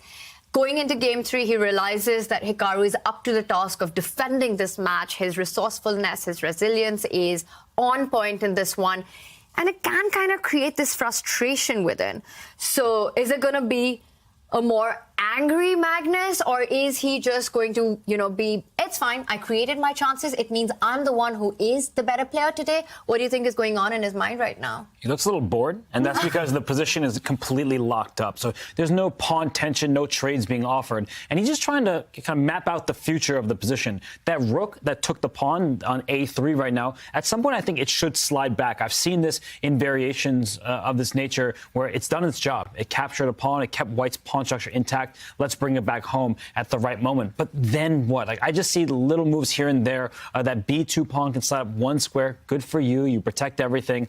What is the active plan? I think that's what Magnus really wanted out of game 3. He's kind of like Zapdos. He wants to control the electricity on the board. Sometimes his hair also looks like, I can say that because my hair often looks like that. But he is just trying to control the state of affairs in the chessboard. And right now it just seems like Hikaru surprised him and now is playing very energetic chess himself. Yeah. Do either of you guys play the Bogo Indian yourselves? It's one opening I've never touched, actually, as black. I've faced it a lot with White, and I do enjoy playing against the Bogo Indian. I like that White's pawn structure is so intact, and it feels like even this move A5, like you were talking about, it gives activity. It also creates weaknesses in Black's camp. Watch out for that B5 square. The White knight can jump onto B5 at the right moment. I kind of like playing against the Bogo Indian, but I have to make sure that my opponent is not Hikaru. Normally good advice. Avoid Hikaru in these tournaments. He's a beast. And Magnus now thinking. He's been thinking for a while. Still nothing too drastic on the clock. But it's certain that he'll be watching out for his air quality. There we see looking very healthy. No excuses if things do go wrong. It definitely feels like, I don't know, I'm going to use soccer as an analogy, but he's had 2 penalty kicks and the goalie saved them both times. Hikaru saved them both. And yes, the frustration doesn't tend to affect Magnus. He's very good at bouncing back. But if he doesn't win this game, if he doesn't even create any real chances, then he won't feel great facing Hikaru with black in the final game of the day. And who do you think would be the favourite in Armageddon? That's a good question. I mean, I hope we get there. I think we all want to see this match really go down the line to an Armageddon and witness that. It's so hard to pick a favorite against Magnus and Hikaru. These are undoubtedly the world's best players in speed chess. I mean, we're talking about the top 2. They're in a league of their own. So, David, a hard call, and I don't know who's going to be a favorite. I'll tell you one thing, though. I think Hikaru is a better flagger. That is true. Yeah, with no increment. Yeah, Hikaru has the better mouse speed, I would say, in those critical moments. And he just has played, I think, just the most online chess. So that's his biggest advantage. But when there are fewer games, that favors Hikaru because Magnus is the stronger player of the two with the longer time control. There's not much separating them, but Magnus is the stronger. So I think that if we get to Armageddon, that means that it's kind of like a toss-up at that point. And we also don't know how low they're going to bid because Wesley was like, oh, gosh, I should have bid lower than Hikaru, who went 9 minutes and 28 seconds. What if they both bid like 9 minutes this time? I don't think they'll dip below that just because it's too little time to work with. But I can't call a favorite because Magnus is refusing to even make a move right now. Do you think Hikaru would dare to go as low as he did yesterday against Wesley when he bid 9.28? No. I think that Wesley is very solid, and so you sort of can anticipate a style from him. Magnus, as we've already seen in Game 1 and Game 2, he already built a lead on the clock in Game 2 and missed a chance. In Game 1, he had the advantage. So if Hikaru didn't have the time he did, that game would have gone Magnus's way. So I just don't think I see either player really dipping below 10 minutes, which is what Magnus said yesterday. Yeah. And it did seem that Hikaru had more of a tactic in his bidding. He was sort of calculating how low he can go. Magnus a little bit more random, maybe, when I think he bid 10 minutes and 1 second. Yeah, Magnus does have a track record of not really reading the rules, not really thinking ahead. There was this famous case in Norway chess where he didn't know the time control and he just let his clock run down because he thought he was going to get extra time. He didn't. He lost the game. So it definitely felt like Magnus, as he said in the interview, thinking on the fly, just picking up a random number and going with it. But yeah, it feels like Hikaru will have plotted ahead, planned something, and he will know his limits where he's happy with. I think it's going to be a big fight to get the black pieces. Okay. Both of them are going to want it. They'll have to strike a balance between their bid not to go too low on the clock as well for getting those black pieces. So it's going to be interesting to see their strategy. Right now, I'm confused about Magnus's strategy in this one, though. He's fallen back with the knight. He's offering a knight trade. So clearly the strongest piece in black's camp is that knight on b4. Makes a lot of sense. But I have to say, it feels a bit strange to me, this last move, David, knight to a2. Yeah, it does feel like an awkward square. If those knights are traded off, then, OK, it's done a job. It's eliminated that black knight. But you're not necessarily guaranteed to trade off that knight. And maybe this white knight on a2 will be sat there a couple of moves longer and will be a bit awkward to reroute. And very often, I'm sorry, go on. No, I was ending there. I just really like the move that we saw on the board. And what I was wanting to just bring up is that black doesn't need to take a decision with that knight on b4 very often because you can just leave it there. A trade there might look like, wait a second, you're creating double pawns, but actually you're getting so much counterplay on that a file. It opens up your rook or your queen will march down the board, and it just looks like black gets enough compensation for the weakness, the apparent weakness with these two pawns. And that's what he's done with this last move, d6, just hitting that other knight. I like Hikaru's approach so far in this game. Yeah, feels like he's playing very well and built up a time advantage. Robert, earlier you said Magnus was refusing to move, and again, after maybe the most natural move for black, he spent, 4 minutes or so on this knight retreat. Black replies, hitting a knight, and he's back in the tank, back thinking. He just doesn't have a clear plan. But I think in the long term, what he wants is, let's say the knight just drops back to f3. We swap knights on a2 really quickly.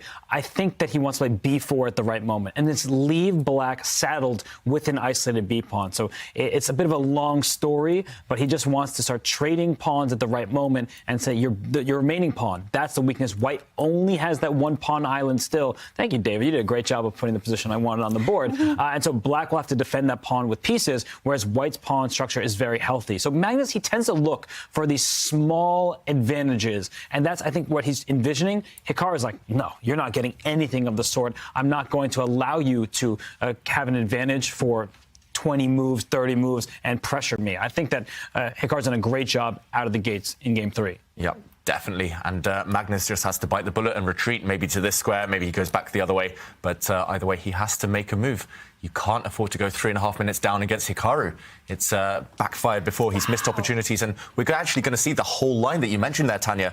Knight takes knight on the board. I'm assuming black takes back this way. You could actually make an argument for taking the other knight, potentially. Hikaru has paused, so he's doing some calculation. But, OK, let's say black goes down this line, the most logical and most natural. We'll see a trade of rooks, we'll see a trade of knights, and after dropping back, I just love jumping in with the black queen. And also, let's point out, David, that in fact, white has to fall back to f3. You can't even go to d3 to put pressure on the b4 pawn because you can easily lose the g2 pawn then with the queen and the bishop lined up. So an easy miss there. But of course, Magnus will drop the knight down to f3. And then this is what we were talking about, the activity on the a file. But let me ask a question. Do you think that Hikaru actually wants an imbalance? So if he has the option to get these double isolated pawns with the activity, or he can just, just start taking on e5 and trading off some pieces, what do you think he's going to aim for? Very good question, because actually this one initially I thought was a more risky choice. The more I look at it, it's at least forcing white, if white wants to keep some tension, to drop back, and we could see a trade, and it's very, very balanced. Suddenly both sides have 2 pawn islands. Suddenly white has these almost hanging pawns and easy access, for example, if the black queen moves for the rooks to centralize. You're right, Robert. Maybe this one, if he's feeling safe, he will go for this. But the rook on a3 would be happy. Yes, true. That's the rook lift. You saw the the future with that one, but look what happened. I mean, Tanya's line is on the board, and all of a sudden, Hikaru's queen is deep in enemy territory. But what about those double isolated pawns? That's the big question. Yeah, Tanya doing a little dance here because you saw, what was it, 5 moves into the future? Good work there. 5 moves each. Impressive stuff. So double isolated pawns for black, but is it enough? Magnus now trying to offer a queen trade. Without the queens, it's going to be much harder to target those 2 black pawns. But I guess the black queen was too active and needed to do something about her, needed to kick her out. Yeah, and now the rook comes into the A file as well, and black is going to have control of that. You've got to watch out for that B2 weakness. It just looks like this is the first game in the match where Hikaru is not worse out of the opening, and in fact, Magnus might have to be slightly careful in this one. Definitely. It's all about momentum, all about the clock as well in rapid chess, and those two seem to favour Hikaru right now. I love what Black's done with this position, gotta say. Easily his best game thus far. Yes, he showed some great defensive resources, some skill under duress, but he's kind of controlled this game from the start. And now he controls the only open file on the board, and that's why we like Black's position.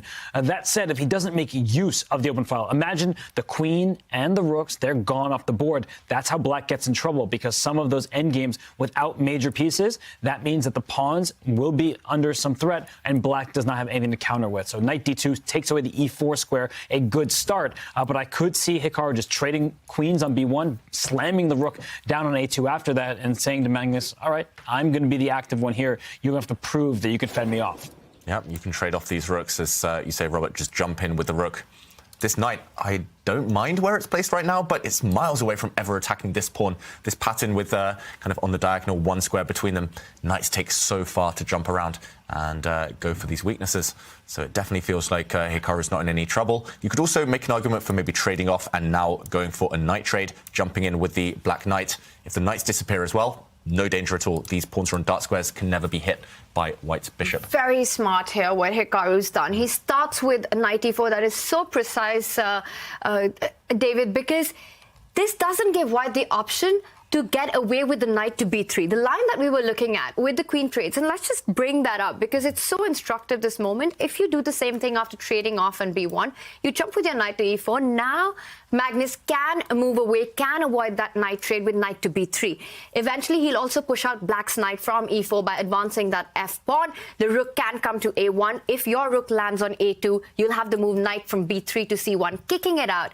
Also heading to d3, attacking that pawn on b4. So a lot of knight jumps here, which is why Hikaru, and this is just class, I have to say, to start with the move knight e4. And at first it looks like, wait a second, there are 2 pieces attacking it. But what black wants to do is that if you do capture on e4, now he's going to pick up the queen and then pick up the knight. He solves the problem of the knight trade, because on our live board, as we can see, white did not have the option to escape with the knight on b3. This is precise play. Hikaru Nakamura is on A form today. Yeah, that's what separates the top players from the rest of us. Those little move order tricks, those little details that most of us are just oblivious of. We don't see them, but the top players, they see these details.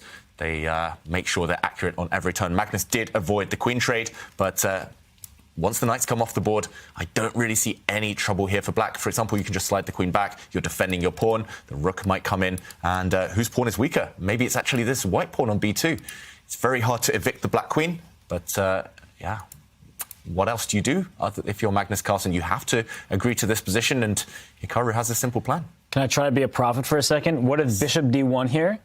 Queen takes c4, bishop e2. Will we see a repetition like that? Is that possible somehow? It is. And also, let's point out, you can't actually go to d5 after that, trying to threaten a mate there, David, because big trouble here. The bishop jumps into f3, and watch out for that bishop on b7. Yeah, it feels like all the arrows go on the long diagonal, and here white turns it in his favour. So, wow, Robert, that could well be happening on the board. And we should point out that in this position, if you don't have anywhere good to go with the queen, then simply this pawn will drop off. So if you go back, white repeats, and a little dance between the bishop and queen could be a very logical end to this game. And I think Magnus will be glad to get out of here. Actually, in this position, Hikaru maybe has spotted that and will be looking for more if he wants to play on. What an intense match between these two. Yeah, we seem to say that all the time because it genuinely is so close. I've never really seen one-sided games between these two. it's just blow for blow, matching each other. This is why we love watching them play, because we know that we're in for a treat. They just never disappoint the fans. Whether it's rapid games or their blitz, even if it goes into Armageddon, we know that it's going to be fighting chess regardless of the result. We've seen 2 draws, but the result has not been reflective of the kind of game that we've had. It's been big fights in the first 2 games, and this one is the first one where Magnus is on the back foot. Wow, and Robert, I think you need to buy a lottery ticket. You've just predicted everything. We do reach that position, and we might be about to see a draw. Wow, you are a prophet. Clip it, ship it. The draw by repetition is about to be agreed, and that means we still have a tied match. Hikaru Nakamura with the upper hand in Game 3. He probably had more chances than Magnus did, but a draw is the fair result, and yeah, I'll take that one. How did you do this? You know, I do love commentary with Daniel Naroditsky, and he's the prophet, but I'm trying to take his title from him. I actually remember this one time at the Speed Chess Championship when, you know what I'm going to be talking about. Robert just said a move, which was a blunder in one. It just drops a piece, and it was a blind sight from him.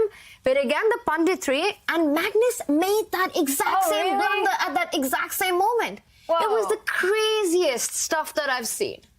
Just unbelievable. Yeah, we're going to the lottery ticket after this. And it is a draw. Hikaru's out of there. He's off for a break, off to refresh himself. And Magnus just checking over this game, figuring out where he missed an opportunity, where he went wrong. The answer is he didn't miss anything. It was just a very balanced draw. 3 draws in this match so far. Look at Magnus Carlsen looking over this. He is struggling to find a way to beat Hikaru Nakamura.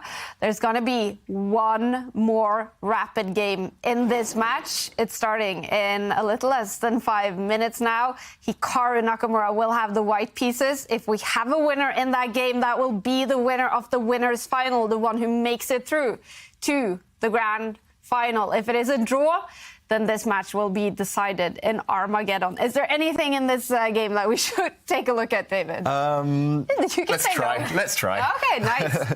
It was really instructive how Hikaru just hoovered off all the pieces and kept a measure of control throughout. We mentioned in this position he had a choice. He could have captured this white knight and maybe imbalanced it slightly, kept the game alive, kept the queens, kept the rooks on the board. But he said no. He'd calculated very accurately that these doubled B pawns were well compensated for by his dynamism, his piece activity. We saw the rooks leave the board. Magnus's knight had to step out of the attack, and this queen move. Every move from here till the end was very accurate from both sides. We saw an offer of a queen trade. Hikaru said, no, not for you. I'm conquering this open file, and after a few moves, again, this really precise move order that Tanya mentioned, dropping the knight into e4, far more accurate than any queen trade, than any rook trade, and the logical end to the game was this one, a little dance between the bishop and queen. The queen has nowhere to go other than to take this pawn if it wants to defend b4, and that status quo continues for the remaining moves. A repetition to end the game, but a fair draw. Looking for a new way to learn chess? Meet Dr. Wolf, the ideal chess coach and companion. Play against Dr. Wolf as he explains everything step by step, points out strategic ideas, and alerts you to your mistakes. Train with him and go over your past mistakes until you master them. Choose from over 35 lessons created for all skill levels. No matter your level, everyone could use a coach. Download Learn Chess with Dr. Wolf for Android or iOS devices today.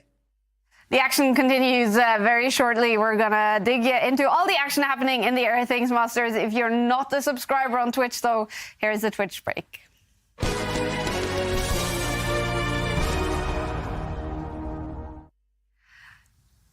Action between Hikaru Nakamura and Magnus Carlsen in the winners' final here in Division 2. Remember, there is also Division 2 and Division 3 in the Airthings Masters. You're looking at that as well, Jovanka. What's happening, especially in Division 2, where we know the winner of Division 2 qualifies for Division 1 in Event 2? Yeah, when it comes to the winners bracket, then Fabi Caruana and also Yu Yangyi, they will be facing off against each other right in the winners final. And the most interesting piece of news is actually in the losers bracket. There, it's quite spectacular. Vladimir Kramnik is having the time of his life. First of all, he took out Jan Nepomniachtchi. Wow. There you go. Very convincing score. And then he also took out Matthias Blumbaum. Really? So he will also be playing again tomorrow. So Vladimir Kramnik, former world champion, he is playing some good chess in Division 2 and could go all the way. Could go, I know, and we can't wait for that, actually. Wow. So that's Division 2. We're keeping a close eye on that as well, everyone. But action happening between Hikaru Nakamura and Magnus Carlsen. One rapid game to go. They are tied. What do you expect from that final rapid battle? Shall I give you my unpopular opinion? Yeah. Okay. Well, I think the players will agree a quick draw. Do you? Yes, because Hikaru has track record. You know, yesterday against Wesley So, he agreed a very quick draw. It was that famous Berlin draw, and he just wanted to get to the Armageddon. And the two actually did the same in 2021 when they faced off against each other, and the score was level. Hikaru, Magnus, happy to take it to Armageddon. And even if quick draws is, unpopular opinion, Armageddon between these two would simply be fantastic. It would be insane, wouldn't it? It would just be absolutely red hot. Like the panel, I'm actually completely undecided who is the better player, because Hikaru and Magnus are just the players who are just in a league of their own. No one else matches them. And I have to agree with Tanya, if it comes down to the clock, I do feel that Hikaru is the one who possibly could flag Magnus. All right. More action to come in this one. Game 4 between Magnus and Hikaru is coming up very shortly. This is Game 3. They are tied after the first 2 games in the winners' final. You've just predicted everything. We do reach that position, and we might be about to see a draw. The draw by repetition is about to be agreed, and that means we still have a tied match. We certainly do. It is tied 3 draws, but a lot of entertainment between Magnus and Hikaru so far today. One more rapid game to go. Hikaru with the white pieces in this one. And here we go. If we have a winner in this game, that will be the winner of the winners' final. If it is a draw, then Armageddon is coming up, you guys. What will happen? Here we go. Here we go. And do we have 2 prophets in the studio? Will your banker be correct? It is the Spanish opening. Will Magnus reply with a Berlin? And will that draw happen on the board? Magnus is pausing. If he doesn't bring out the black knight on the king side now, we're guaranteed a game. This one is not going to fizzle out anytime soon. Magnus here is going for his favorite reply to the Spanish opening. He often allows the martial attack. He goes for the martial attack. It's a gambit here, and Hikaru smiled. What do we think that smile was about? Still a well-known theoretical position. White has won a pawn. It's one of those disadvantages of playing in the World Chess Championship. Everybody studies your games, everybody studies your openings, and here Hikaru says, all right, let's go into this well-trodden path. We see that black is now threatening a check on h2. The bishop and the queen line up. It's not quite checkmate, but it will not be good for white to allow. So this often is met by the pawn in front of the king, pushing forward to blunt that bishop's access towards the king side. But in these types of positions, we saw Peter Leko and Vladimir Kramnik. They played this in their World Championship match very famously. It's a dynamic position. Black has given up a pawn, but gets a ton of activity and some attacks against the white king. Yeah, and it's strange to see Hikaru pause to think. I thought it was automatic that you push that pawn in front of your king 1 square, the g-pawn, to block the attack, to gain some time against the black queen. Hikaru must be contemplating his moves after that. White does have a bunch of options. Some are more testing than others. Some just fizzle out towards equality. Some you might be a pawn up, but black will have long-term strategic and maybe even dynamic compensation. But Hikaru flexing there, just picking his poison. Choosing which line to go for. There is only one line. You have to make the move g3, because after h3, that's a super soft spot, and there are often sacrifices that happen with bishop takes h3, so you don't want to allow that. Equally surprised that he hasn't played g3 yet, but Hikaru is definitely looking ahead right now. The marshal has taken him by surprise. Now, this is the last rapid game between these two, and a result would mean that one advances, one goes to the loser's bracket. How much risk are each of them willing to take in this game? And my feeling would be not too much. But Magnus's opening going with the marshal does imply that he's ready for a fight and not going for those opening draws, Berlin draws, these options that he has, which I think Hikaru would have been happy to go with. And we do have a move, G3, Queen H3 on the board. Yeah, I don't know, Tanya. These days, the top players, they play the Marshal for a draw. It's known to be very solid, despite the fact you've sacrificed a pawn. White has this extra pawn. And often we see, for example, the White Queen come over and offer a trade later on. The Queens might disappear. And there are lines such as this one where the White Queen steps back and at some point Black just takes back the pawn, we go down to an endgame, and you can test the opponent there, but it will be a draw. There are many other popular moves in this current position. Bringing the white rook forward was very popular when I was younger, sliding the rook across potentially to hit this queen, to evict it from the white camp, and of course other options available too. But Hikaru thinking. If you want to fight in this position, rook e4 is the main move. With this idea to go rook to h4 is what you really want to do in this position. And then one of the replies that Black has is to already fall back with the queen to f5 here, which is the most popular response. If Hikaru chooses to go with the other idea that you mentioned, queen to f3, it would imply that he is playing it well, very practically, and doesn't want to take too many chances. So if queen f3 is on the board, we know what Hikaru is happy with. Yeah, he's pausing, though. It's strange. It's confusing, Robert. It's really surprising, given that he played e4, went into the Spanish. It's not the first time he's ever seen the Marshal, so he's probably trying to remember his variation. This is a dangerous opening. Let's say the white queen slides up to f3, trying to safeguard the king, and the bishop comes into g4 to attack the queen. The queen slides back. We're down a pawn. We are not trading queens. The queen goes back to h5, and suddenly there are threats like bishop going into f3 or to h3. The white king does not feel very safe, and that's why Hikaru brings his rook up to e4. He finally makes a move. And look at Magnus. He quickly responds with knight f6, challenging that rook on its place, and the rook slides to h4. The queen runs away, and now that rook is really oddly placed. g7 to g5, pushing that pawn in front of your king can be an option in some positions. That rook is almost trapped over there. The white king doesn't have many defenders. I worry for Hikaru, but I also feel like he is remembering his preparation. He's not in completely new territory. Yeah, it depends on his mindset as well. If he was coming into this game thinking, OK, safety first, let's just lock this down, maybe even make a quick draw, then he does need to switch things up now. He does need to switch away from that and at least play the most principled moves. You're not going to see this game end in a draw anytime soon. There's no safety first approach now. He steps his pawn forward, getting ready to retreat along this diagonal with his bishop. Very, very cunning move. But yeah, it depends on Hikaru. It looks like he's composed himself after a few minutes, doing the right thing, just pausing, maybe taking a deep breath. And now it's a completely different type of game. I'm still curious whether this is opening preparation or a bit of a bluff. But either way, it seems a decent try for White. Still a pawn up, pressure on Magnus Carlsen to justify that sacrifice. Well, d4, the last move by Hikaru, is not the most common move in this position. White usually continues with the development of the knight from b1 to d2, and the d3 pawn helps that knight to land on that central e4 square.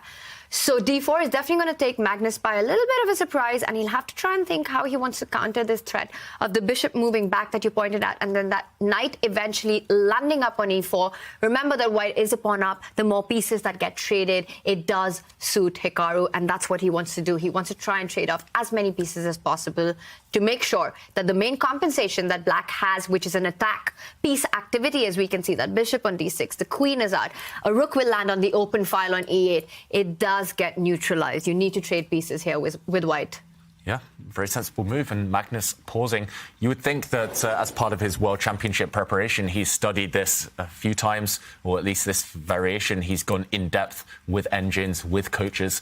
I know the Marshall Gambit was his main repertoire in 2016 against Karyakin. It was his main repertoire last year against Jan Nepomniachtchi. And yeah, it's odd to see Hikaru Nakamura surprise him so early, Magnus. And Jan Gustafsson, who is a Marshall expert, has also been in Magnus's team for so many years. So all that knowledge that Magnus has of the Marshall definitely comes from Jan as well. So shout out to Jan. It's one of those situations, though, where Magnus might have forgotten more than I've ever learned. You know, he's in a position now that is tricky. He's down a pawn. His compensation is on the light squares and against the white king. But a pawn is a pawn, as they say, and if he's not careful, he may not find full compensation, sufficient compensation for the material. So I think that's what Magnus is trying to figure out, is can he try to open up his light square bishop, maybe on the A8, H1 diagonal, all the way across the board, fianchetto that piece, or will he slide...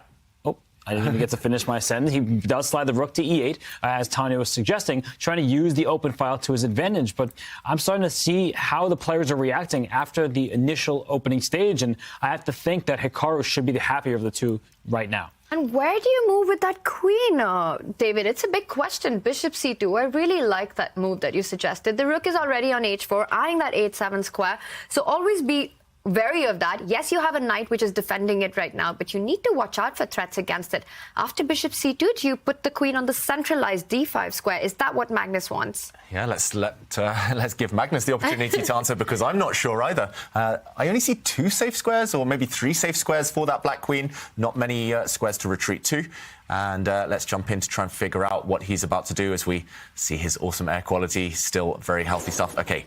He makes the decision before we can get there. He does land it in the center. Are we going to see a repetition again? Oh, my God. Are we going to see bishop b3, queen f5, bishop c2? It is happening. It is happening. Robert said it. It has to happen. Are we heading to Armageddon? We are heading to Armageddon for sure. We are heading. Yay. Robert the Prophet. Oh, my God. Almost rhymes. And, there we have it. Wow.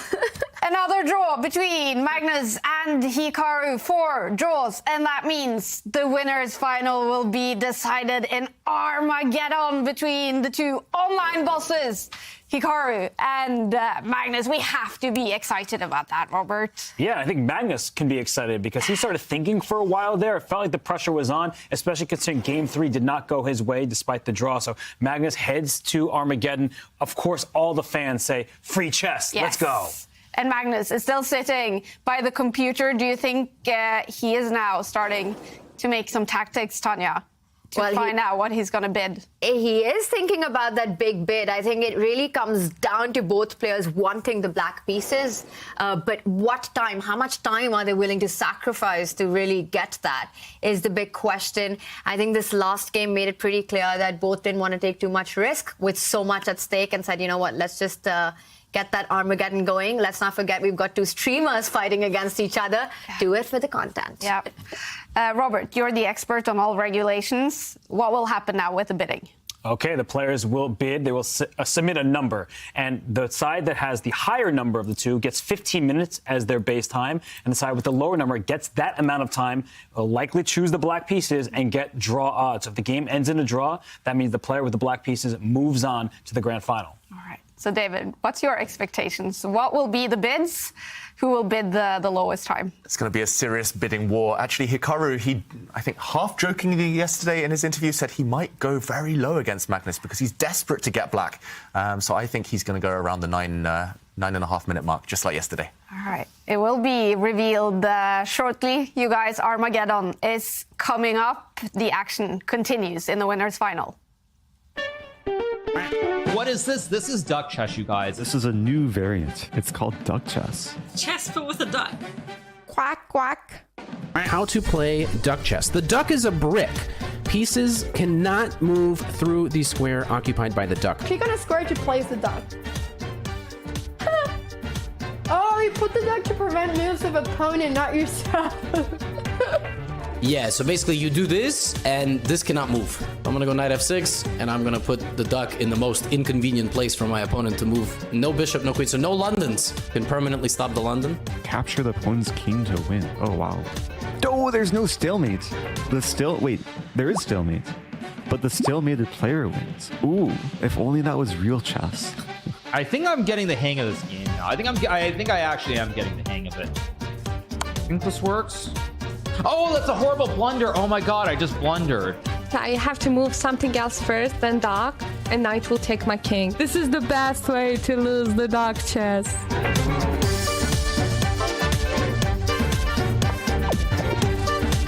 Those some real bullet skills right there, boys. This is the first time winning duck chess. That's so exciting. Oh no, mouse slip. No. I won! Yeah! Duck chess champion! Give me those points, baby! Quack, quack. So much fun happening on chess.com. If you're not a subscriber on Chess.com Twitch, then here is the Twitch break.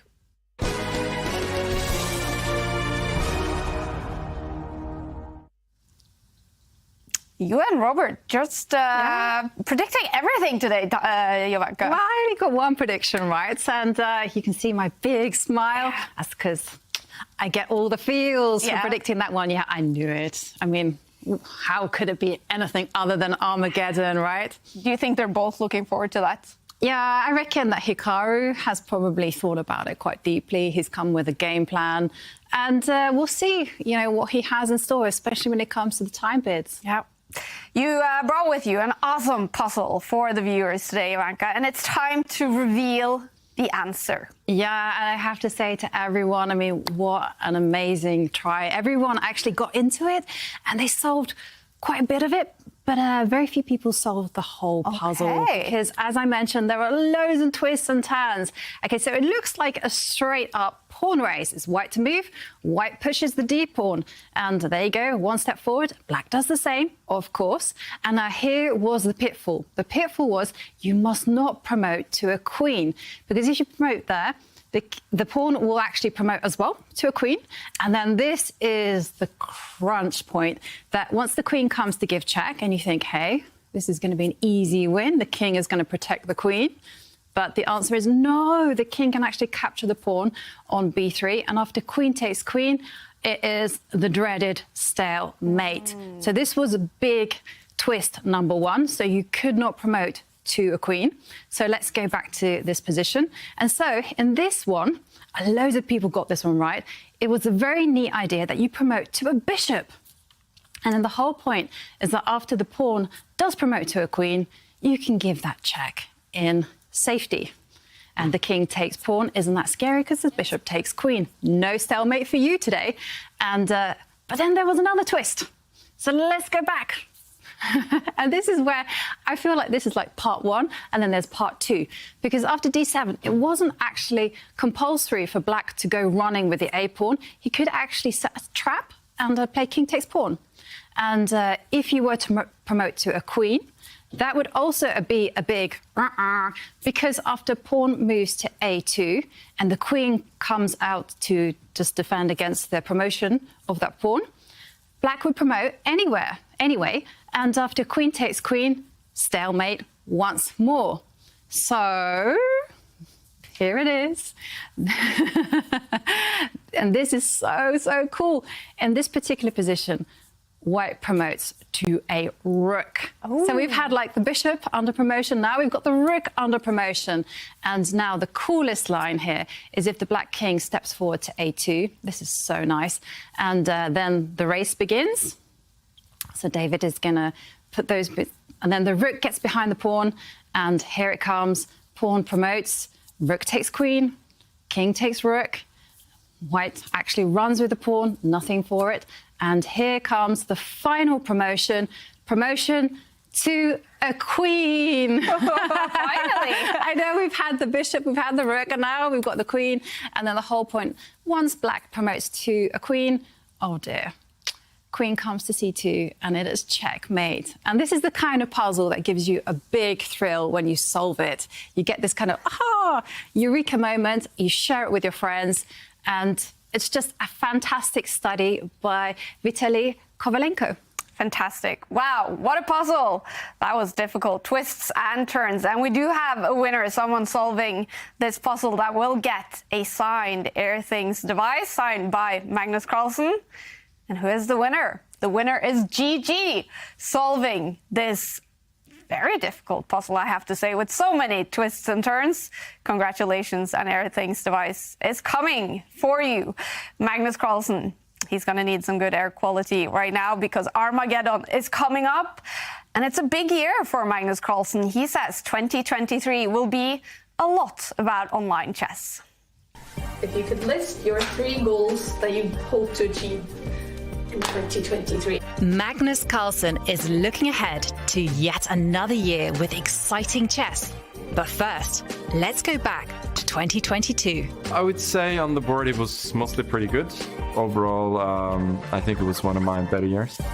But off the board, it was turbulent times. First, Magnus announced he would give up his Classical World Championship title. And then there was a big scandal when he accused Hans Niemann of cheating, causing Niemann to sue Carlsen. What was all of that like? No, it's comes with experience that I'm able to focus pretty well, even though things are happening around me, and having a lot of strong tournaments to play is always a nice distraction from everything else. He definitely seemed focused at the board, as the 32-year-old finished the year by winning back the Rapid and Blitz World Championship titles. Was relief a part of what you felt there, heading into a year where you will give away your classical title? The timing is perfect. Like, if there was one time that I really wanted those titles, it would be now. But yeah, it just gave me joy, and like still when I think about it, it makes me smile. It was a really great moment. And joy is exactly what the world's best chess player wants more of in 2023. Just wanna, to play and have fun. And I feel like that's true more than in a long time, especially now that I have these Rapid and Blitz World titles now. I can just relax and have fun. I think I look at it, at least sometimes, a little more philosophically than before. That, if I have a bad event, I have a bad event. Then I'll hit back in the next one. Number one is to win a game with 1v3. Okay. And second is to have fun. And third one is to win a game from -10 position. That's for the tour. Cool, right? Magnus Carlsen with some nice goals for 2023. I love the -10 position. Yeah, that would be fun to watch. The other two, I think he's accomplished. So maybe now it's time for resolution number 3. All right. Well, Armageddon is coming up. And let's reveal the bids from Hikaru and Magnus. Look at that! Hikaru has been 8 minutes and 59 seconds, beaten by 1 second. Magnus Carlsen bidding 8 minutes and 58 seconds. And this is Hikaru's reaction when that bid came in. Magnus has chosen to play, of course, with the black pieces. Hikaru will have 15 minutes with the white pieces. He has to win it. Hikaru Nakamura, Magnus Carlsen with 8 minutes and 58 seconds needs a draw to win the match. I can't believe what we just saw. Winning the bid by 1 second, and this just shows how well the two players know each other. We've got liftoff. And how much they wanted the black pieces bidding that low, Robert. And I completely understand it from Magnus's perspective, because he wasn't put under so much pressure when he had the black pieces. So he's saying, I don't feel like I am worse. I don't feel like I'm going to lose. Give me those draw odds. Wow. What's your reaction, David? I'm a bit shocked. I'm a bit gobsmacked. Having less than 9 minutes against Hikaru Nakamura, having a 6-minute deficit, and the black pieces, it's not going to be easy. It is Magnus, of course, but I think we'll see some serious flagging if Hikaru can't win on the position, which is quite likely, quite possible. We've had 4 draws. The one thing's for sure that this one is going to be a result. So Hikaru has to win on demand. He's got the white pieces. He's up on the clock by a big margin. Magnus Carlsen needs just to draw. And the moment you say that sentence, it's hard to believe. Yeah. It's hard to believe that you can fight this. But you can see what Hikaru is doing. He's playing a very closed position because he wants to do what David is suggesting. He wants to be a dirty flagger. He wants to win on the clock, not on the board. I mean, you look at the position. Black has everything under control. What Hikaru is relying on is lead on the clock. He just wants to keep the position as ambiguous as possible. Yep, no trades, no exchanges, no clarification of the position. He's just trying to force Magnus to go into the tank at some point, which is guaranteed to happen, and only later maybe put him under pressure on the board or make him kind of force him into those difficult decisions. Worst comes to worst, win on time.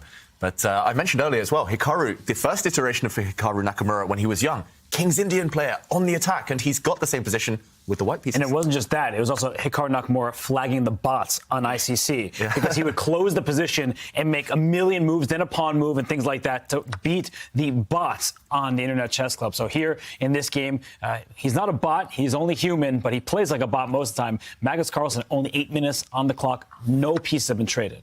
Yeah. No pawns have been traded as well. So super closed position here. David, you said worst case scenario flag. I think that's the best case scenario here.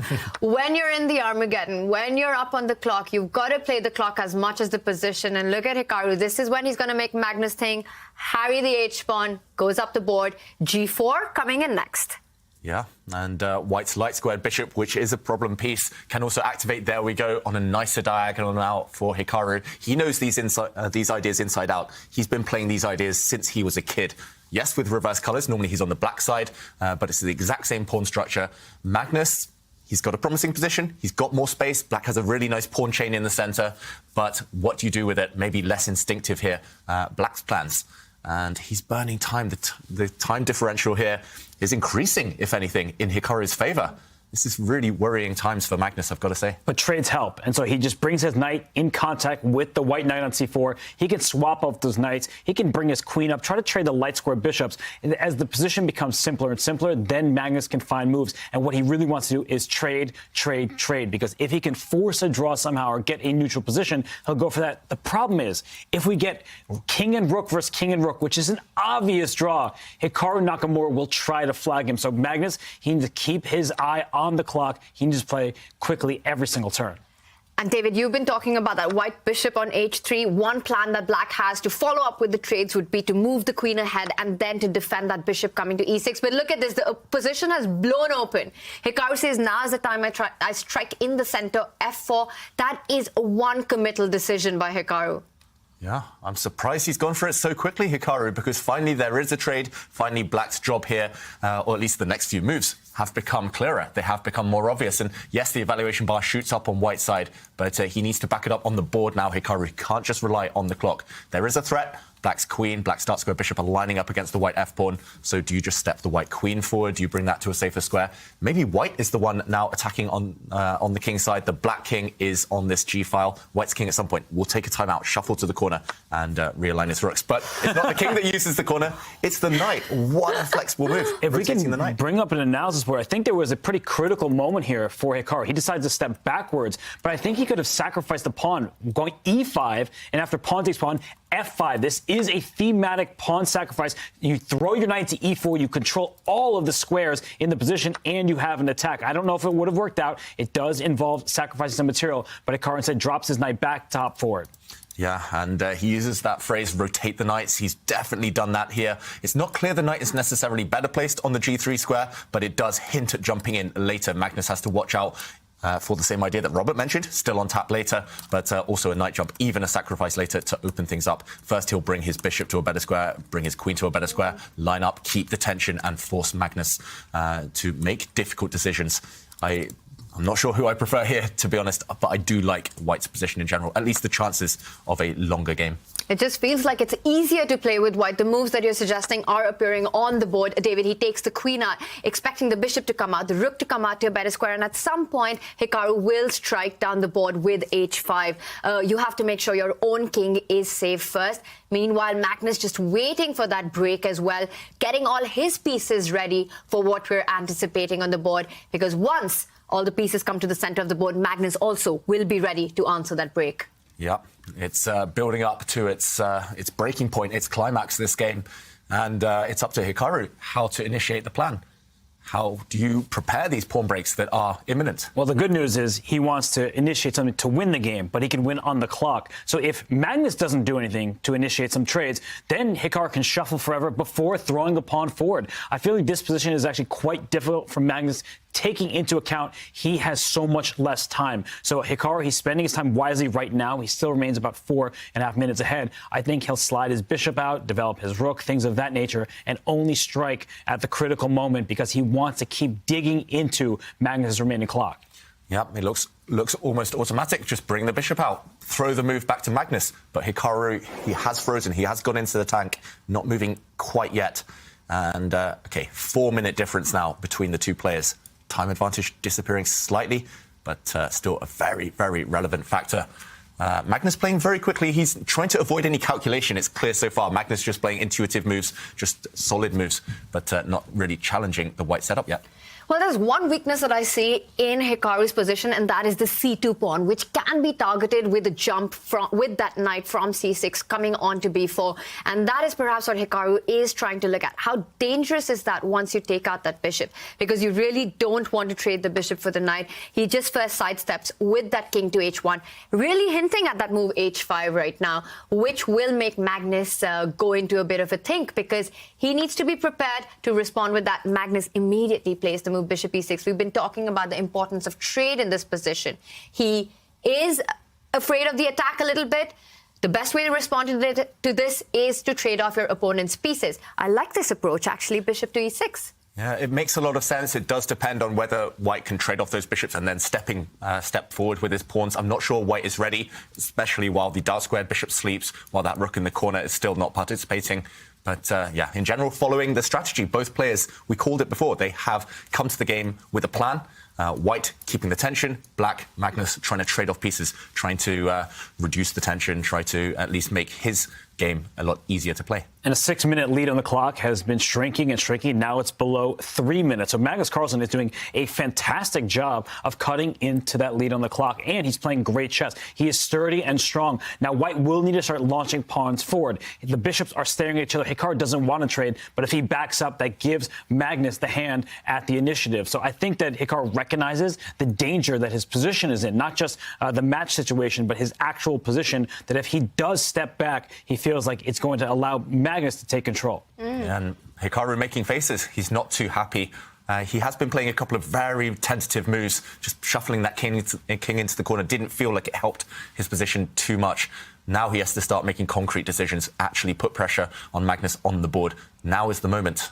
If you do start stepping back, retreating, it will be too late, especially now it's only 2 minutes in it. And yeah, turning in Magnus's favour, perhaps. It's getting more and more level on the clock, and Magnus there looking very relaxed with this last move, and understandably so. It just suddenly seems as if the pressure has diluted. Imagine if the light squared bishops were to come off. At some point, Black can actually strike those central pawns with his own f-pawn, coming to f5. Again, it comes down to him having bought his rooks already to the party. They're all ready for the central break. Black will be the one who will have control of this f and the e file. Magnus looking good on the position. I think he's done everything right to neutralize White's initiative. And Hikaru there, big think there by him. It's what, over a minute, over 2 minutes already? Yeah. Very long think. Only 1 minute in it now. And if you don't trade off these pieces, which does guide Magnus closer to that draw, if you retreat, then I think it's bad news. Suddenly Black's queen, for example, can move. You can start jumping in with your bishop. Maybe even Tanya's idea of playing this this f5 break will become very relevant. Black can open it on his own terms. But let's go back. Tanya, you predicted the future this time, and this is the current position. f5 on the board, trying to open up lines for Black's pieces. David, I love Black's position. We've been talking about how ideally the rooks are placed, and take a look at this. Now, after f5, I don't see a way in which White can actually open the center. That looks like it would be great for Black if Hikaru decides to trade. You take it with the pawn, the g file is open, the queen can swing from c7 to g7 at the right time. You can double up on the e file. It looks like White might have to make the decision to push that e-pawn. And he does it. It's e5, the bishop on e7, and now this h4 weakness suddenly appears out of nowhere.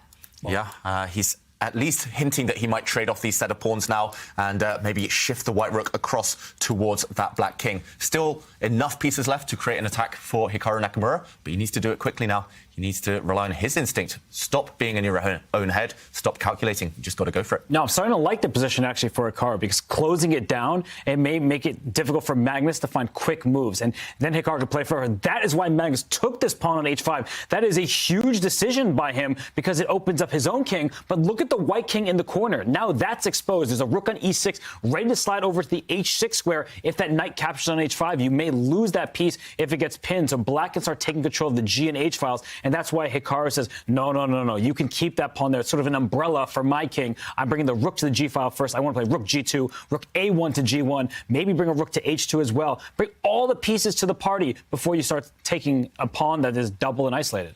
Yeah, and Hikaru was really surprised by Magnus's decision to break his own structure to take this pawn. Now, long-term, actually, black is the one suffering with all these isolated pawns here.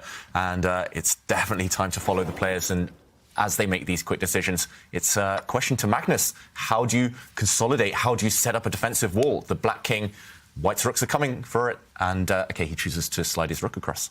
And these are exactly the kind of positions where the eval bar is so deceptive. Don't believe it. I mean, look at the chaos on the board. Black's king side is absolutely destroyed. That pawn on f5, h5, h7, all of them are weak. Currently, Black was a pawn up. I was going to say is, but Hikaru snaps up that h5 pawn, and that's a big blunder. Yes, because there's a tactic. I mean, I would not have seen it without the evaluation, but knight takes pawn on e5. That is a game changer, because once the pawn takes the knight on the square, the queen slides up one with check, and then the rook slides from g6 to h6. No matter what White does, he's going to lose his queen. So if Magnus Carlsen spots knight takes e5, it turns the tides in his favor. And I think he's looking at it, the way he's looking at this position, and he's kind of in a little bit of disbelief. Knight takes e5 is a huge oversight by Hikaru Nakamura. Oh, he doesn't find it. He moves his knight away. Same threat, but it would have been more effective to capture a pawn in the process. You would have been winning on the spot. Another missed opportunity. Not the first time we've said that today by Magnus Carlsen. He brings his knight the other way, so this threat is still on the cards. Queen check, followed by the rook shifting. Hikaru still needs to defend tenaciously to avoid that one. But Magnus missing shots again. That would have been game over on the spot, because you create the exact same threat, but on the way you win a key central pawn, knight b4, well, it still hits the c2 pawn. And you have this massive threat. Is Magnus going to end up with an extra pawn, even though it's not the amazing e5 pawn, but the c2 one? Yeah, and suddenly Hikaru is trying to jump into his computer screen, shaking his head. He knows this one is still difficult, still the same threat on the board. Maybe he's realised he dodged a bullet there. But isn't Black's f5 pawn hanging? Random question. It is. White knight can go and take that pawn. Okay, he doesn't. Hikaru Nakamura stepping back. That move shows that he really is nervous. He does allow Black to grab a pawn now. Magnus a pawn up. It's a little bit deep, but I think he didn't take the pawn at 5. There might have been a draw by repetition had he done that. I don't know if we have time to show it, but that's probably why he took a step back. He knows objectively maybe it's not the right choice, but he needs to win this game. Mm-hmm. And often in Armageddon chess, let's show that, Robert, just while we were there. Knight takes pawn. You can bully your opponent with the thought of a repetition. How do we get there? We give a check, I guess. And then sacrifice the rook on f5, and then go rook h6 check, and that's king on h2 is in harm's way. It can only go up to g3 in the position, and ideas with bishop h4 check or rook g6. Maybe, I guess that was the wrong one. But the problem is this white king is in huge danger. Yeah, simply the king has to go back. If the king goes the other way, then you drop the bishop in with the deadly check. So the king has to move, another check, and no way out. It would have been a draw. So Hikaru, that's why he was shaking his head. It was very deep stuff there. Instead, he had to give up a pawn. This is the current position. Black's position hasn't changed too much, except you've gobbled up this c2 pawn. So long term, you're doing very well. And we were a little critical about Magnus missing knight e5, and now I'm just wondering if this was part of the bigger plan, that he knew that knight f5, he had calculated his way through, knowing that it ends in a repetition. He ends up with an extra pawn, and wow, we've got a lot of trades that have happened. That cannot be good news for Hikaru. Can't be good news. The queens are off the board as well. Things are disappearing. There is a 1 minute difference in it right now, but Magnus should be able to hoover off all the pieces, at least lock down for a draw with his remaining time. Did see him react, though, maybe realising he has missed an opportunity in this game, but he only needs a draw, Magnus, to win the match. He's now 2 pawns up, but he has let the white rook in. That white rook is active now on the 7th rank. It's going to start gobbling up some pawns. Magnus, has he lost control? Suddenly Hikaru, he's hustling. He's just trying to pose difficult questions to his opponent. That knight on d3, though, I think is helping Magnus out, because that rook would love to just take off that pawn next to it on a7, but the knight would jump to b2. It can't go there right now because the rook is aiming back at the square. So I think that he's going to use his knight and just mop up some of the white pawns. And the 1 minute difference, this happens in regular blitz games. That's the good news for Magnus. It's stressful right now with so much on the line, but you get down a minute on the clock all the time in blitz over the board and on chess.com. So I feel like for Magnus here, I mean, he's at home because he knows his position is good. Yeah, and it's less than a minute now in it. No increment. Nowadays over the board, increment is the norm, but this one is a race to the finish. It's sudden death. And, okay, Hikaru, you got to move. You got to make a decision. If you can't go and take that black A-pawn, maybe push the white A-pawn. Just hint that you're going to promote it later. Okay, we see a trade of knights getting rid of the very strong black knight. But every piece that disappears from the board, every trade, guides Magnus closer to that draw. He's still 2 pawns up, remember. And the evaluation bar still in the middle. Can Magnus guide this one to safety? Still big questions to be answered. Okay, he does put his pawn on a safe square, but it's not going to be safe for too long. White's rook will go after it eventually. There we go.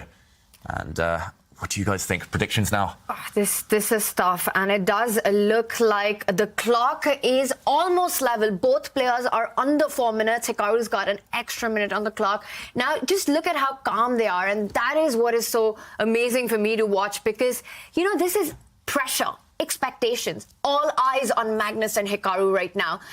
Under pressure and expectation, everyone chokes. But these guys are really bringing their A game. Hikaru making decisions that keeps the game going. And that's the key to this Armageddon. Look at him just pursuing that pawn. Magnus moves it one more step ahead, and now the bishop comes back to attack it. And I think he's creating his chances.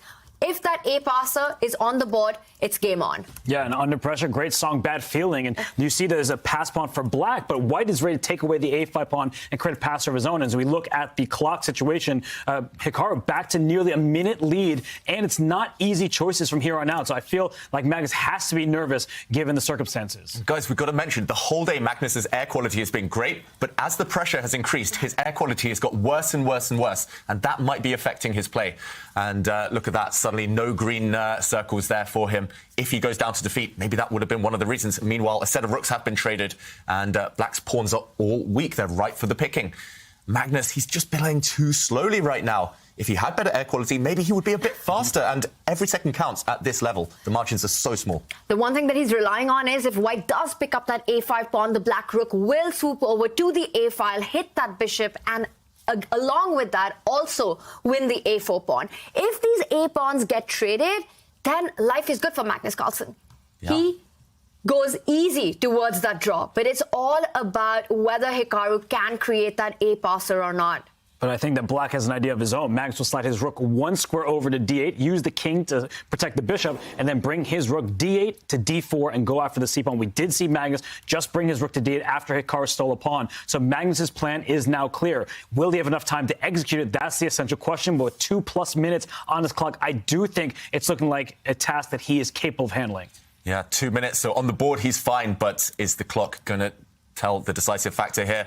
I think you can jump in. There we go. The black rook has landed. Not just is this pawn up for grabs, the pawn behind it. And white has to bank everything on this passed pawn. You have to run it through somehow. You have to break the blockade, somehow evict this black bishop, kick it away, and somehow cause some problems for the black king. But on the board, it definitely looks like Magnus is in full control. And here we go. The position progressing. White's bishop is actually the one being kicked around. Black has two connected passed pawns. Hikaru doesn't look happy at all. And the clock is about even. So Hikaru doesn't even have his lead on the clock. He's down material. That is terrible news for someone who needs to win this game.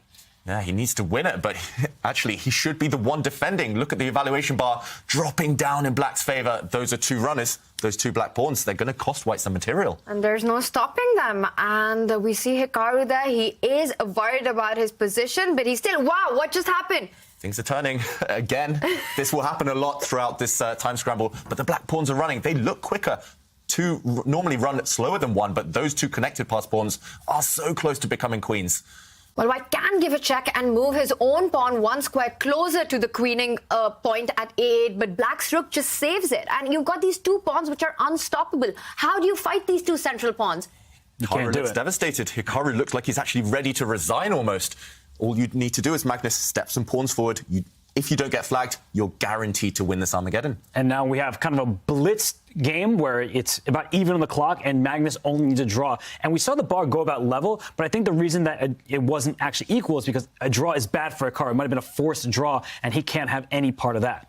Yeah, Hikaru is simply a pawn down now. Neither of those pawns became queens, but it did come at the cost of more trades, more exchanges. And look at this classy move from Magnus. He's just trying to swap things off. He's now managed to get rid of the bishops, rid of a set of pawns. And Hikaru, is he going to try and flag Magnus? The answer is no, it's a draw. Magnus takes this Armageddon and the match. And believe it or not, Hikaru is actually the one who offered a draw. That's the ultimate sign of respect. He wasn't going to try to flag somebody he was 10 seconds behind on the clock against. That is a good show of sportsmanship. Wow. We see a big smile on Magnus Carlsen's face and Hikaru shaking his head. The big match is over. Magnus Carlsen wins the winner finals with a draw in Armageddon. Hikaru Nakamura, what a fight he gave it. But he had to win in the Armageddon with a draw. It means he loses the winner's final. What do you think is going through his head right now, Robert? Disappointment, but I do think that Magnus played the better chess between the two. It was close, but I think that when we had this final game set up, Magnus was never really in trouble over the board, so Hikaru probably upset he didn't maximize some of his chances. It just wasn't meant to be. Yeah. Should we take a look at what eventually happened in this game, David? Yeah, there were many twists and turns in this one. Magnus did play a really exemplary game, we should mention. Hikaru tried everything. He tried to throw Magnus off balance. He tried to hustle on the clock, but to no avail. And it was actually here that Magnus had a winning shot. He didn't spot it. It was difficult, we should mention. It was knight takes pawn, just to open up a check against the white king. This check would have been deadly if the knight had been recaptured. A check, the king moves in. Maybe the one that Magnus hadn't spotted is that you first have to push this pawn forward to break the white bishop's connection with this h6 square. Next, the rook slides across to win. And if we fast forward to the endgame, Magnus here was in full control. He had these two running pawns. He should have been winning for black, but he found a really nice way to guide it to safety, and Hikaru never got a chance to win on the board. Whew, what a match this has been. Magnus Carlsen wins the winner finals and goes through to Friday's grand final. Hikaru Nakamura, he goes down to tomorrow play the losers final. There is still a chance Hikaru Nakamura can win the Airthings Masters. What do you think of the match we've seen between these two giants, Tanya? It's exactly what we expected, right? So much drama on the board. Magnus had his chances in the rapid portion as well. I think overall today, Magnus was perhaps just slightly the better player in this match. If anyone had the chances in rapid, it was him. And in the Armageddon, what was amazing to see was that 1 second win by Magnus to get the black pieces. Just goes on to show how much they have the understanding of each other's mindset here. And then playing with the black pieces, I think that was a brilliant Armageddon game. Hikaru tried his best. He tried to create chances, made a mess, made a chaotic position on the board, but Magnus was completely in control today. Yeah. We raised our eyebrows when we saw the bids. Robert Magnus with 8 minutes and 58 seconds. How brave was that to bid that little time against Hikaru? Extremely brave, because in the game that we saw, Hikaru almost put Magnus under incredible duress. Magnus, thankfully for him, was able to open the board up and his plan became easier, but it almost worked to perfection for Hikaru. So that little time, that's dangerous against someone as speedy as Hikaru. Yeah. Definitely. We are hoping to get reactions from the two players. Magnus Carlsen is the winner of the match. How will you sum it up, David, this whole match between these two? Oh, it's just fantastic to watch. First of all, as a chess fan myself, it was so close, very high quality, both kind of trading blows with each other. Hikaru's only blunder today, I would say, was bidding 8 minutes 59 rather than 8 minutes 57. But yeah, fair play to Magnus. He took it small margins, but he did deserve the win. And we're joined by Magnus Carlsen. Big congratulations on a big match win. Yeah, thank you. I think what I deserve the most credit for is my bid. That was the soul read. You know? Definitely. Take us through your thinking there, bidding 8 minutes and 58 seconds. I thought it was 1 second less than 8:55, which I thought was going to be his bid. So there you go.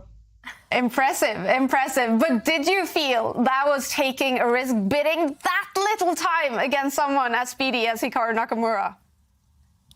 Yeah, I think playing Armageddon is a pretty big risk to begin with. I believe that he's a lot more comfortable playing black in these situations. So I thought playing black would be the main goal. And this was, I thought,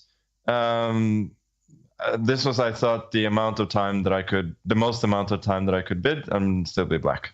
Now, did you have a plan for this bid from the get-go today, or was it something you came up with just in those minutes before the Armageddon started? The truth be told, I was thinking about it before the fourth game because I was sure that he'd force a draw. And because of that, I was not focused on the game, and I just made the wrong move in the opening, which could have cost me dearly. Yeah, there were a few missed opportunities for you today, Magnus. How will you sum up the match as a whole? You know what? This was one of the days that I woke up after a long sleep. I had some breakfast, maybe some too much breakfast. Because afterwards I was spent and I could not recover for the whole game. So I think the match was of really, really poor quality. And I think Hikaru would agree as well. So normally, especially the second game, I get an opportunity which I should never in a million years miss. And also in the first game, I was much better, and it didn't feel like he was playing at nearly his best. So I think the chances are pretty high that I'll be facing him again, and then I think I hope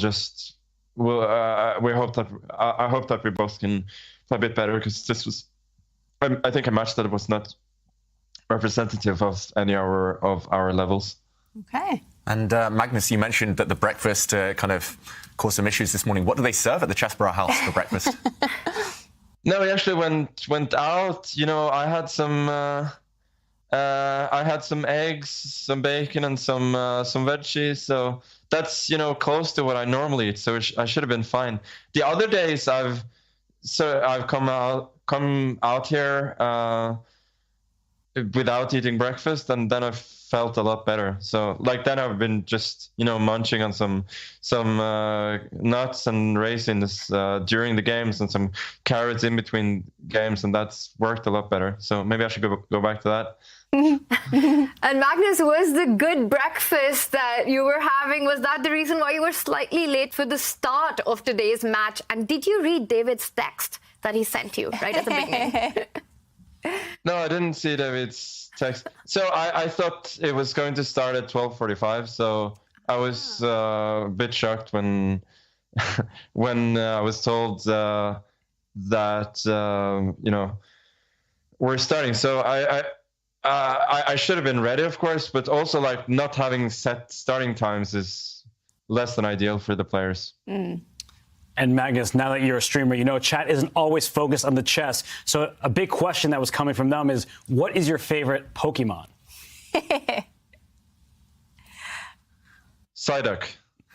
Oh, same as me. Yay. Good one, Magnus. Now, the whole chess world has really enjoyed this battle between you two today. Together, you hold all the big world championship titles, with Hikaru being the Fisher Random world champion. You've had so many awesome battles in online chess over the last few years. Is the rivalry with Hikaru something that keeps you motivated?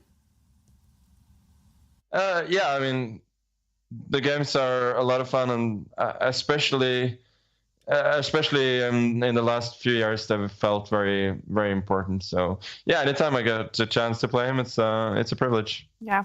And winning today, you get a day off tomorrow. You are already ready for Friday's big grand final. So how will you spend the day off tomorrow? I'm not telling you, that's for sure. Okay. Respect that. Magnus, big congratulations on a big match win today. And good luck on Friday. Thank you. Enjoy your day off. All right. What do you think Magnus will be up to tomorrow, you guys? Could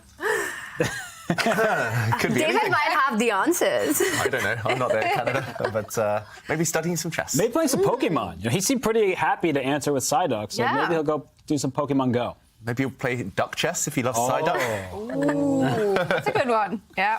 I don't think it's going to involve a lot of chess, let me just say. Enjoying his time with the chess bros in Canada. Magnus Carlsen is ready for the grand final in the Airthings Masters. Let's take a look at the bracket. We are done with 3 days in the Airthings Masters, 2 days to go. We started today with the losers quarterfinals. Wesley So was dominant, winning 2 games against Sarana to knock Sarana out and to go through to the losers semi-final. It was an intense battle between Arjun Erigaisi and Gukesh, the 2 young Indians. Eventually, Erigaisi made it through to the losers semi-final. He will face Wesley So tomorrow. The winner of that match, best of 2 rapid games, will go through to face Hikaru Nakamura in the losers final. So that is what is coming up tomorrow. The winner of the losers final will meet Magnus Carlsen in the grand final on Friday. So we do have Wesley So still in here. We do have Hikaru Nakamura still in here. Magnus Carlsen still in here. And Arjun Erigaisi, I guess the underdog. Yeah, to make it all the way to the final now. Definitely an underdog, but somebody who we saw great chess from today. He's playing with confidence, with passion, fireworks all across the board. So he's a dangerous opponent for Wesley So, who prefers a solid game. Yeah. What chances do you give Arjun Erigaisi now, Tanya, to create an upset against these giants in online chess? Well, undoubtedly on paper, Wesley is a big favorite going into that match. But you know what, Kaya? Last year, if anyone would have predicted that we'd find Arjun Erigaisi in the finals of the Champions Chess Tour, few would have believed it. But there we had it. We saw him make his way through that. He had a brilliant performance. He's capable of it. He needs to believe it. And of course, everything that he's been showing so far, he needs to come in with that same energy, same effort, same precision, and fearless play. Yeah. What do you think so far, David, of the Champions Chess Tour 2023? Well, I was expecting a lot, and it really has lived up to those expectations. We're really lucky to be enjoying the giants of modern chess playing in our tournament, and whoever wins this double elim will prove that they are, at the moment in time, the best rapid chess player out there. Yeah.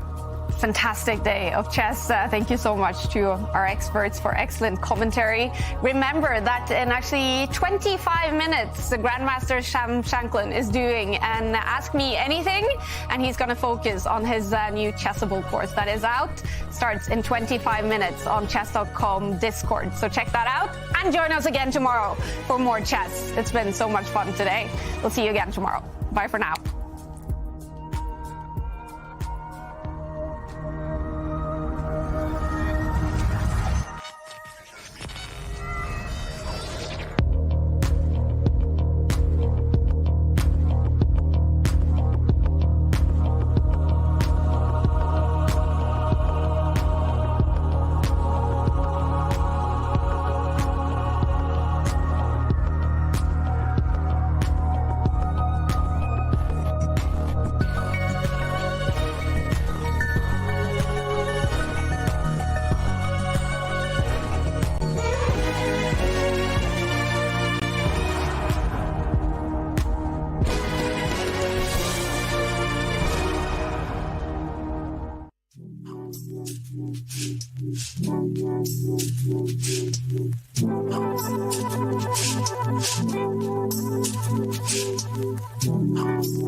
Bye.